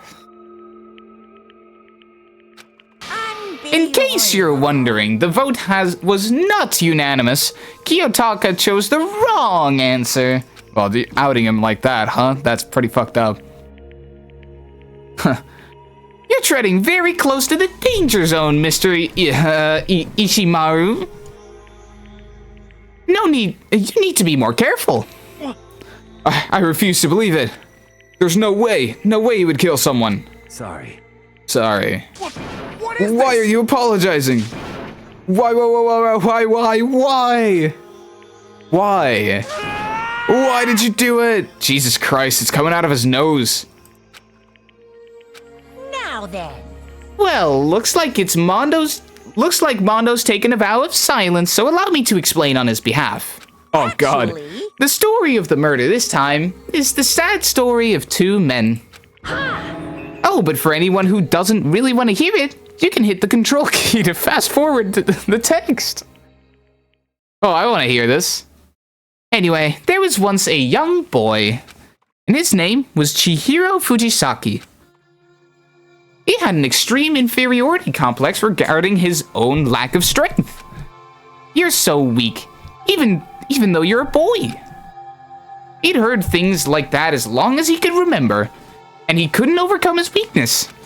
On the contrary, he tried to hide and buried he tried to hide and buried himself further and further into that weakness, to take on the fragile form of a petite young girl. He had chosen that as his way out. Now nobody will be able to say anything about even though you're a boy.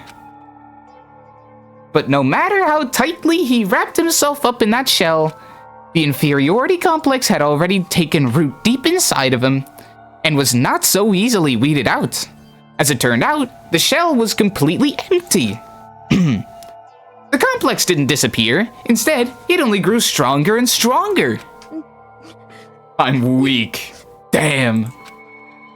Weak, weak, weak, weak, weak, weak, weak, weak. You are, huh? That's pretty ass. Once the killing game had begun here at the school, he had no choice but to accept this fact. After all, this world is survival of the fittest. If you're not strong, you don't survive. And then the lovely and hateful Monokuma announced the revealing of the embarrassing secrets, which of course included Chihiro's embarrassing secret, which I was more than willing to divulge.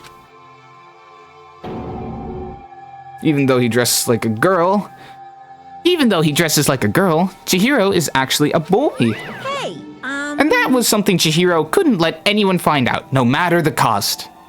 And that was revealed. If that was revealed, it would be the end. And the hardened shell would crack. The armor would fall away. Without a doubt, those around him would torture him more than ever before. Everyone figured being thrust into such a dilemma must have sent him spiraling into despair. What? And yet... I'm sorry. I'm sorry, I don't really want to talk about it right now. But I also don't want to leave things the way they are, so maybe I can talk about it later. After I try my best to become strong, then I can tell everyone. Annoyingly, he used the threat of discovery to motivate himself to become stronger. That's right. Now's my chance. I want to change. I'm going to get stronger and accept who I am. Strong enough so that when someone says, even though you're a boy, I'll be okay, I'll get better. With that thought at the front of his mind, he resolved to take immediate action. And so, that day, he made the commitment to begin exercising. He was prepared to retrain his mind and body. Retrain. But sadly, that would be the first and only chance he would get at it.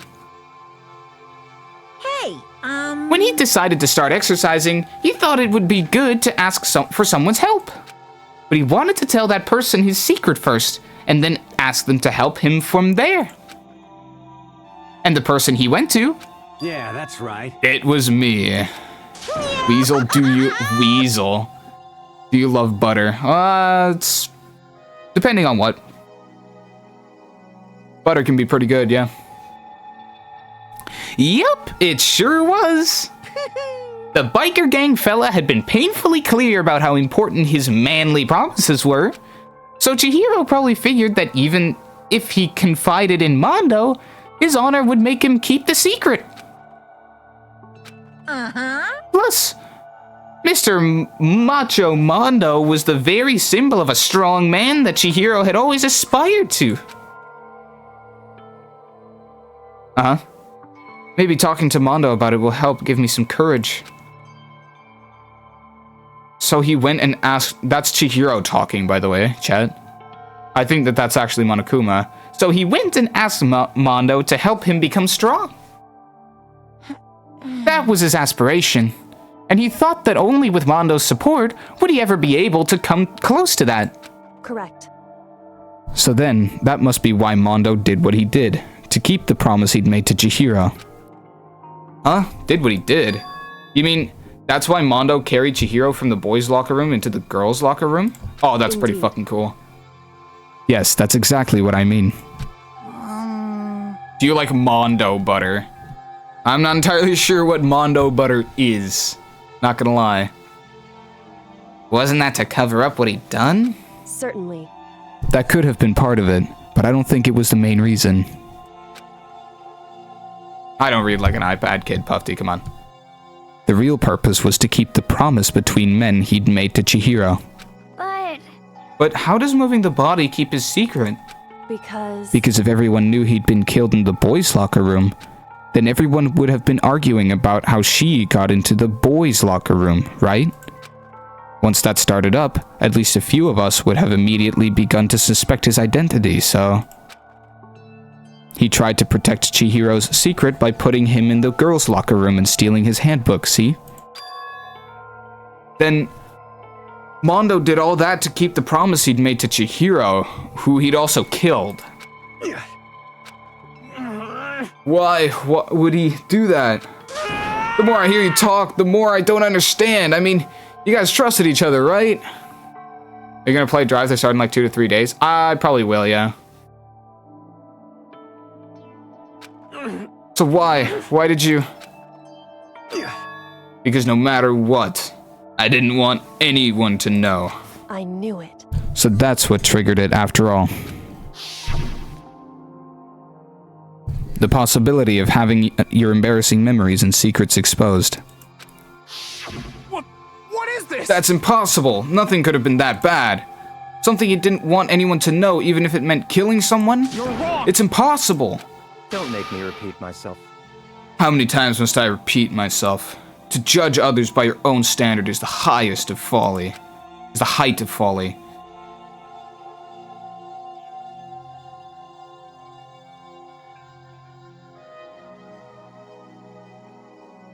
You'll know what Mondo butter is soon? Oh god.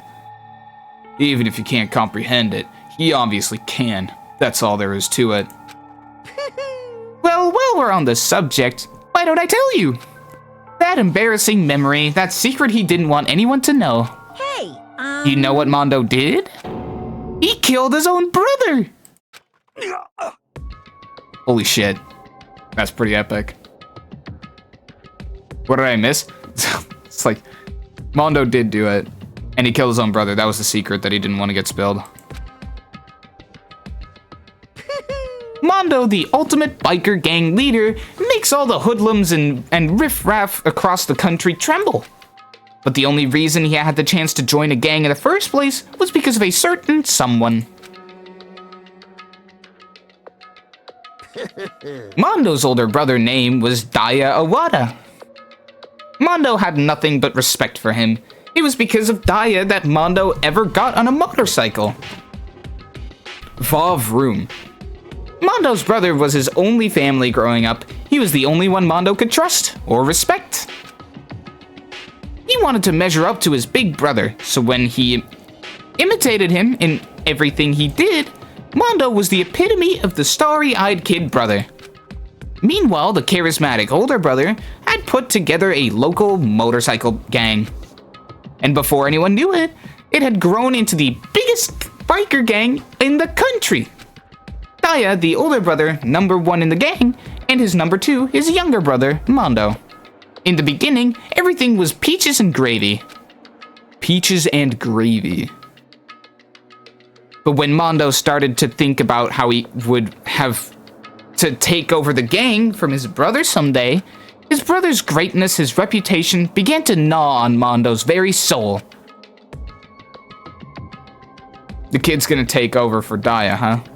Daya created this gang with his bare hands. Mondo's just along for the ride. Can someone like that really be our leader? All that'll do is make the gang look bad. Yeah. Almost every day, Mondo heard the gossip and whispers of the other members of the gang, which is why... I gotta get stronger. Stronger than Daya. Once, just one time. No matter what, I gotta win. Don't fuck with me. I don't care what it takes. I gotta come out on top. And on the night of his amazing brother's retirement ceremony, Mondo challenged him to a street race. But during the race, tragedy struck. Oh my god. The kid brother pushed ahead with reckless abandon, eager for victory, and dashed into oncoming traffic. But suddenly... I mean, that's not exactly killing him, is it?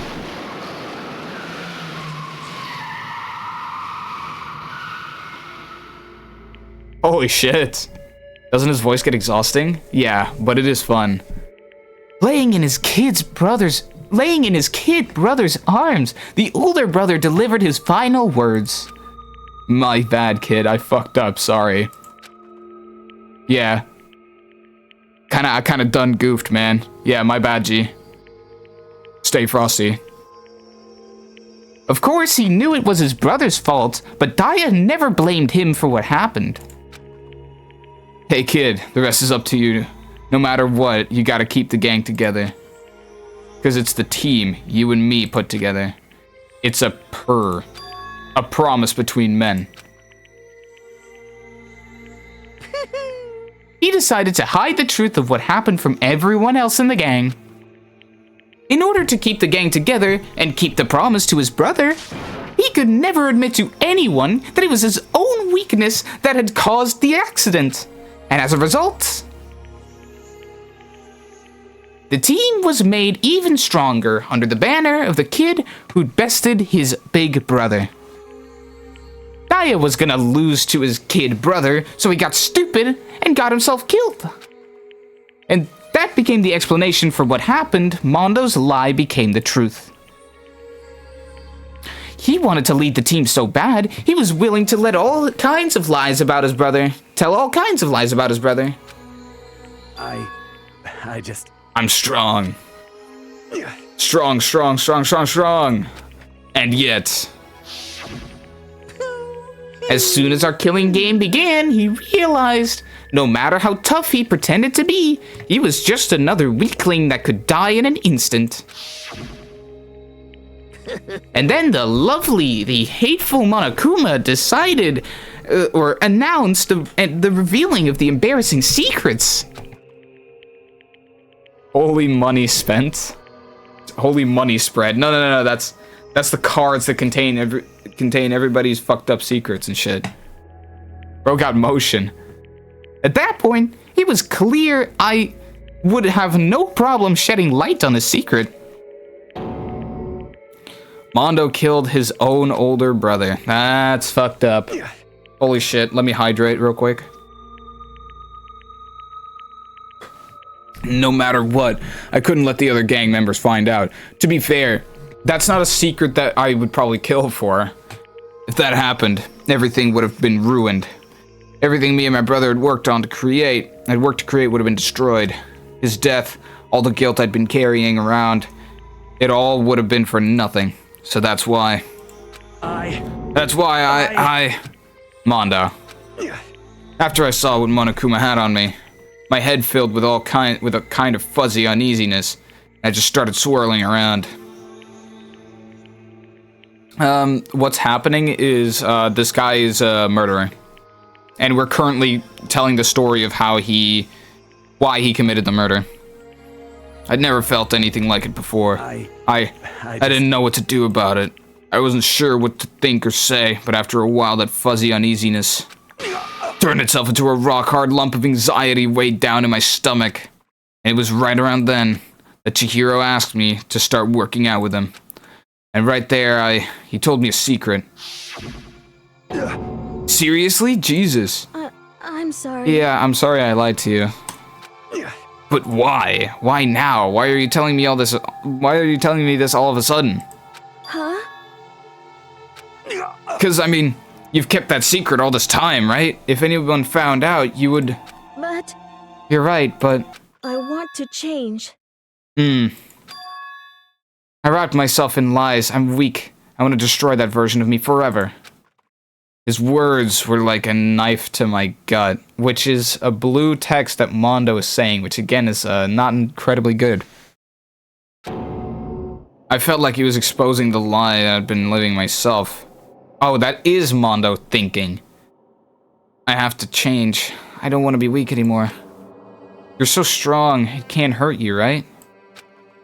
Whatever secret Monokuma might tell us. You piece of... So what? You're saying I should just say it? What? You're saying if I really am, What? I should just be able to tell everyone my secret? Huh? I was jealous. I was jealous of Chihiro's strength. He had the strength to face his own weakness, to try and overcome it. I was the kind of it was the kind of strength I've never had. So I was jealous of him. And that jealousy broke me.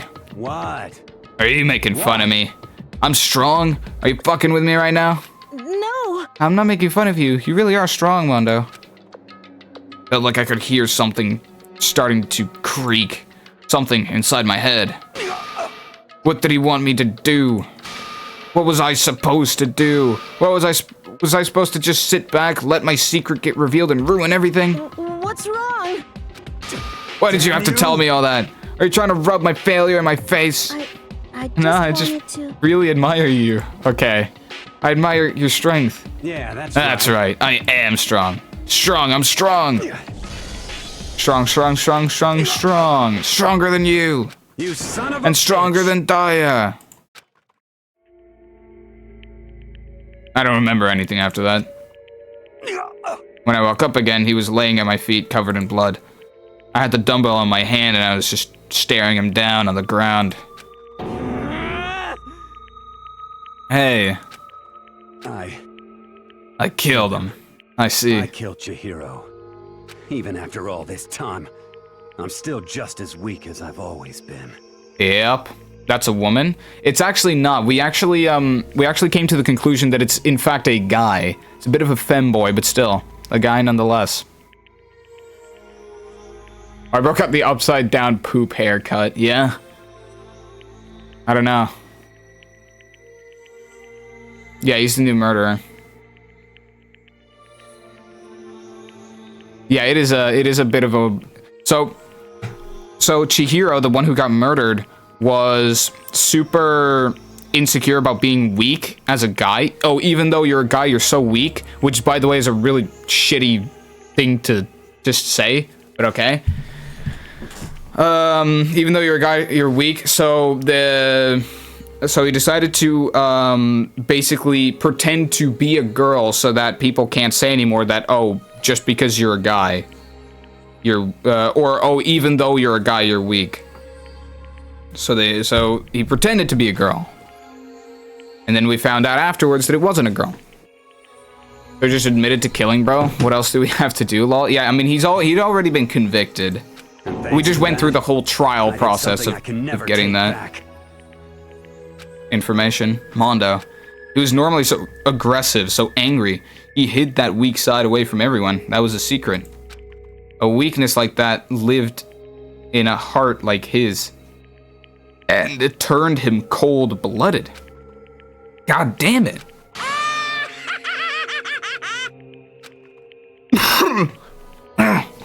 Look at him, you see? You're all just like him. For a secret from the past, for a memory. For that, he killed another living human in cold blood. He couldn't cut free of his regrets from the outside world. He doesn't know what true strength is. Do you see hope anywhere in there? 'Cause I sure don't. You bastard. Just shut up, you son of a bitch. Go ahead, say that again, I dare you. Yep. Okay, I'll say it as many times as I want. Is what I want to say, but unfortunately, I can't do that right now. Because it's the time for punishing. Because the time for punishing is fast approaching. Punishing? You mean execution? That's what I promised you, right? The blackened that disturbs the peace will be punished. Ridiculous. Hold on. Now then, I've prepared a very special punishment. For Mondo Owada, the ultimate biker gang leader. Oh, wait. Let's give it everything we've got. It's punishment time. Yes. I said wait. Sorry, man. I couldn't keep the promise we made. From one man to another. Oh, God.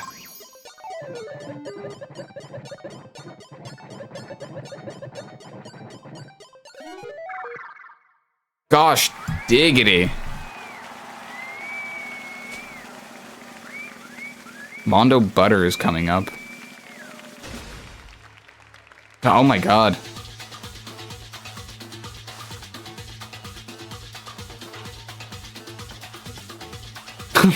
Fucking On the motorcycle.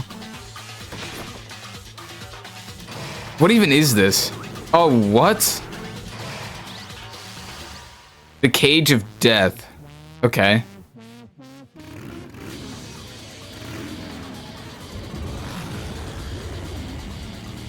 Is that a circus thing? Dude. Oh my god.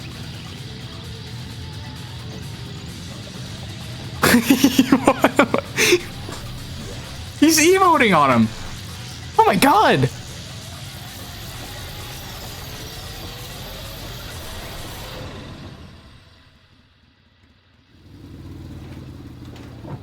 Bro, even... Oh god, even Monokuma's tired after that one. He's very dead. Poor Diddy Blood.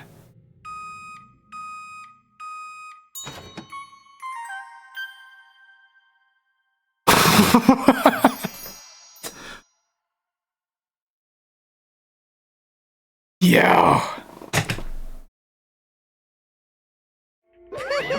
Brother cooked it up and served them. Pancakes. Delicious. My unholy lord.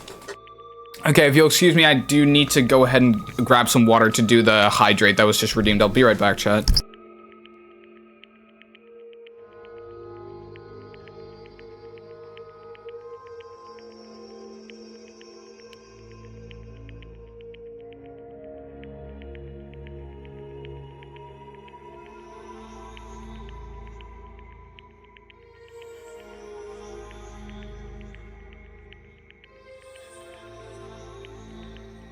Oh god.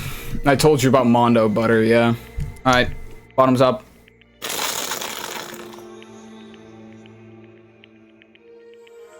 Oh, I needed that. Laugh at death and your soul will forever be at peace. It can't be. My brother. Another murder and another execution. I want to feel again. Everyone's lives are taken so lightly here. I feel like I might be going mad. Maybe I'll just let it happen. Fucking hell.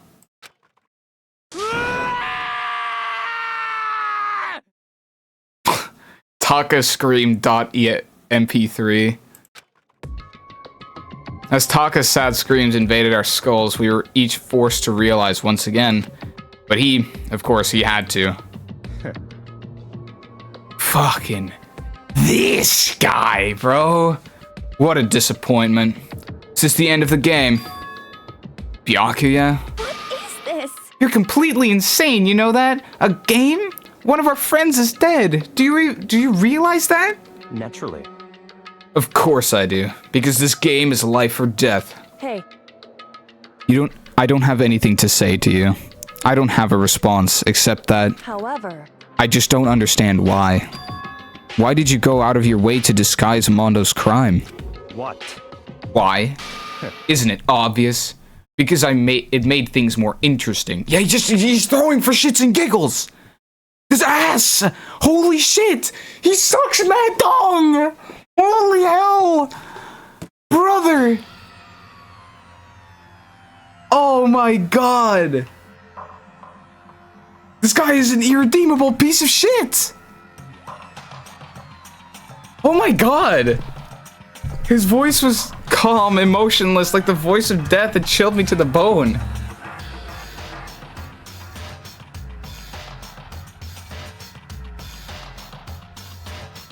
How's the rules for leaving the place again? Yeah. Basically what August said, yeah. I don't know how many people it needs to be down to until you get to leave. Last night, when the murder took place, I was in the library as usual. Honestly. So you ignored the nighttime rule too. That rule never mattered to me. I don't recall agreeing to it. There is nothing to be done. Well, I don't particularly care. Please continue. The night grew late, and I decided to return to my room, which is when I stumbled upon him. It's all mod of this game on TikTok where they made him fat as shit. Hell yeah. Celeste does kind of have aura. Spotted Mondo coming out of the girls' locker room. After he'd gone, I looked inside and saw the corpse. What?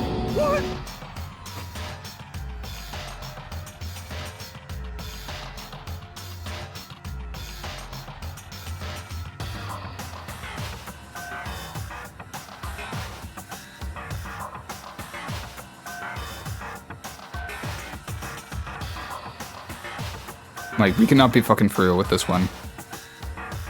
However, there have been at least 3 people that have said I fuck with fucking Byakuya. In what universe is this guy not a piece of shit? Literally, like, actively throwing. Holy hell. My brother in Christ. I mean, you actually witnessed the murder. He was such a fool. He didn't have the slightest idea that I'd seen him. Well... So, you're saying you knew who the culprit was from the very beginning?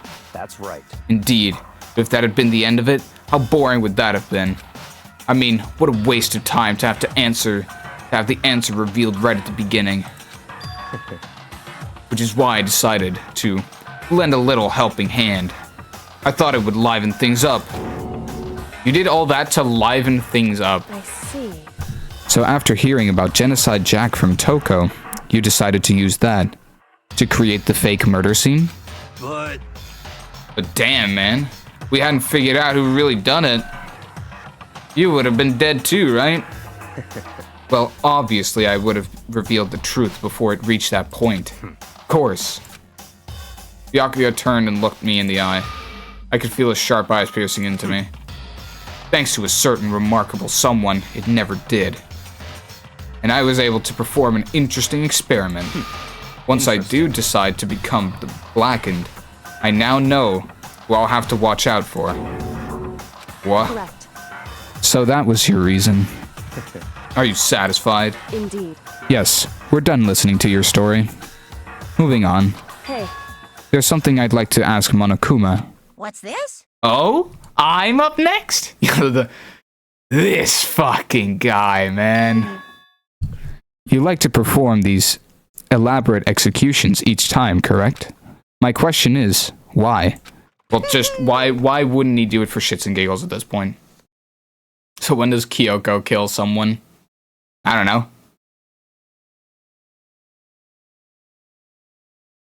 Do you like them? But you know, this punishment, this despair, it's not just for you. All this punishment, all this despair is my gift to mankind itself. What?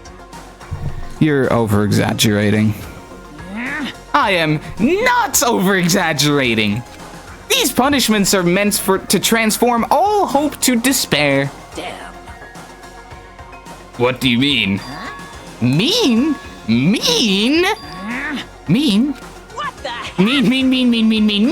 Damn it! Good grief! I don't understand why you have to pick apart every little stupid thing. Whatever, it doesn't matter. In the end, I'm gonna stand alone as the victor, and then everything will be revealed to me. Ooh. Ah, the noble son of a noble family. Truly, you understand me. I think this is the start of a terrifying friendship. That's enough. Shut up. I would never stoop to the level of a childish criminal like you. Just let me just say this. After I've achieved complete victory, you're up next. I'm gonna find you and kill you, understand? In the name of my family. In the name of the Togami family, for which victory is a foregone conclusion. You're getting all riled Ooh, up. so cool! It's like you're the main character of a video game or something. No trash mob for you. I swear, whatever it takes, I will kill you. Temper. Sounds like someone needs a nap.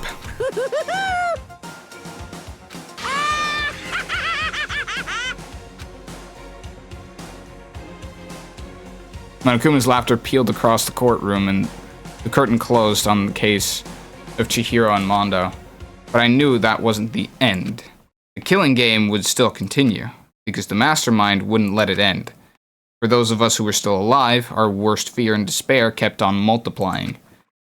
It was the kind of despair that felt like a blind puppy in hell had more of a future than us. All of our courage, our effort, our friendship, it felt like it amounted to nothing at all. It was the worst kind of despair.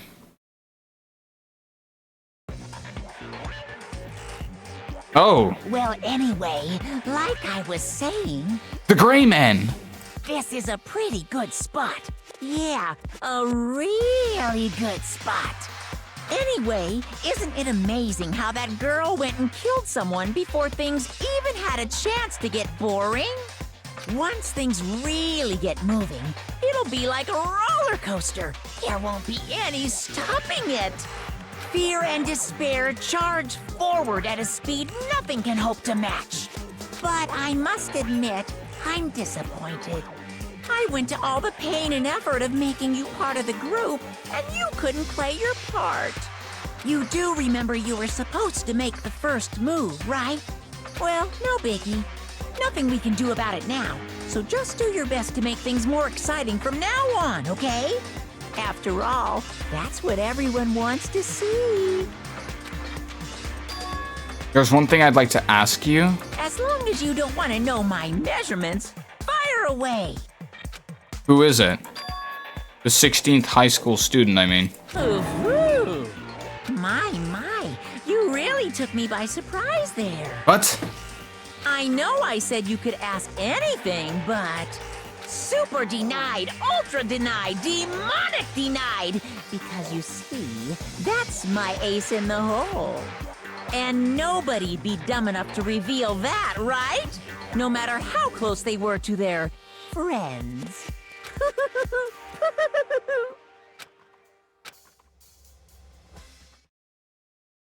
Okay. Oh. The end. They asked for sloppy toppy. Now there's 10 people left. Yep, to be continued. I got a crazy diamond present. That's cool. Well, that's that then.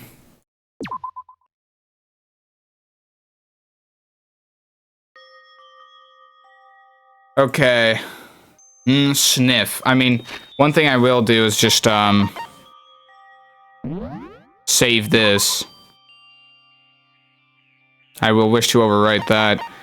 And, that's gonna be it for now. That's gonna be it for now, chat.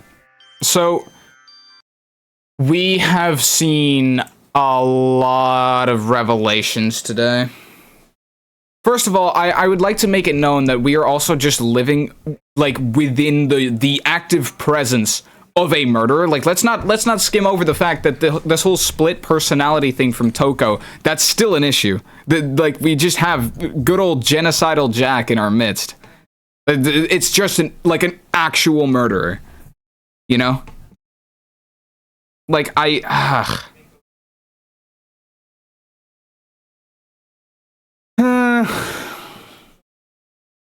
yeah. I mean, that's kind of funny, though, I guess. Next morning, we're just gonna be there and be like, hey, Toko, like, you right, you know? Type shit. I hate to say it, but Celeste is probably the one talking to Monokuma. You think so? Is it? I was gonna ask what's wrong with that dude. But that one, like, murderous fiend. I don't know. They have a split personality. But with the dude, I don't know. What Monokuma, I have no idea what dude you would be talking about. Kyoko is the conventionally attractive detective she's Kyoko is the conventionally attractive detective she's living. I mean, yeah. I mean, I hope so. Honestly. I hope so, but I guess we'll never know. So I don't know what my prediction's gonna be for the next few things. I don't think that Genocidal Jack's actually gonna kill anybody because it would be actually trivially easy to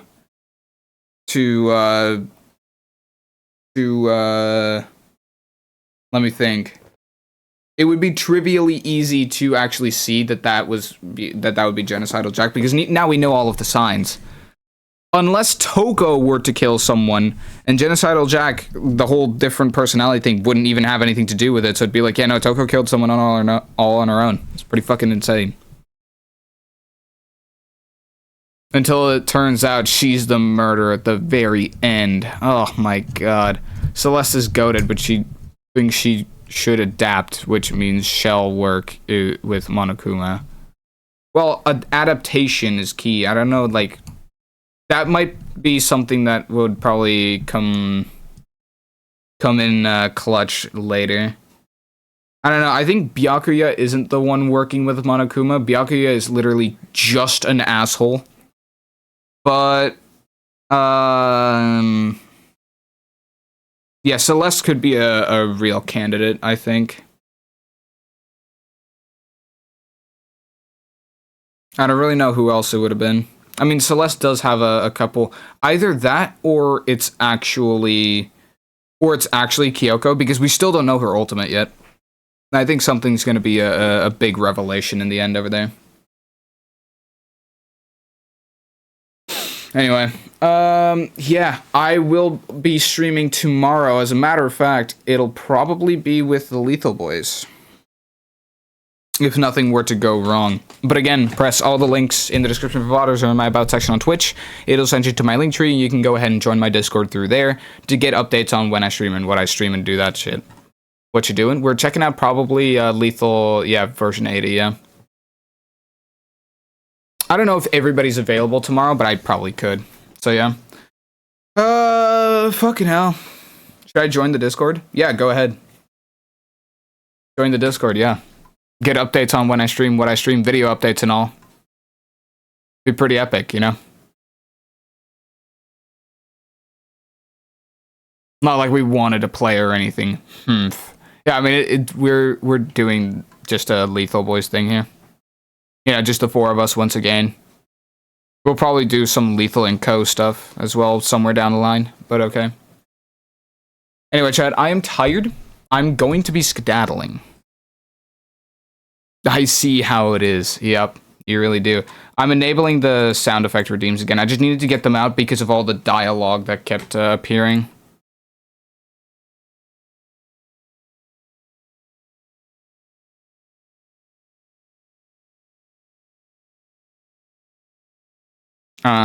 Yeah.